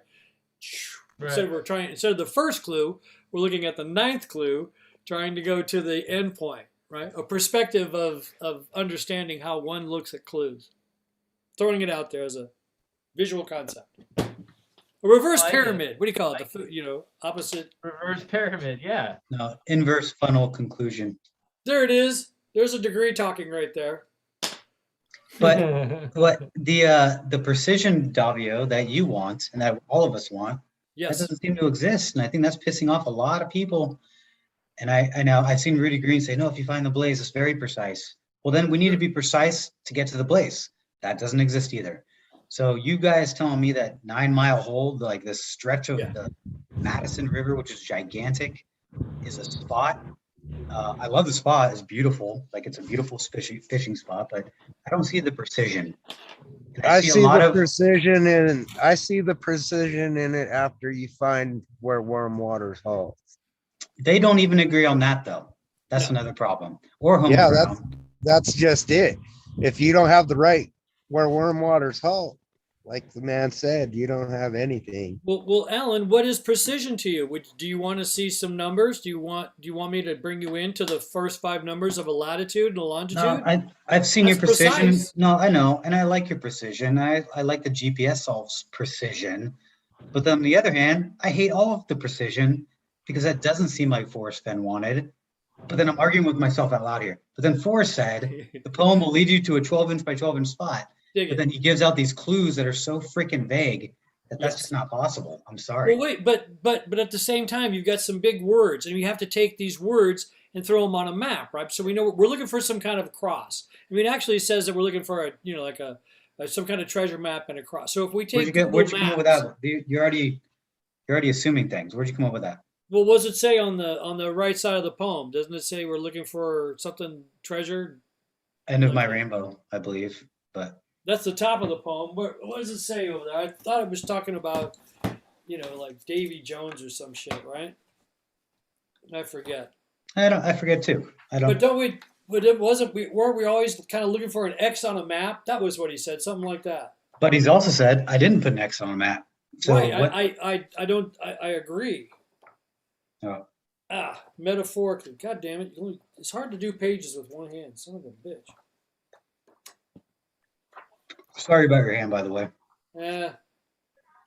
Falling downstairs carrying a mattress.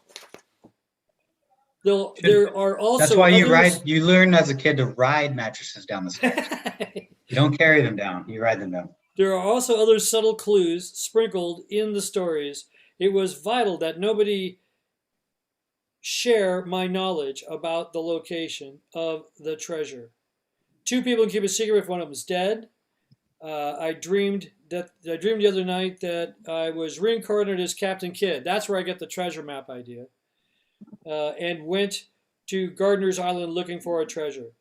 It scared me so badly, I was jarred awake and don't remember whether I found it or not. So the insinuation of Captain Kidd to me is that was it Captain's Courageous? It was a movie in the 40s and 50s, and there's a treasure map. So I was, when there's a big X on it, it's part of, it's in the movie. So I was just assuming. I also thought that 10 was another X. I recall something about X constantly coming up. Well, the fact that 12 there's by 9 12. clues, just the 10th clue is X. Like it all made sense. Totally agree with that. I think a lot of people are looking for an X. So Right. So if you saw an X, it would draw your curiosity in, right? Yep. And like I heard Ben say earlier that he thought his blaze he could see from Google Earth, but then there's like a double entendre blaze associated. For you say similar things. But I also know that Forrest said that you can't find the last clue on Google Earth. So if the last clue is the blaze, you cannot find the blaze on Google Earth. But if the last clue is look down, then that also makes sense on why you can't look down from Google Earth because it doesn't go down far enough. True that. So we're It's a lot. we're tying something there on site has got to be really, really overpowering. We have to see something, a rock that says, here it is. I mean, clearly, wind down to metaphors from there. So something that clearly lets us know we are in the area, something solid. Yeah. And we don't know what that would look like. And then when you see it, you look down and there should be something there, right? Yeah. I mean, that's kind of. And in my mind, I had heard about I didn't call it a honey hole in 9 Mile Hole, but in my mind, any super popular fishing hole couldn't be the right spot. As far as like where, all the fly fishermen know where to go, that's not the right spot. It's probably an awesome spot, and I'm not going to discount that. That, in my mind, just couldn't be Forrest's spot. Right. Because he said that when the person got there, they wouldn't even know why it was special to Forrest. That's quoted somewhere. I think he said you can apply that to, let's pretend it's anywhere. 9 Mile Hole. Yeah. Okay. You can apply that to anywhere. Yeah. I'm just saying, Wouldn't know why- I just don't like a pile of brown trout in a river where Yeah. a bunch of fishermen know about as being a special spot. Yeah, I agree. I thought it had to be more special or personalized or customized to Forrest Fenn to be the right anything, whether it's the Blaze, the Homer Brown, the Warm Waters Holt. It had to be very special to him only. And maybe that's where I went wrong. So don't know. Do you But guys my other- think it yeah. was? Sorry. Go Sorry, Galaxy.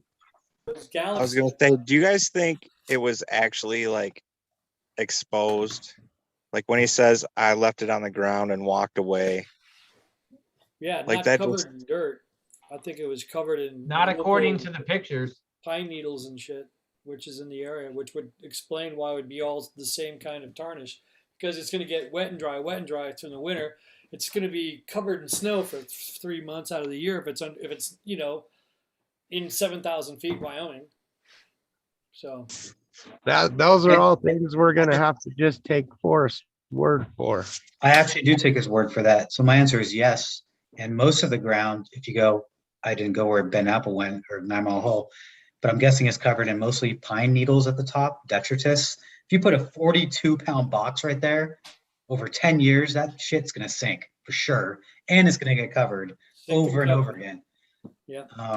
So for that first year, it would have been sitting out there. I mean, shiny. Yep. if I just there's don't sun on it. believe that. Here's the problem. The lid should look different than the rest of the body of the chest, and it doesn't. That's a Sure. big problem for me. Let's say you take the chest and you kind of wiggle it into the ground, and maybe you kick some stuff over it and you split, right? And now winter happens, summer, winter, summer, freeze thaw. I mean, all kinds of stuff has fallen on. I mean, every year there's inches of shit coming down, and especially if it's in a drift, man, it could be under snow for 6 months. Well, Ben, sorry, I'm not a physicist or an archaeologist or a geomicist. Some new word I just made up. Why wouldn't, I would think the outside of the chest being bronze would be the nicest thing. everything inside from the wood inside would be destroyed. So sealed with moisture, with wood and plastic baggies and like all that crap in there. I feel like the outside would actually be semi okay with some patina. But the But the outside is, inside- but Alan, the outside is uniformed, and it shouldn't be. The lid is always exposed to the sun. But meanwhile, no matter where you are on the body of the chest, eventually it's sinking, right? Yeah, it should be brown. Eventually the bottom, the way bottom is sinking first. So that's going to be no longer exposed to the sun first. So you should see patterns coming, layers and patterns forming every where season. the lid is literally the most exposed. We don't see that on the found photos of the chest. Well, you're assuming that that would have to be exposed by the sun. It could very likely have never had any sunlight touching it. Real easy. Well, maybe he went to Walgreens to get a ShamWow, to ShamWow that shit, man. He was using hotel towels to buff it and clean it up, right? So, I mean, okay, so it was never, none of it was in the sunlight. That's an answer. I agree with that. I don't that's think it would look like that. Yeah, go ahead. Sorry. yeah. And by the way, the photograph that we got on the screen here is color correct, high def, whereas we're using somebody's iPhone. Guys, Whatever available light. I'm going to disagree with you. Okay. Oh, please do. Okay. I hate saying Forrest said, but Forrest had said that the opposite of what you guys are thinking. Enlighten us. Good pun. Well, Fendi's Okay, saying the you're- location was in the sun, but the chest was not. There you go. Yeah, well, Under a from tree. what I understand, he said that the chest was in the sunlight part of the day. Most of the Okay, day. but part of the day over 10 years adds up. Yeah, exactly. I agree with you guys totally on that. Yeah, So it gets a I'm couple talking hours about sun. it being in the sun for a portion of the day for 10 years. So we're talking a portion of the day. But then, okay, let's time. do this. So that's Let's months. deduce what the chest looks. Let's deduce what the chest looks like at the found photo versus before it was buried. Because if it wasn't exposed to sunlight, we shouldn't see much difference in the coloration of it. Yet we do. So we can't have it both ways. You can't compare the photograph. I mean, what the best photographs we have is what's his name, the writer Debussy. What's his name again? Barbarisi. Barbarisi. That cat. He's got the latest photographs, right? And he was using a pretty good camera. So those would be that photograph would be the one to compare it to. Right. You know, the And pristine that one. chest has been cleaned. That chest has been oxidized and has changed color over a decade, but cleaned. You compare that picture to a cleaned photo of the chest before it was hidden. Yep. And you'll see. Okay, But if this wasn't getting hit by sun, then why does it look so different? Like, you can't have it both ways. Well, it needs to be compared, right? It doesn't even look Maybe- green at all either. I feel like it needs to be green.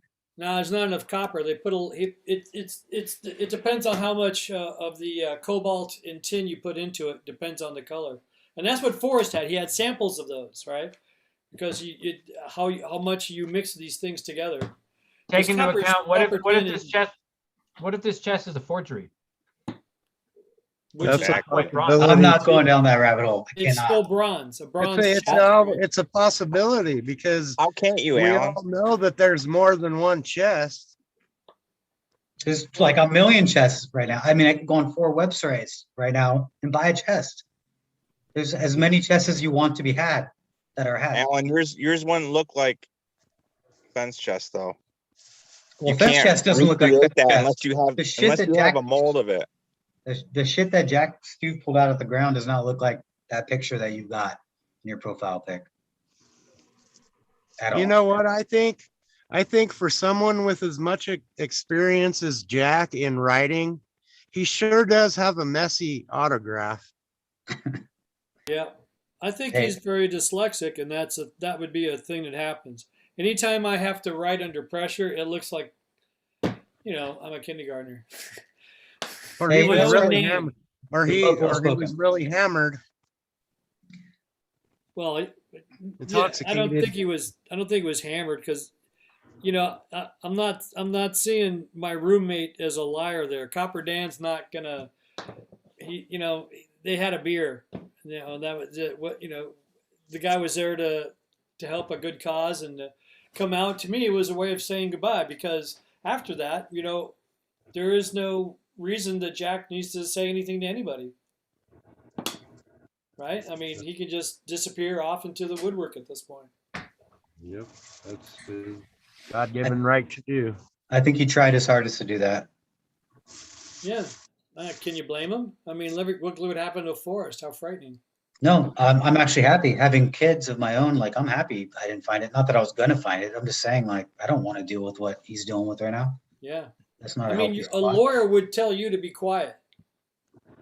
If the first thing you do is I found this chest, and you go to a lawyer, and he looks at you and your family and your surrounding, goes, okay, you need to be quiet. We need to turn this into secure money somehow so you can have a life.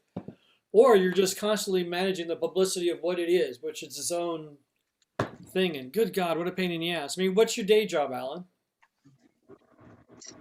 I look for chests that don't exist. No, you know my day job. I do marketing. It's all right. Exactly. So I mean, that's its own kind of fun thing. I mean, especially in the Silicon Valley, to have a career in that, you got to be doing well. How is the Valley these days? Is it still going up in real estate value? Yeah, it is. It's amazing, isn't it? Unfortunately, it is amazing. I mean, a friend of ours just sold their house, which is in Cupertino off Lawrence Expressway, within bike riding distance of the Apple spaceship, for like I think it's $3 million. It's probably a 1-bedroom, 0 bath.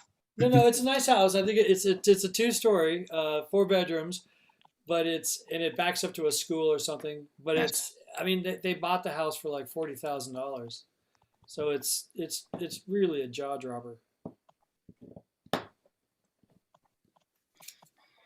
Going around, that goes everywhere there. Yep.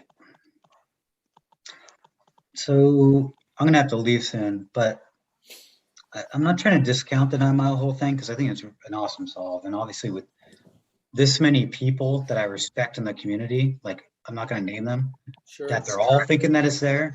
I'm not gonna argue it at this point. I'm like, maybe it is there and I should just shut my mouth.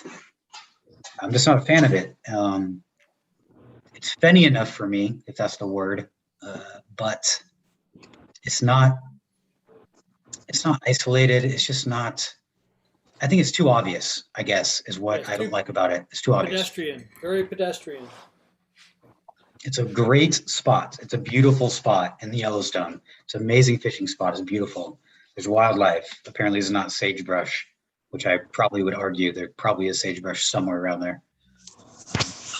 But the fact that he's talked about this spot so many times and so many different stories, even before the chase, and then thinking that no one's ever going to solve it for 1,000 years, and I'm not giving any hints, and I'll never tell anyone ever where this secret spot is, and I'll never even tell you why it's secret or special to me. Now we figured out that it's just the Madison. It's just the spot that he's been talking about the whole time. That's crazy to me. Yeah. Do you think it's a little bit narcissistic to compare your book that you wrote, The Thrill of the Chase, to the tablet? What is that? The Rosetta Stone. What do they call? Yeah, the Rosetta Stone. I mean, isn't that a little bit narcissistic? A little bit. That's a massive hint. But the Rosetta Stone was also found by a French soldier, and then it was confiscated by, Ben would know because I'm not a historian. Right. But, and it goes back to the gravestone that he picked up with the French soldier's name on it. And then, I don't know, maybe there's something to that. But it doesn't point to the Madison to me. It just points to Fenn's awesomeness to me and how interesting he is. I mean, to me, Rosetta Stone is talking about steps because it's going 3 languages, right? So I took that as a hint of steps one would have to take to figure this out. It was. What do you call it? I felt like he was comparing his book to, someone walking up in 2,000 years and finding the treasure for the first time, and he was comparing the hunt to that, and I don't know, it's just awkward to me. I Yeah, found, because that's assuming none of us could ever find it. Right, yeah, but it's a big archaeological item, right? The Rosetta Stone. yeah. And it's Beyond also, big. what do you, and there's a play on words. What I mean, the inside of a compass is known as a Rosetta, right? So I mean, I'm seeing this as him playing with words as always. One, it's a big rock. Two, it's a translated rock of many languages. So I mean, to me, it speaks through time. So I saw it as a metaphor of all kinds of stuff, not just a. Oh, cool. Not Well, if just that's the blaze and they destroyed the blaze, someone's in a whole bunch of trouble. Yeah, I keep wondering what that means that Jack said that. It makes But- me think that he didn't find the blaze at all, which he wouldn't have to if he's. So in other words, if there's, in my mind, there's two scenarios. Jack was on contract And I to mean, retrieve it, or he who actually is- solved it and found it. So Maybe I don't give Jack enough credit, but who is he to say that he destroyed a fake blaze anyway? I mean, how does he know? it's a blaze. Yeah. Is he qualified enough to determine whether it's a real blaze or not? Yeah, it's a weird comment, right? Can I jump in real quick? First off, I'm going to say none of us give Jack Stoof enough credit if he's a real human and if he found it. Like, that's the worst. Honestly, I keep thinking about that. Like, yes, I love going down these rabbit holes saying, like, he's a fake, he's a fraud, he's the worst ever. If he really just found it, we are the worst people ever. Like, That's to be right. honest. Yeah, So I'm gonna say for talking about it. So I'm going to say one, we don't give Jack Stoof enough credit. And now I agree. forgot your second question. Oh, how do you know the fake blaze? I don't know, but Yeah, how do you know how can you determine whether it's a real blaze or a fake blaze? well, he said it was a fake blaze because it was 1,000 feet away from where he found the chest, and he found the chest. So something was 1,000 feet away that didn't make sense. That's the fake blaze, but then he found the real blaze and then destroyed it. Okay, so I'm going to back up. So one, he found the chest, so he has authority to tell us Yes. what the blaze was. One, he also knew enough to know what a fake blaze was. So three, I'm going to say he had authority to damage the real blaze. So I don't know. That's just me on my soapbox, but I'm going to say that tomorrow I'm going to hate Jack Stoof. Today, I feel like I'm not appreciating him enough. And it just, Yeah, I do exactly. the same thing to Forrest Fenn all the You time. really have to put yourself in his shoes and think about what you would do. I call Forrest Fenn fake every other Oh, day. no. Because I rag on him all the time. And it's just, I'm with you guys. That's not a very good ending. From a guy who keeps saying the truth will eventually come out, not all is as it seems. This seems ridiculous.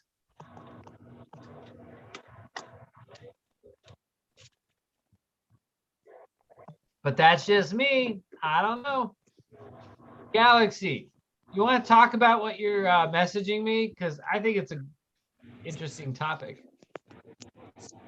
I was telling Ben about videos that were on YouTube, like I think 3 or 4 years ago, about the Forrest Fenn treasure fraud, and this guy was going over pictures that had been, I think, sent to him even by Dale, I think, and the metadata on it suggests that they were current pictures, or like maybe only a few years before. So it suggested that Fenn still had the chest. And then what else was I saying? Well, I'm Just wondering. go ahead. Well, the picture of the chest, which has 2016 like time stamped on the photo, right? Mm-hmm.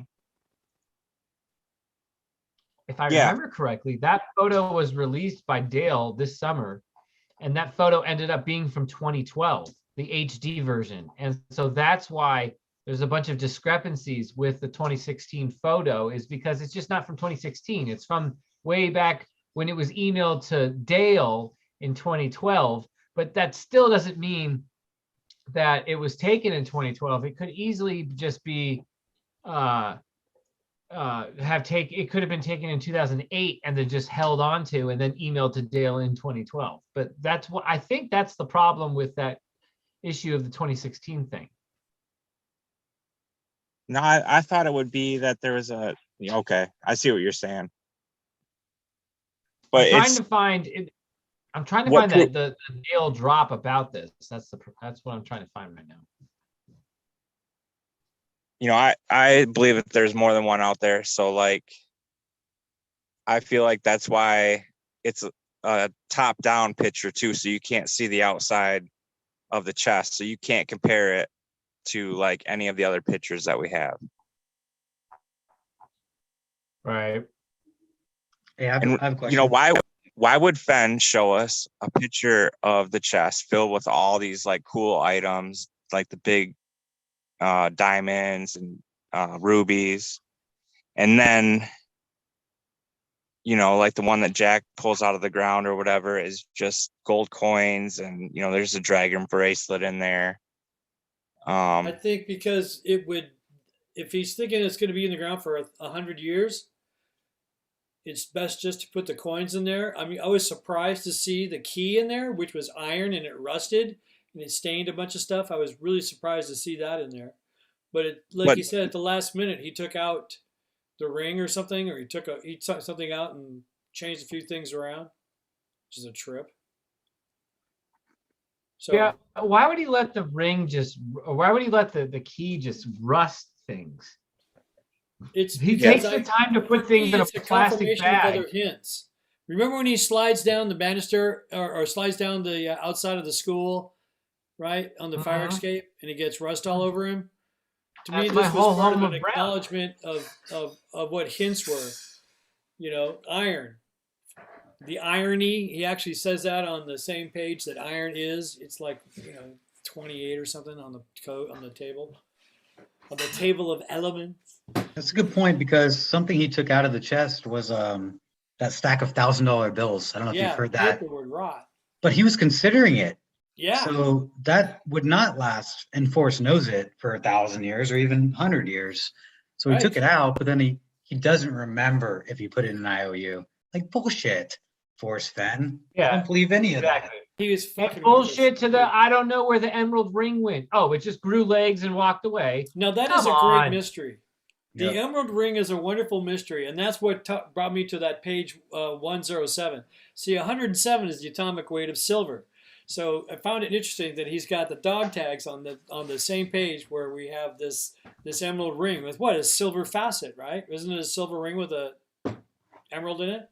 Like whatever. I don't even care what the ring is. It's just the fact that it's an emerald. I just find that it's just the emerald's like important. The Emerald City, right? The only thing I think emeralds are much more important than like other gemstones. On another picture, I think emerald is a reflection of the sun, right? Gold and emerald, right? I mean, I don't even know what the facet was on that ring. I just found it interesting as what the page where the dog tags were. Because pilots would often take their wedding ring and put it on their dog tags. So where the heck is the email drop from Dale where he puts the HD version of picture of the fucking chest out? The only thing that I think is special to him in that chest was the bracelet. And why is that? Why did he feel the need to have to throw the bracelet in? Because nothing else in there was important to him, in my opinion. I think that you're saying the bracelet was very, very important to him, right? And that's what was in there. That's the only thing that was important to him. Yeah. And that's why he had to put it in there, because otherwise he has no connection with it. Do you know where he got? Well, the connection is that Eric Sloan bought this for his wife, and his wife didn't like it. So Forrest bought it off Eric Sloan and threw it in the chest. But again, if you want to say Forrest is lying, that's a whole separate conversation. But that's where he got the dragon bracelet from. Eric Sloan's wife didn't want it, from what I remember. And so Forrest bought it off him, chucked it in the chest with the other trash that's in there. Gold coins and such. 420. I mean, 420! Smoking if you got it. See, Alan, you feel, I feel like you think it's lying, but I think if he can prove it in his book, I don't think then at that point it's lying. That's true. Yep. So I think you can kind of do anything with that. Hey, You and know, don't get me wrong. Even if this whole thing is a hoax and a fraud, I love Forrest Fenn. I love this whole thing. I love Yeah, all this sure. garbage. I love all this drama. I will never say one negative thing about any of this, except for when this community gets evil to each other. Then I Yeah, get I don't upset. like that. Otherwise, I'm all good with all this stuff. I think I think like the that's ro- where I kind of want to bring this all to a close. Is the community turning on each other left and right, it's left shitty. and right? It's You know, getting too much. you gotta admit the thing they've got in Yellowstone is romantic and lovely and beautiful, and it's just really lovely. You know what I mean? It's romantic. It I'm is, seeing that. but and whether you like it or love it, we shouldn't be Yeah, it's nice. yelling at each other. By the way, there's no finished product for any of these documentaries. Like there could be, we don't know what, I know what Jens is trying to be doing. It's not what people think. It's not pushing Yes, 9 good Mile point. Hole or anything like that. He's following wherever any searcher stories are. This is much more about searchers than it is about solves. Just understand that about, at least on Jens's. I don't know about the others, but the others don't, let people talk because of the exclusivity. So, we don't know what's going on. I know what's going on with the ends of stuff because we can talk about it freely and openly. So I'm smoking a bowl. I'll be back. let's just all take a breath. Let's not turn on each other so much here. Oh shit. I agree with Alan. Yeah, we a lot of you spent years doing this and had no problems with each other. And it's like, once this chest was found, I'm not saying true colors. That's not what I'm saying. But once this chest was found, it was like, oof. It was like there's a shock that hits some people and it hasn't gone away. And it's allowed some folks to just get triggered by just anything. And you guys are turning on each other in ways that never happened pre-find. So I would ask that everybody just take a breath, but nobody listens to me. Nobody usually does. That's fine. It's usually to everyone's detriment when they don't, but whatever. Either way, y'all need to just take a chill pill and calm down. It's all good. Davio is muted. He says he's coming back. Ghost Answer's muted. I'm actually just going to end it here. And so Davio and Ghost Answer can come back and say, oops. But I'm going to probably just end it here. What's Thanks up, for Ghost? having me on, Ben. Thank you for having me on. Dude, it's always a as pleasure. always. And go find that book. Go cross the iron plank and go find that book. Absolutely. Thank you. Thanks, Ben. I like it. I appreciate you, you, Alan. Ben Apple. You hang in there, buddy. I appreciate it, guys. Things are Have a never good what they afternoon. seem. They are never what they seem. It's just a Tuesday.